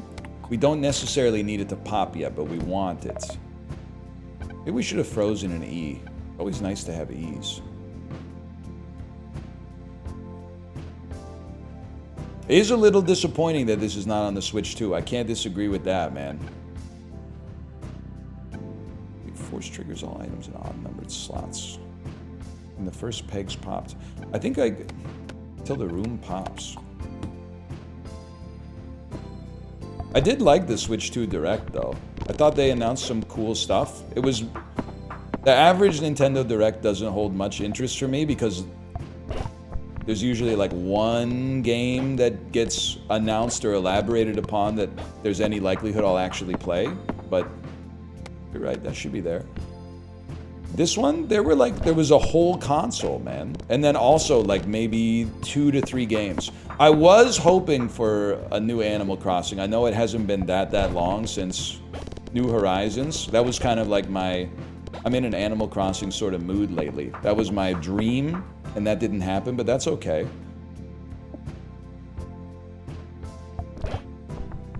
Plenty of time. That was 6 years ago? Yeah, but sometimes Nintendo takes like, 50 years.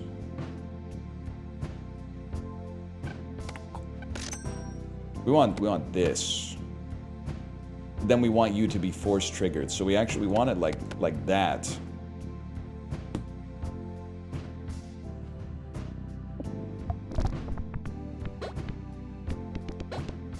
New Horizons had no content? Oh, content!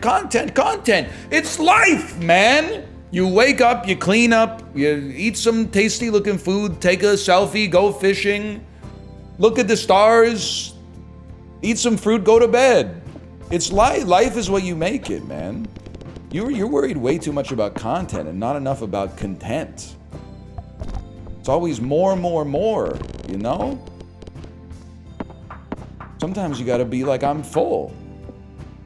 They could have maybe had like a bowling game or something, like a pool game or something in it. Maybe a game where you like sell vegetables and get coins or something, or bells, sorry.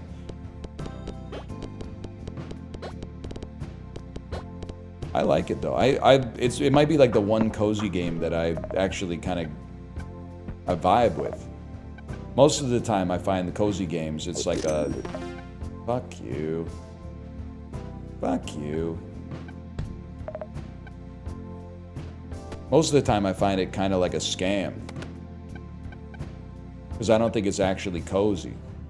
Wait, halves the highest peg, doubles the lowest peg, and then Turtle gives you an extra bonus on that? Like, I'll defend to the death the idea that Stardew Valley, not a cozy game. We don't need you. Stardew Valley is one of the most stressful games I've ever played. You have shit to do every day. But you only get like 15 seconds to do it before the day's over. You can say what you want about Animal Crossing, but like at least if you're like, I want to do a lot today, Animal Crossing is like, you can spend as much time as you want on your island, man. It's your island. Stardew Valley's like, pick and choose, motherfucker. Are you going to the Tulip Festival or are you harvesting your beets on the optimum beet harvesting day? Like, it's too much for me.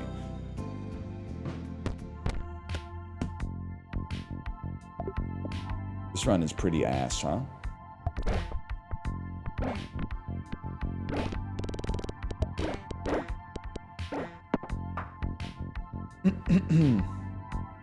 Stock market is pretty stressful.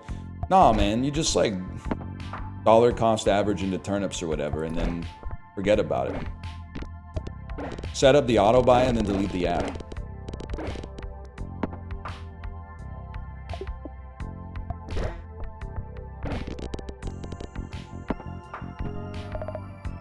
America needs to go back to the Bell standard.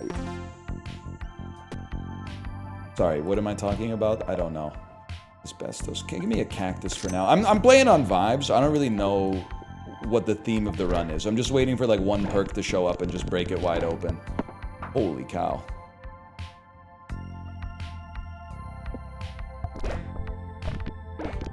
Turnips are only stressful if you're a lazy bum. That's appeal to ridicule. That's not a you're criticizing the character of the individual instead of rebutting their argument. That's an appeal to ridicule. Nice try, buddy. 2 days ago, that might have worked on me. I might have been like, you're spitting on that one, but not today. First peg popped. Force triggers the leftmost item X times. Jumbling pegs increases X by 2.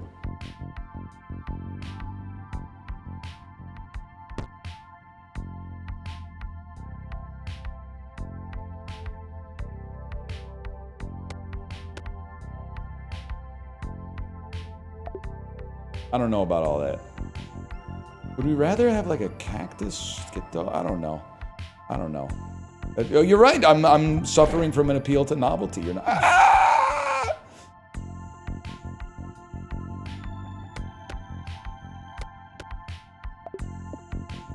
Just survive. Live.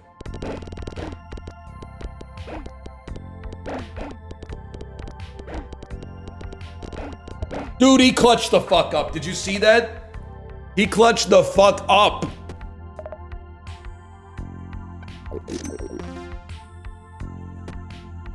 The tree is screwing you? Is that true? That true? I don't think we really need Poopy Bub, but it's something, man. Restock it and then survive. Yeah, I didn't really like hitting the channel down there. But we have 22 stars. I'll run it back though. All of your items are brick in your run? Now you tell me.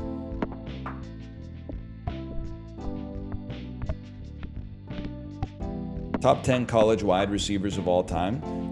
Travis Hunter. He's a type of two-way player the NFL hasn't seen in 7 decades. That's all I need to know. The rest, I'll figure it out when I get there.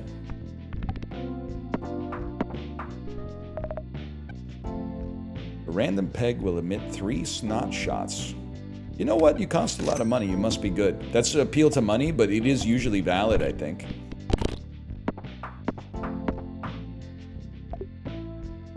In Nubby, at least. Randy Moss. Yards after carry. Yards after catch merchant. Nah, he's kind of the GOAT, though. What item would you add to Nubby? Coke Zero? Why did I take it as if it was like a sneer? Like I said it, like, what item would you add to Nubby? Coke Zero? Maybe you didn't mean it like that. If the item in slot number 2 triggers, force trigger all items, but then disable the item in slot 2. I can live with that for the time being. I can't believe, I think, I'll get -2s and I'll get +2s in my day-to-day. I don't think I've ever had a more unanimous swell of -2s than when I said soda is underpriced at restaurants. You disabled Booger? It goes off once and then that's good, man.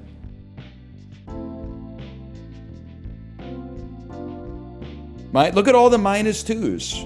Can you explain it? Yes. Absolutely, I can explain it. Soda with free refills is underpriced because it's worth more to me than $3.50. I know, but here's the thing. People go like, yeah, but there's only 3 cents worth of syrup in it. Yeah, but I would pay $8 for a soda with free refills. So it's underpriced, man. It doesn't matter.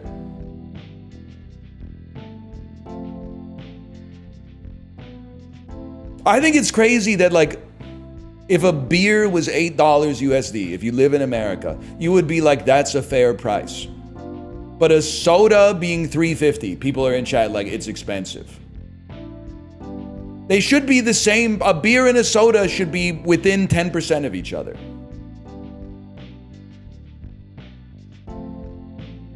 Because the soda's better, man. And it doesn't come with a debuff. It actually comes with a mild buff because of the caffeine.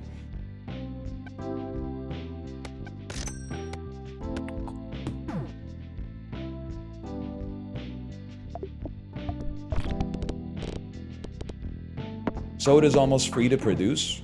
You need to take the other half of your economics course, man. Fuck you!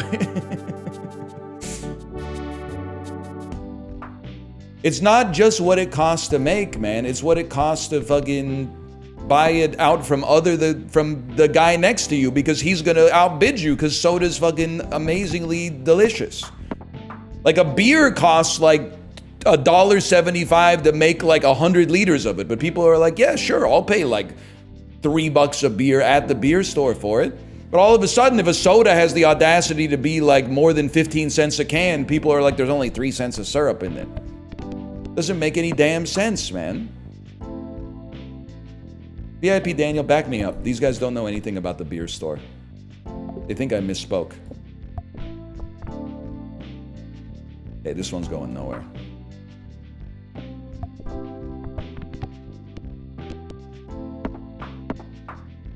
I think you're just addicted to soda. I'm not addicted to soda. I'm taking advantage of an underpriced good. I'm arbing soda right now.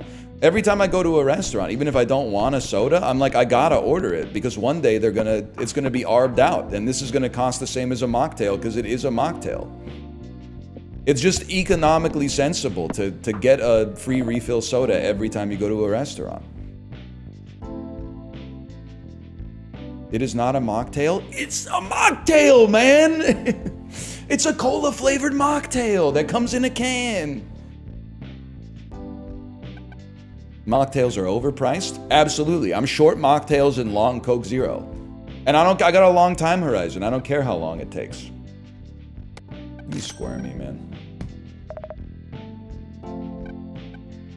I do like a cactus, I'll be honest with you. This is bait? It's not bait. I hope they don't raise the price of soda, but they could raise it a little bit and I would still keep drinking that garbage for sure. Where are you going that you assume they have free refills? I would say 85% of restaurants in North America, full stop. Any restaurant that serves you in a plastic cup is giving you free refills 100%. If they bring you a can, I only get one, because you can't be asking for seconds at like Ramen Dombo, but...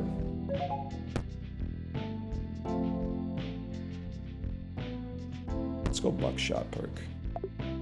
When the can comes out, you're cooked. And then it's like, fucking like lukewarm Coke Zero. Oh, man. Nah, you'd hate to see that. Or they got it like wrapped in a paper towel or something. I know you're Gavin Newsom, man. You can't fucking fool me. You're Gavin Newsom official. You type exactly like Gavin Newsom official. You bring up the same type of shit that Gavin Newsom official brought up. But can we say that one of the legacies of the like 2 days that Gavin Newsom official was in chat, he did get me to play the Bazaar. He was spitting with that one. What a shot.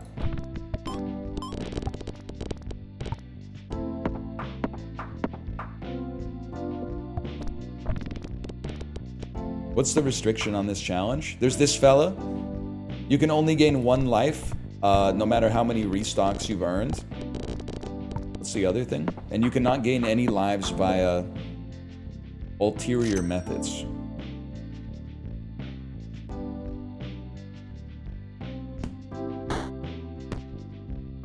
All pegs will give you equal to the double the number of the lowest number peg. Yeah. Well, I don't know what that means, buddy.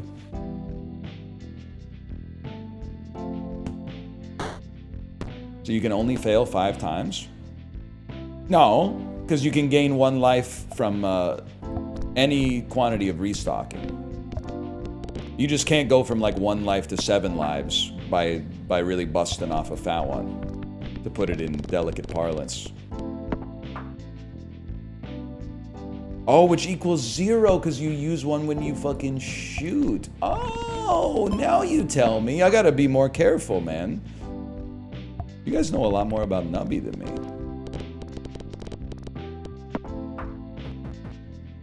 A lot of cock talk today. No, there's not. It's actually like substantially less cock talk than yesterday. Lowest number peg becomes a copy of the highest number peg. I don't even need to read anything else, man. Every 1.5 seconds?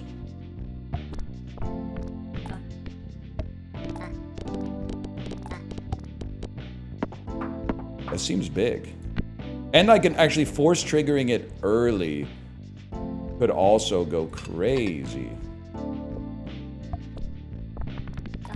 512 is a bigger number than 128, now that I think about it.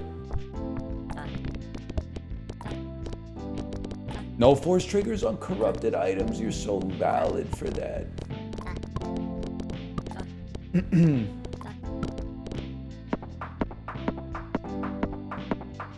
That's pretty good, though. Force trigger all first peg pops? I'm not that type of fella, I'm sorry to say. I still think I gotta move King Baby. But I do like popping the highest value peg first, because even when it gets halved, it's still pretty high. Move you. All pegs will give equal to no, like that. Please read Chib's message. Chib, what's it like to have shooters in the chat? That's crazy. When you don't read my messages, all people say are, they say, NL Dono Wald LOL, which I don't even know what that means. But now we got people in chat that are like, please read Chib's message. In true Twitch fashion, it would be easier on me, which is the thing I'm most concerned about, if you just copy and pasted his message until someone in chat said, mods, the spam is relentless.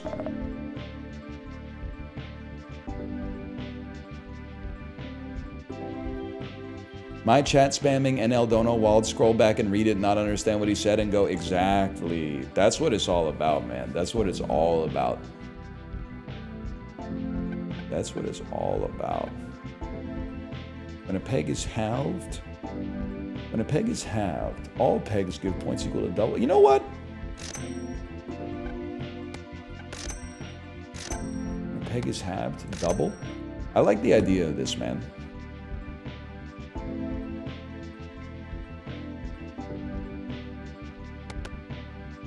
I like the idea of this. I'm in love with the shape of you. Me when I'm at the job interview and they ask me why I want to work at the Alphabet Factory, Chibli, it's like my favorite Ed Sheeran song. I'm in love with the shape of you. Although I can't remember if we figured out. You is pretty late in the alphabet. Is this like a senior role that I'd be interviewing for? Or is you like it's a fairly easy letter to make? So maybe that would be like an entry job? Whoops.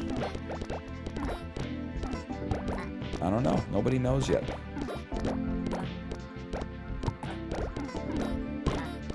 Damn. You would be above the S workers? Please don't say that. No!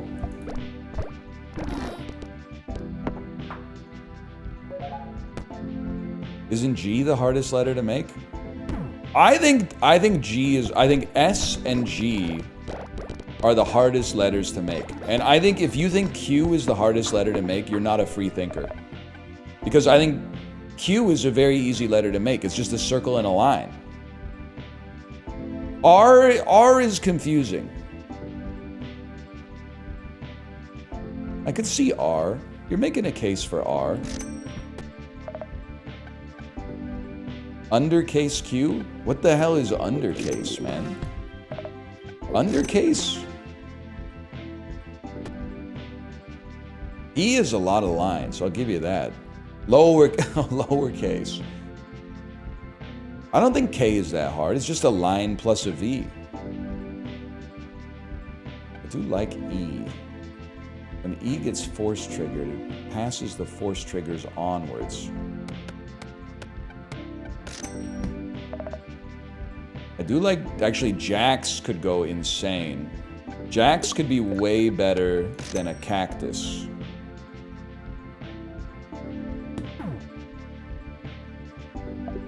I'm starting to think, to be honest with you, you guys don't know shit about the alphabet. Because, like, some of the letters you're suggesting are trivial to compose. Ampersand is not a letter, man. That's a symbol. Fuck you. Ampersand is that's a relational symbol. It's conditional. It used to be? Okay, well, fucking, we used to eat guts and shit too. We don't do that anymore. Every letter's kind of hard at first. That is true. Like, my daughter, Kate will tell you that this is a real story. My daughter crashed out right before vacation, and you might say, why? She couldn't draw an S. She would, like, try to... The human mind is a very interesting thing, man. It's like, she'll draw an S and then, like, throw the pen and be like, I can't draw an S. And I'll be like, here, let's work together on it. And we'll do, like, a little lesson. And I'll be like, it's kind of like making an 8, but then you just stop drawing it, like, 2/3 of the way through.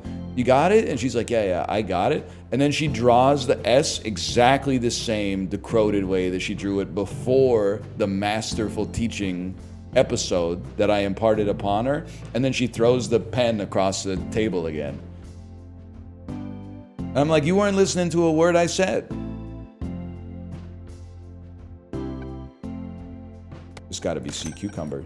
The goats are saying sea cucumber is basically like the new cheese house.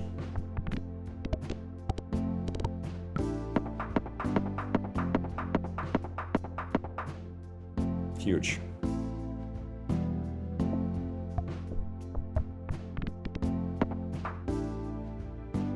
Cucumber. I remember that video. VIP Daniel, what happened to Xanta? Did Xanta die? You guys know Xanta?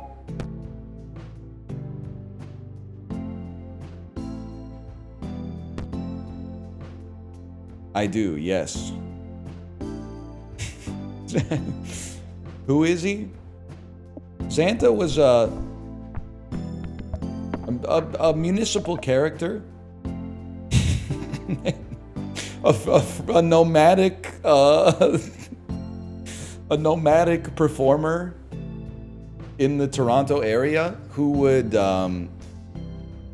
he'd never wore a shirt. He was in very good shape and he always wore a Santa hat, and he would go up to people like on the subway and just make noise and then literally do like 100 push-ups on the subway floor right in front of them. And I'm not messing with you. Like, this dude could bust out the push-ups. He was clip farming, but back in the day where there wasn't, like, not everybody had a phone and stuff like that. It was kind of incredible. He doesn't do Xanta anymore? No. I think, like, he literally, like, passed away.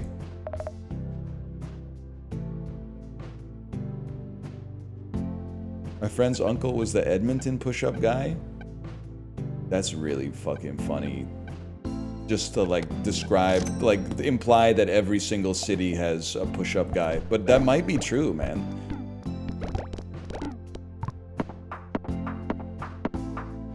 Yeah, I've never seen, like, a Vancouver push-up guy. I do routinely see people just yelling at nothing. But I'm like, they must have a grievance. Like, who am I to say, hey, keep it down? We got our own characters. Opera guy, roller girl. Roller girl's probably the most famous. I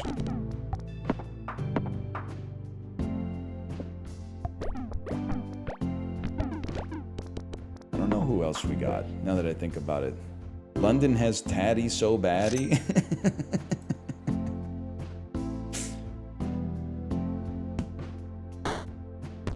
10 gold, man!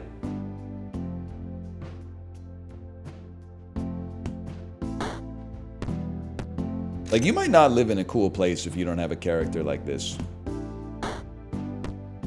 The buckshot perk. That's a big pull, man. We gotta hit the 256 right off the bat, though. Imagine! That was not smart. That wasn't a good way to handle our problems there. Actually, it turns out Sea Cucumber kind of ass now.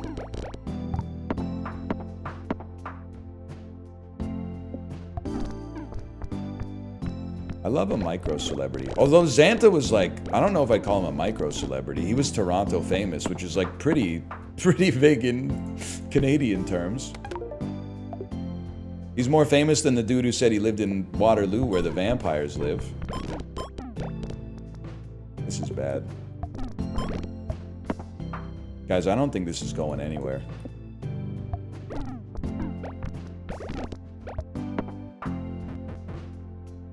Unless... First peg popped. Emits an E-core stream for every 10 times Nubby has died. We should not... This is bad for us. First peg popped, reduce round goal, and have all pegs. That's spicy for me. Multiply total score by 2.5 if the first peg is the highest. I want something more useful. 2 random pegs will copy the value of the first peg popped. Jake the Snake, though! Jake the Snake!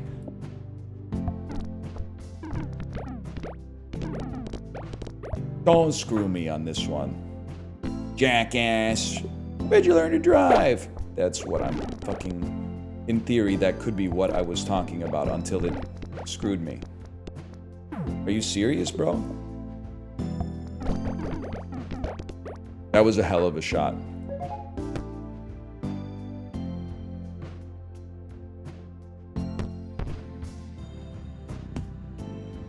Oh, Jake is corrupted now, so he can't force trigger. You're not wrong. That's still kind of sick, though. We get into 80. I do have to go 58 rounds without losing a single life. I'm gonna say no. No, throw in a slash marker and call that Nubby 2. Go on the Amazing Race. I'm, you know, probably not, but like, can I say something? You ever see that video of the lady on the Amazing Race who is scared of heights, and all she has to do to not get eliminated is go down that huge water slide, but she can't bring herself to do it? I've gone through multiple phases of how to feel about that. Having been to a water park with a big water slide not but a week and a half ago, I'd be going down that thing too sweet. I'm a little scared of heights, but you just got, all you gotta do is nut up and get on the water slide. I don't know what to tell you, man. You could win $1 million. You gotta tank that. Yeah, you just fucking cross your shit, exactly. Also, you can push up against the walls to slow yourself down, man. I was a lifeguard at a water park. It's way more dangerous than the ride parks. I mean, that's 100%. Because like when you're bolted in and like harnessed and like they had engineers consult on the construction of the track and like millions of people ride, like almost nothing can go wrong on a roller coaster. Lots of stuff can go wrong on a water slide, man. You could go down all fucked up, like hit your head on the side, lose consciousness. Like you're beholden to physics in the same way you are on a roller coaster, but a roller coaster also has like guides and stuff like that. I think you're right, that's an appeal to fear. You're not wrong. Kind of cooked me with that one.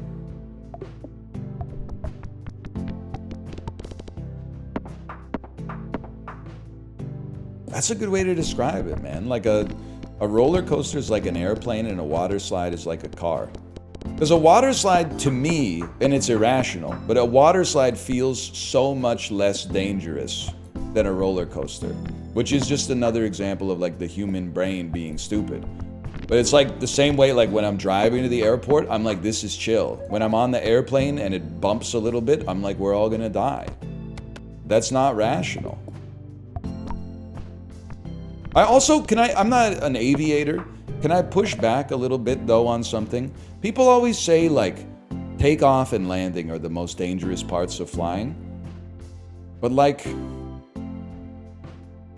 I think it's just, I've played a little Microsoft Flight Simulator. I think it's just landing. I feel like it's really hard to fuck up the takeoff part.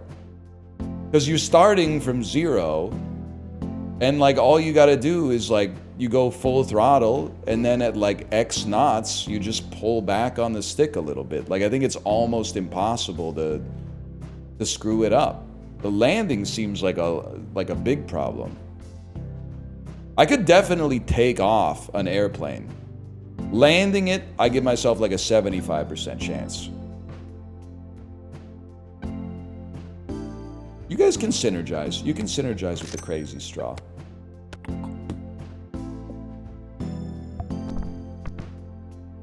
Fuck you, dude. Asshole. It also seems like every time something happens on takeoff, it's like another plane's fault. So like, it's not really my problem. Like they should have kept the EasyJet off the runway or whatever. Like that's ATC, man. I bought a Peloton, did a 20-minute ride with the shoes on. Almost shit myself because I didn't have my phone and didn't know how to get the shoes unlocked from the pedals. I wouldn't sweat it, big dog. That's honestly like kind of a rite of passage with using clip-in shoes on a bike. What I would say, if you're watching this and at some point this experience happens to you in the future, I would just, and I'm not admonishing you for this, I would not start the ride until you figured out how to get your shoes out. Like, oh jeez. Like try to unclip once. Just to, wow! That's huge. Try to unclip once just so that you know like how to do it. But yeah, after a while you just get used to it. But at first it's a very foreign feeling. It kind of feels like your ankle's gonna snap off. You can also just take the shoes off, but oh, fuck you, man. Fuck you, where'd you learn to drive? You're gonna kill somebody!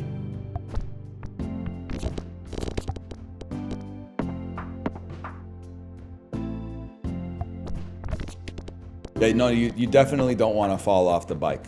Because if you fall off the bike, your feet will both snap in half. I would not recommend that. When a peg is fully popped, mark a random peg. When a peg is marked, all pegs have the same number will be doubled. If no pegs have the same number, a random peg will be doubled. I don't know. I don't know, man. Let's give it a try.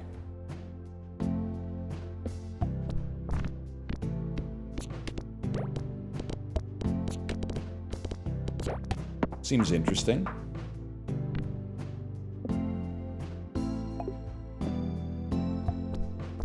No, no, no, no, no, no. Wrong, wrong, wrong. No, no, no, no, no! And the dummy fits between the gaps too well, man!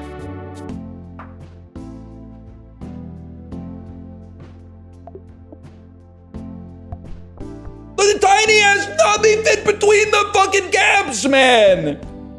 Did you see that? He shot like, how could you fit between that space?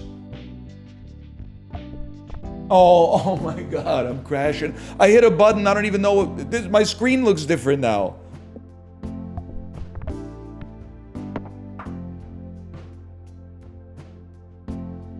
Oh my god, what have I done? The screen doesn't look right. Yeah, I hit F on my keyboard instead of R, and I screwed up my resolution forever.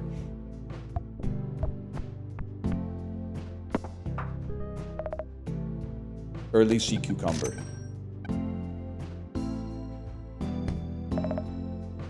I really like Jax, man. Please play Peggle, the content would go crazy. I am playing Peggle, what do you mean? We're playing Peggle as we speak. Holy cow. That was a big one.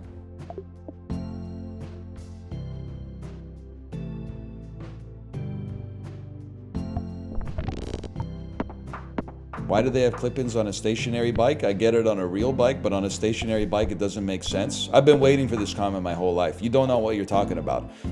Clip-ons are way more dangerous on a real bike because you got to stop sometimes. On a stationary bike, like if you stop pedaling, you don't fall over, man. You got it twisted.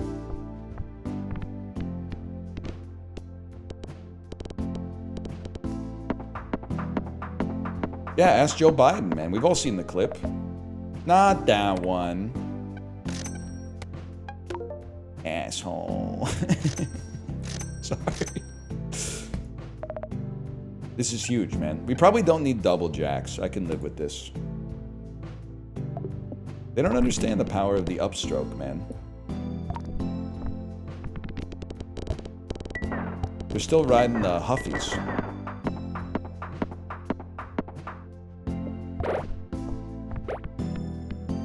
Where the hell did he come from? What's the challenge? You can't replenish lost lives. That's the challenge. So every life you lose is done, man. I heard the least base thing you've ever said on an old VOD the other day. Costco being busy on the weekends, you said they've got to raise the membership prices. As a generally based person, your response? First off, I don't know how to read. Secondly,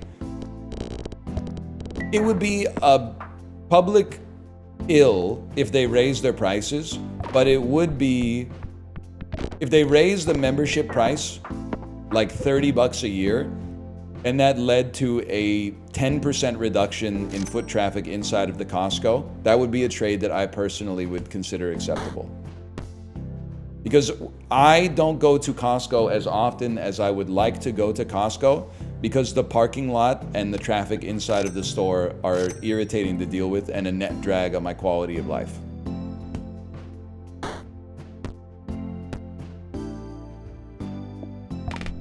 But you got me confused with, fuck you, man. You got me confused with some other streamers. I'm not trying to make like a morally defensible position that can be applied to everybody and anybody. I'm just saying for me personally, it would be great if I was the only motherfucker inside of the store. That would go hard.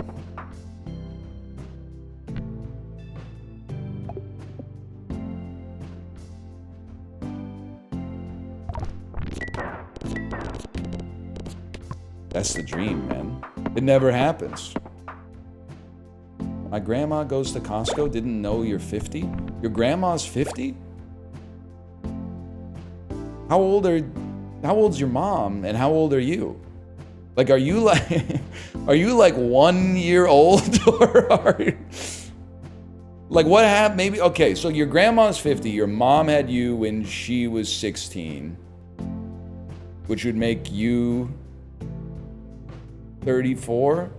I don't know if that's how that works.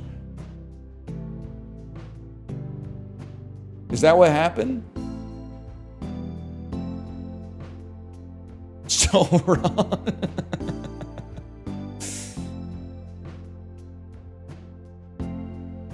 What are you saying? I'm trying to do the math, man. They say never do math on stream.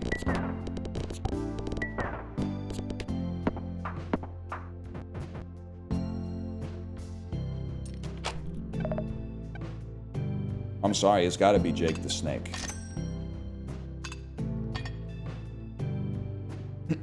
Anyway, long story short, it's just that you don't have to be 50 years old to appreciate a bargain, man.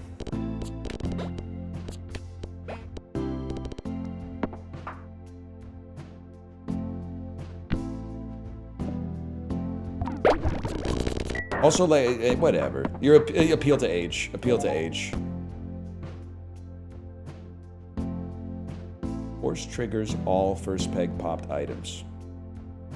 First peg popped, first peg popped, first peg popped. You can't force trigger that one. Okay, we go waffle perk and then move you to here. It's that simple. Appeal to grandma. Exactly. Also, I think that people have you guys are very ageist. That's the thing. You think that young people are better because you are young. Most of you, at least. When in reality, old people are better because they've had more experience. As long as we're not talking about driving a car or Well, there's a few. Recognizing the flow of the transaction at the grocery store and completing the steps in a timely fashion to show respect to the people behind you who don't want to be trapped there forever because it's okay to pay with cash, but you should have it like pre-counted out at least. And they ask you for the rewards card every time. I don't, like, at some point, if you keep getting surprised by the ask of whether or not you have the rewards card, that's a personal issue.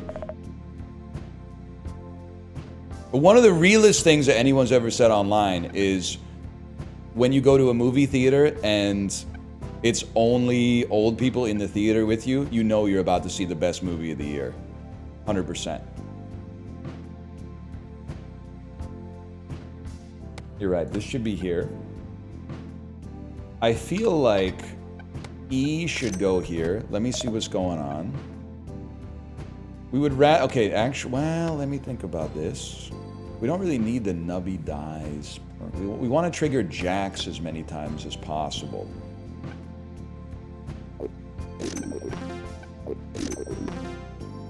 It's the best movie of the year so far. That's a cursed question for like April 2nd. I don't know, I've probably seen one movie released I've seen 2 movies released in 2025. One of them is the Tom Green documentary, which is like, it's okay. And the other one is Companion, which I thought was pretty good. So I would say the movie of the year so far is Companion. But if I'm still saying that shit in December, it's been a bad year for movies, I think. Even though that movie was fun.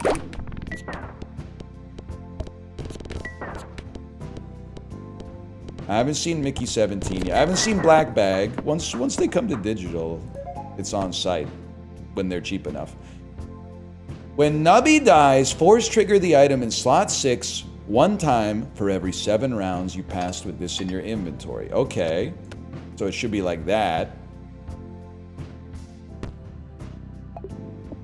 We may actually have a shot at this one.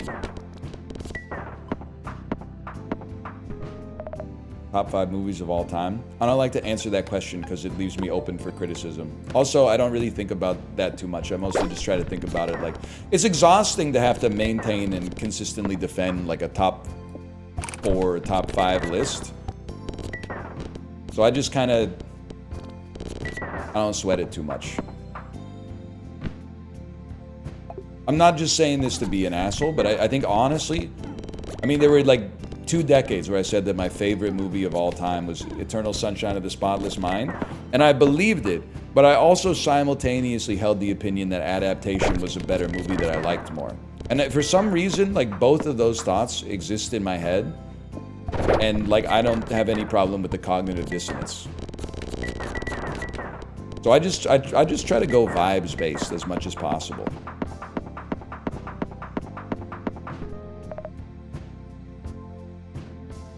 Seems like a good run. When 2 pegs are halved, trigger an electron beam. Okay. Run it. Run it. Store it. And yet you think Charlie Kaufman's best movie is bad? No, I think his best movie is really good. I think it's Adaptation. I think his most ambitious movie is bad. Synecdoche, New York.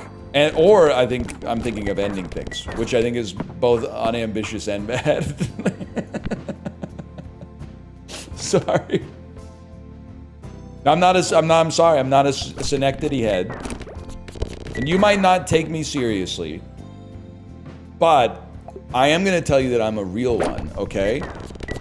I followed the production of Schenectady, New York on a Charlie Kaufman-based blog for like 5 years, because it took a while to make.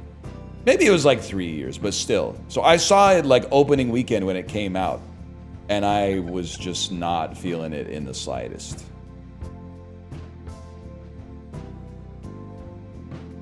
That's true, you are not getting pussy talking about Adaptation. You might have a chance with Schenectady, because it's like, it insists upon itself, exactly. But as soon as you're like, hey, you want to watch this Nicolas Cage movie? I don't really like Nicolas Cage. Well, he plays both of the main characters, it's really good. And it is really good, people. You should give it a chance. Sea cucumber's gone. I'm going full E. I think that you should be the last in the chain of E. It should be like... Yeah. What? I don't know. I gotta think about it. I don't really know how the math works.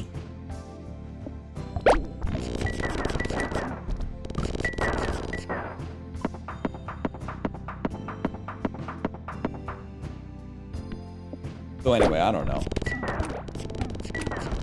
But you know what movie I gave a 5-star on Letterboxd and have not regretted it once in the intervening month? Jacob's Ladder. That's one of those movies where, like, when I was watching it, I was like, this movie passes the vibe check like 100%. And then every time, like, after I watched I gave The Substance a 4.5. I had a good time watching The Substance. We make those. But then every subsequent day has diminished the substance in my mind for some reason, which is not necessarily fair to the movie. Jacob's Ladder is like the exact opposite. Every day that passes without having watched Jacob's Ladder, I like Jacob's Ladder a little bit more, and I already liked it a lot when I watched it. It's a crash out documentary. Tim Robbins does have some certifiable crash. I mean, almost the whole thing is Tim Robbins crashing out. And that's why I like it, man. Can't afford that, I'm sorry to say. S&P 500 falls 4%. That's pretty bad. That's a bad day. Thanks for putting that in all caps. That's a noteworthy day. It's not a complete catastrophe, but that's a big one-day gap down on the S&P 500 for sure. Okay, what are we missing here? I appreciate that we got the market ticker in chat. Yeah, man. Yeah, but how's the TSX doing today? Somebody tell me how the TSX 100's doing.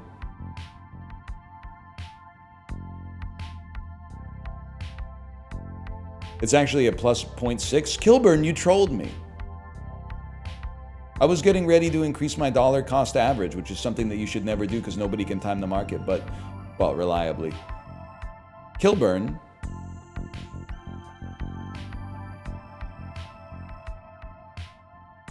TSX is up $1.09.4. Stay mogged. Okay, what was I talking about? How does the run work? The E's get force triggered, which makes the Jacks force trigger, which spawns a sword that pops a peg 15 times, and you hopefully double pegs, okay. You trigger on pegs being halved. We really want to upgrade you. We should be jumbling on you non-stop, bro. Holy cow. We should be jumbling like a madman.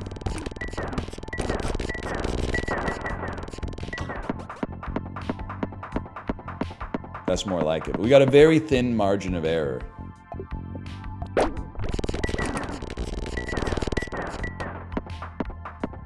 What megacorp would you fight for in the Corpo Wars? Well, listen. So the first thing is you're forcing me to fight for one. There's no like conscientious objecting, like I got bone spurs or whatever. And then the second question, okay, correct. The second question is what's the market cap of a mega corporation? Because I was gonna say Costco, but I don't know what Costco's market cap is. It's maybe like in the sub 100 billion. But there's like 5 companies worth $1 trillion now or something. So what is officially a megacorp? Costco 428 billion? Wow. I don't know shit, man. That's crazy. Yes, we like this. We like this.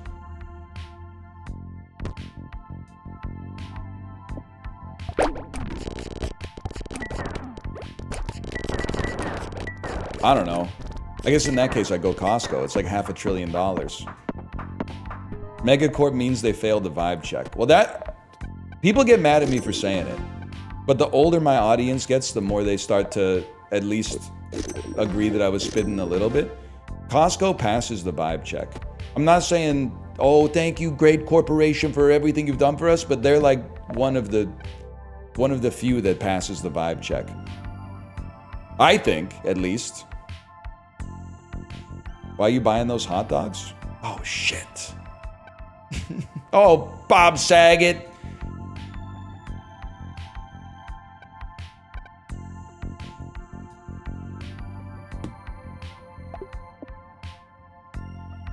That's an old meme. That's... Do you remember that guy? You can't call him Tourette's guy anymore. You have to call him the guy who is suffering from the effects of Tourette's syndrome. In 2025. He does say fuck salt. He did also die, rip to a legend. That video went like probably 300x platinum in my dorm room for sure. He did say you hit me in the dick with the paper towels.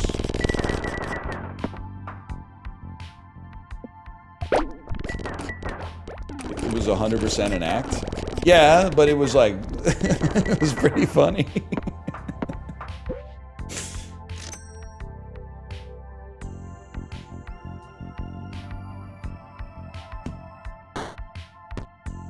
Soda can avalanche. I think that was a blooper that they left in, and it was worth it, man.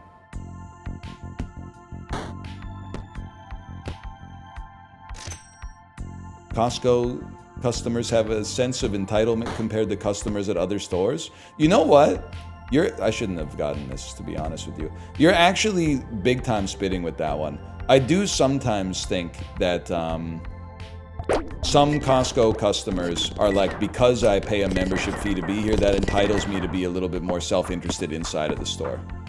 So maybe the base take is actually that Costco should have like no membership fee, and then maybe everybody inside would be like super nice and courteous to everyone around them because they would be concerned about like being banned for life. I don't think that's how it goes though, but... Go to Walmart and tell me that?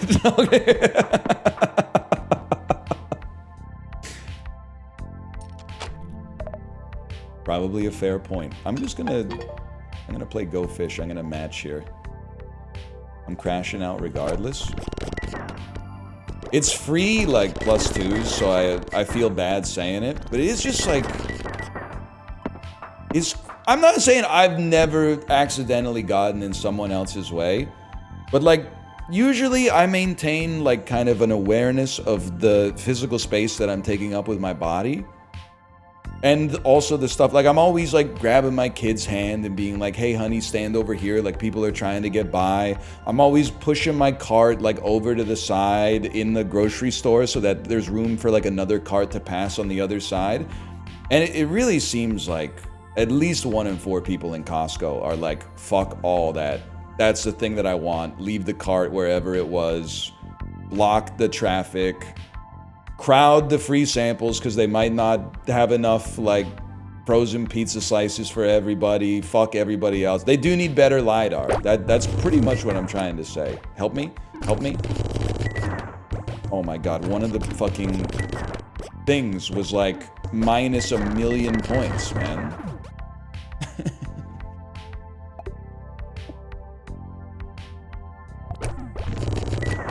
Come on. Come on. Yes!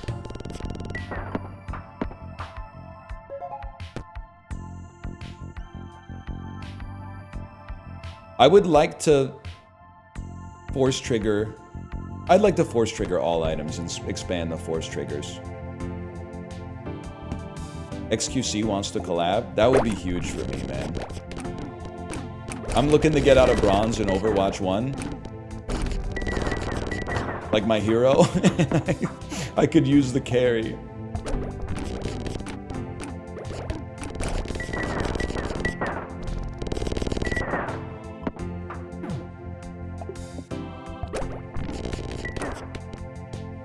That'd be a bunch of day one bans. What are you talking about? My community's like extremely nice, man.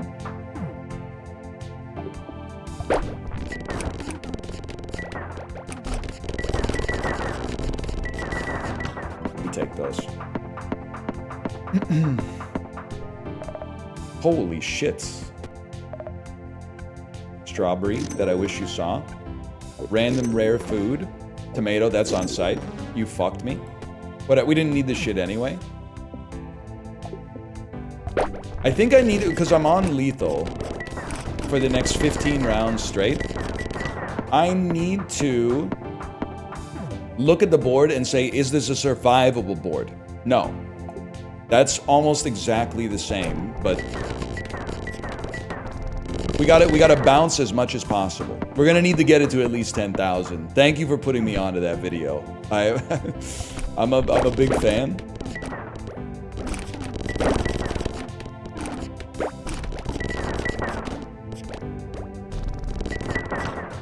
Enormous.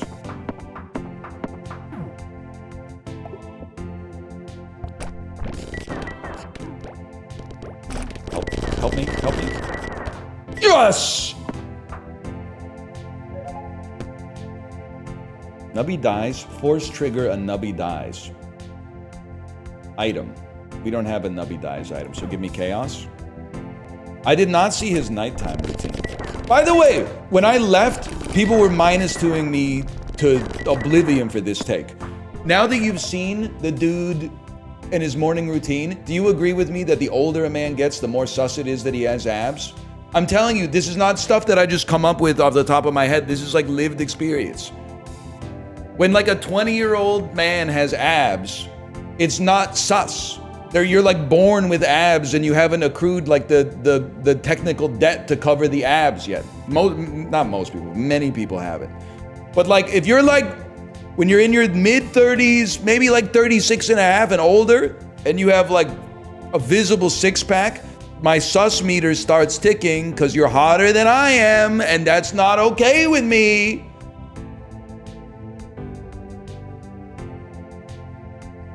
Something's not right, man. And like 40-year-old dudes with abs, you're like, okay, like I get it, you're a realtor or like the CEO of like a crypto mining company or whatever. Well, 50-year-old and 60-year-old dudes with abs, I'm like, you are fucking playing God. You're throwing a drink in God's face. Something's not right, man. What does sus mean to you? It's just, I don't want to tell you what it means to me because in my head I'm like, they're the devil. I don't really know how to explain it, but like, 60-year-olds don't naturally have abs, so I look at it as a badge of having like a broken personality to have a six-pack in your 50s. I don't look at it as like, wow, this guy has like a great diet and he's dedicated and he exercises. I look at it as like he is a narcissist that thinks he should live forever, and every single ab that he gets is just like, it's just burying like deep-seated like guilt that he feels inside of himself or something like that, which is not fair. But I feel like you have like a dark aura if you're an old man with abs. Like you're not normal, and that could be good, but it's definitely scary. Like you have something went wrong, or like you have like deep in your past, you have you've committed like a serious crime or done something really fucked up that means you need to have a six-pack when you're 57 years old. Then that's probably, again, that's not fair, but like, that's what it triggers, like it's a neuron activation, like deep in my ape brain. So maybe there is some shit in our evolutionary history that's like, if you see a motherfucker that's like your grandpa's age, but he has a six-pack, don't go into business together or something, because he's gonna screw you over. I don't know, man. That's an appeal to nature? Fuck. It fucking is an appeal to nature. Shit. Put your face in the ice bowl, mate.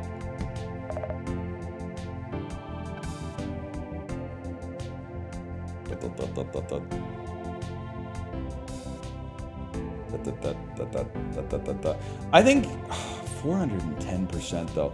What's more ass, man? Straw or laser pointer? Which one ruins my run? Straw is more ass for you? Straw's goated, laser's ass. Laser, okay. We're going double Jake the Snake, man. This is a very survivable board. I gotta stick with it.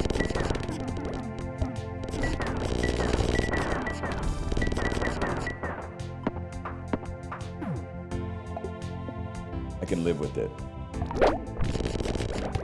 I can live with it.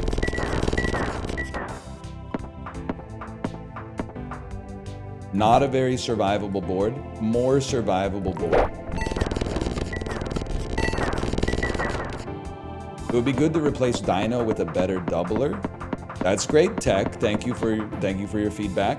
At the next shop, I will endeavor to do so.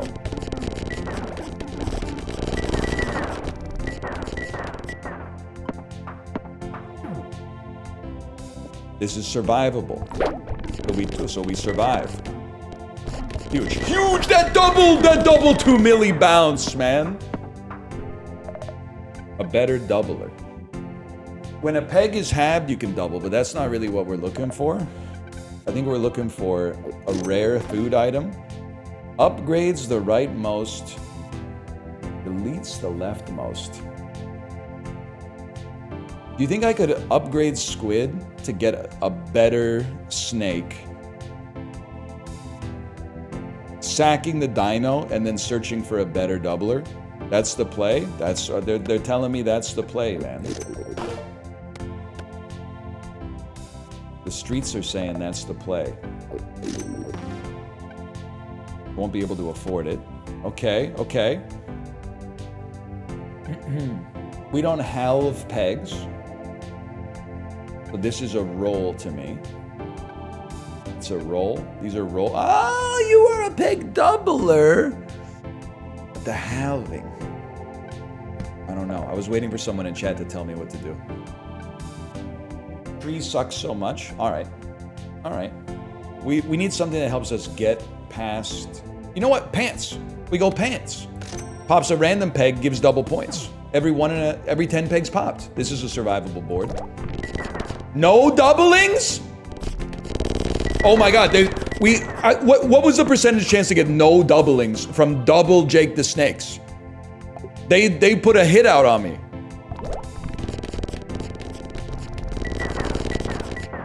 What are the chances that it happens twice?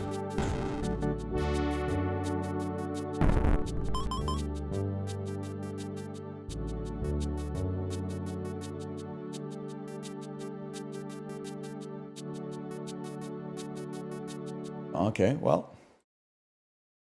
Slash marker. As nubby. Something wasn't right, man. That is an appeal to bullshit. That was like a 1 in a billion chance. That's like shuffling a deck of cards and drawing a royal flush.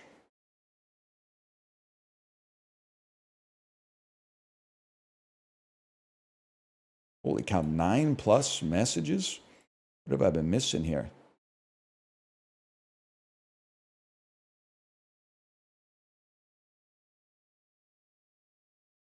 I'm gonna hit you with a thumbs up on that one. And then what's going on in here?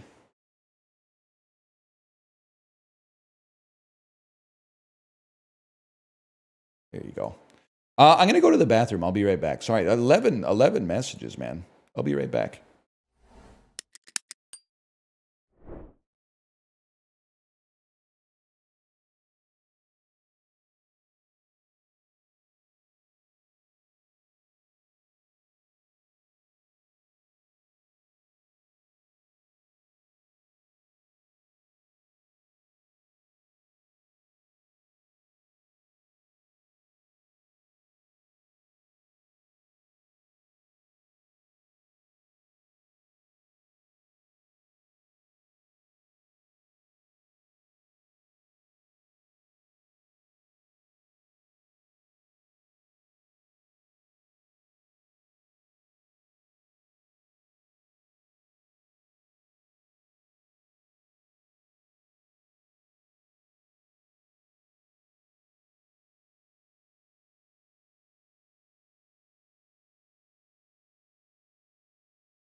And now, would you rather go to heaven or suffer the fate of Sisyphus? Listen, kid.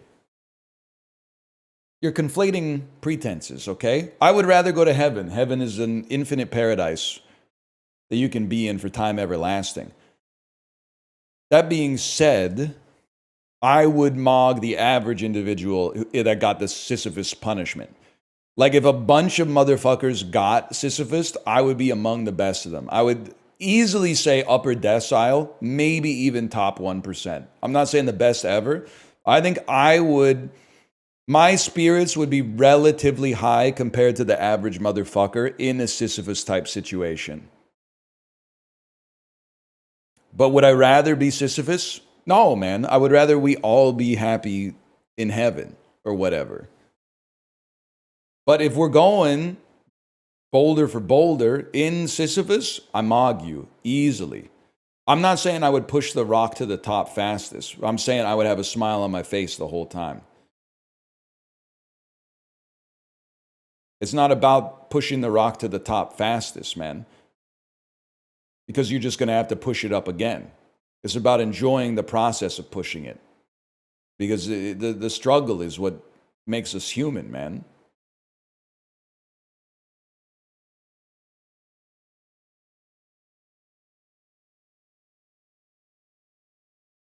Anyway, let me see if my wife is ready to stream.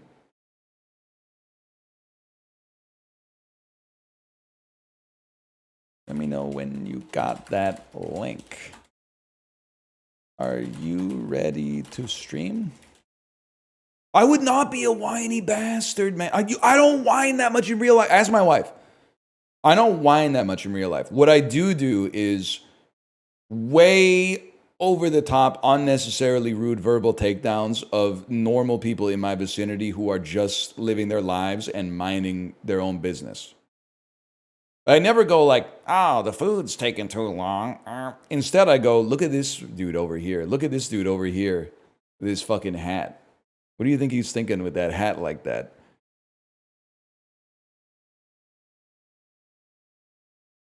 That's the type of guy I am. I've never really worked a blue collar job except for that one day that I was like a mover. But I think I'm like on a, if you're in a small blue collar team, you don't want me because I don't know if I would like be like the jack of all trades workhorse that you need.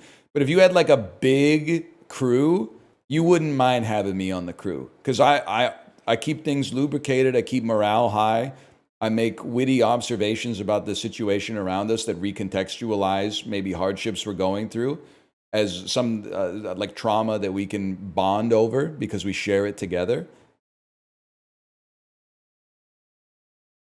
You know how like the optimum way to organize 13 squares inside of a circle looks all fucked up or whatever? Like it's not a grid or anything. It's like I'm like the 13th square. If you got 12 squares, you want them in like a fucking grid. But if you got to put a 13th square in there, that's me. You want the dude that's a little akimbo.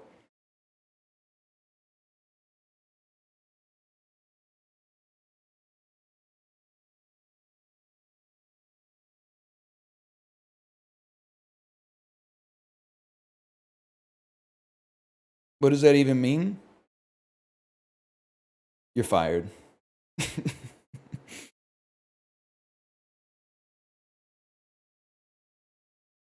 After hours markets. After hours stock quotes. Let's see what implied open. Well, not an awesome implied open.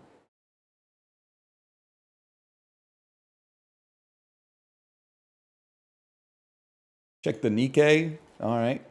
Let me see how the Hang Seng is holding up right now. How's the Hang Seng index doing? Oh, it hasn't opened yet. Okay, let's see, see how the Nikkei is doing. Hasn't opened yet, brother. Hasn't opened yet. All right.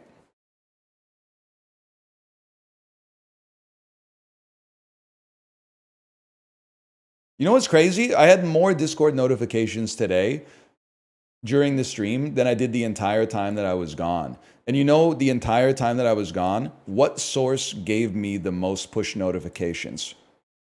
I will give you one virtual dollar if you get it right.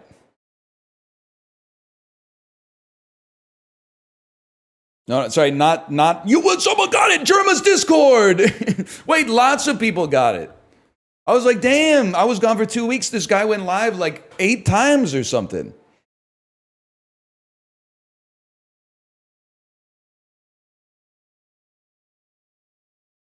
We're eating good. He unretired. All right, I'm gonna send you over to my wife's stream. Let's get some fucking French toast. I'm gonna eat lunch. Well, I don't know. Is she live? I am recording Mac gameplay after this.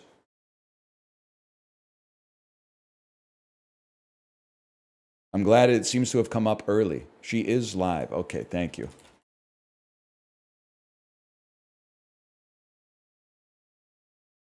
See you tomorrow for gaming vidya. You, sir, have won the internet today.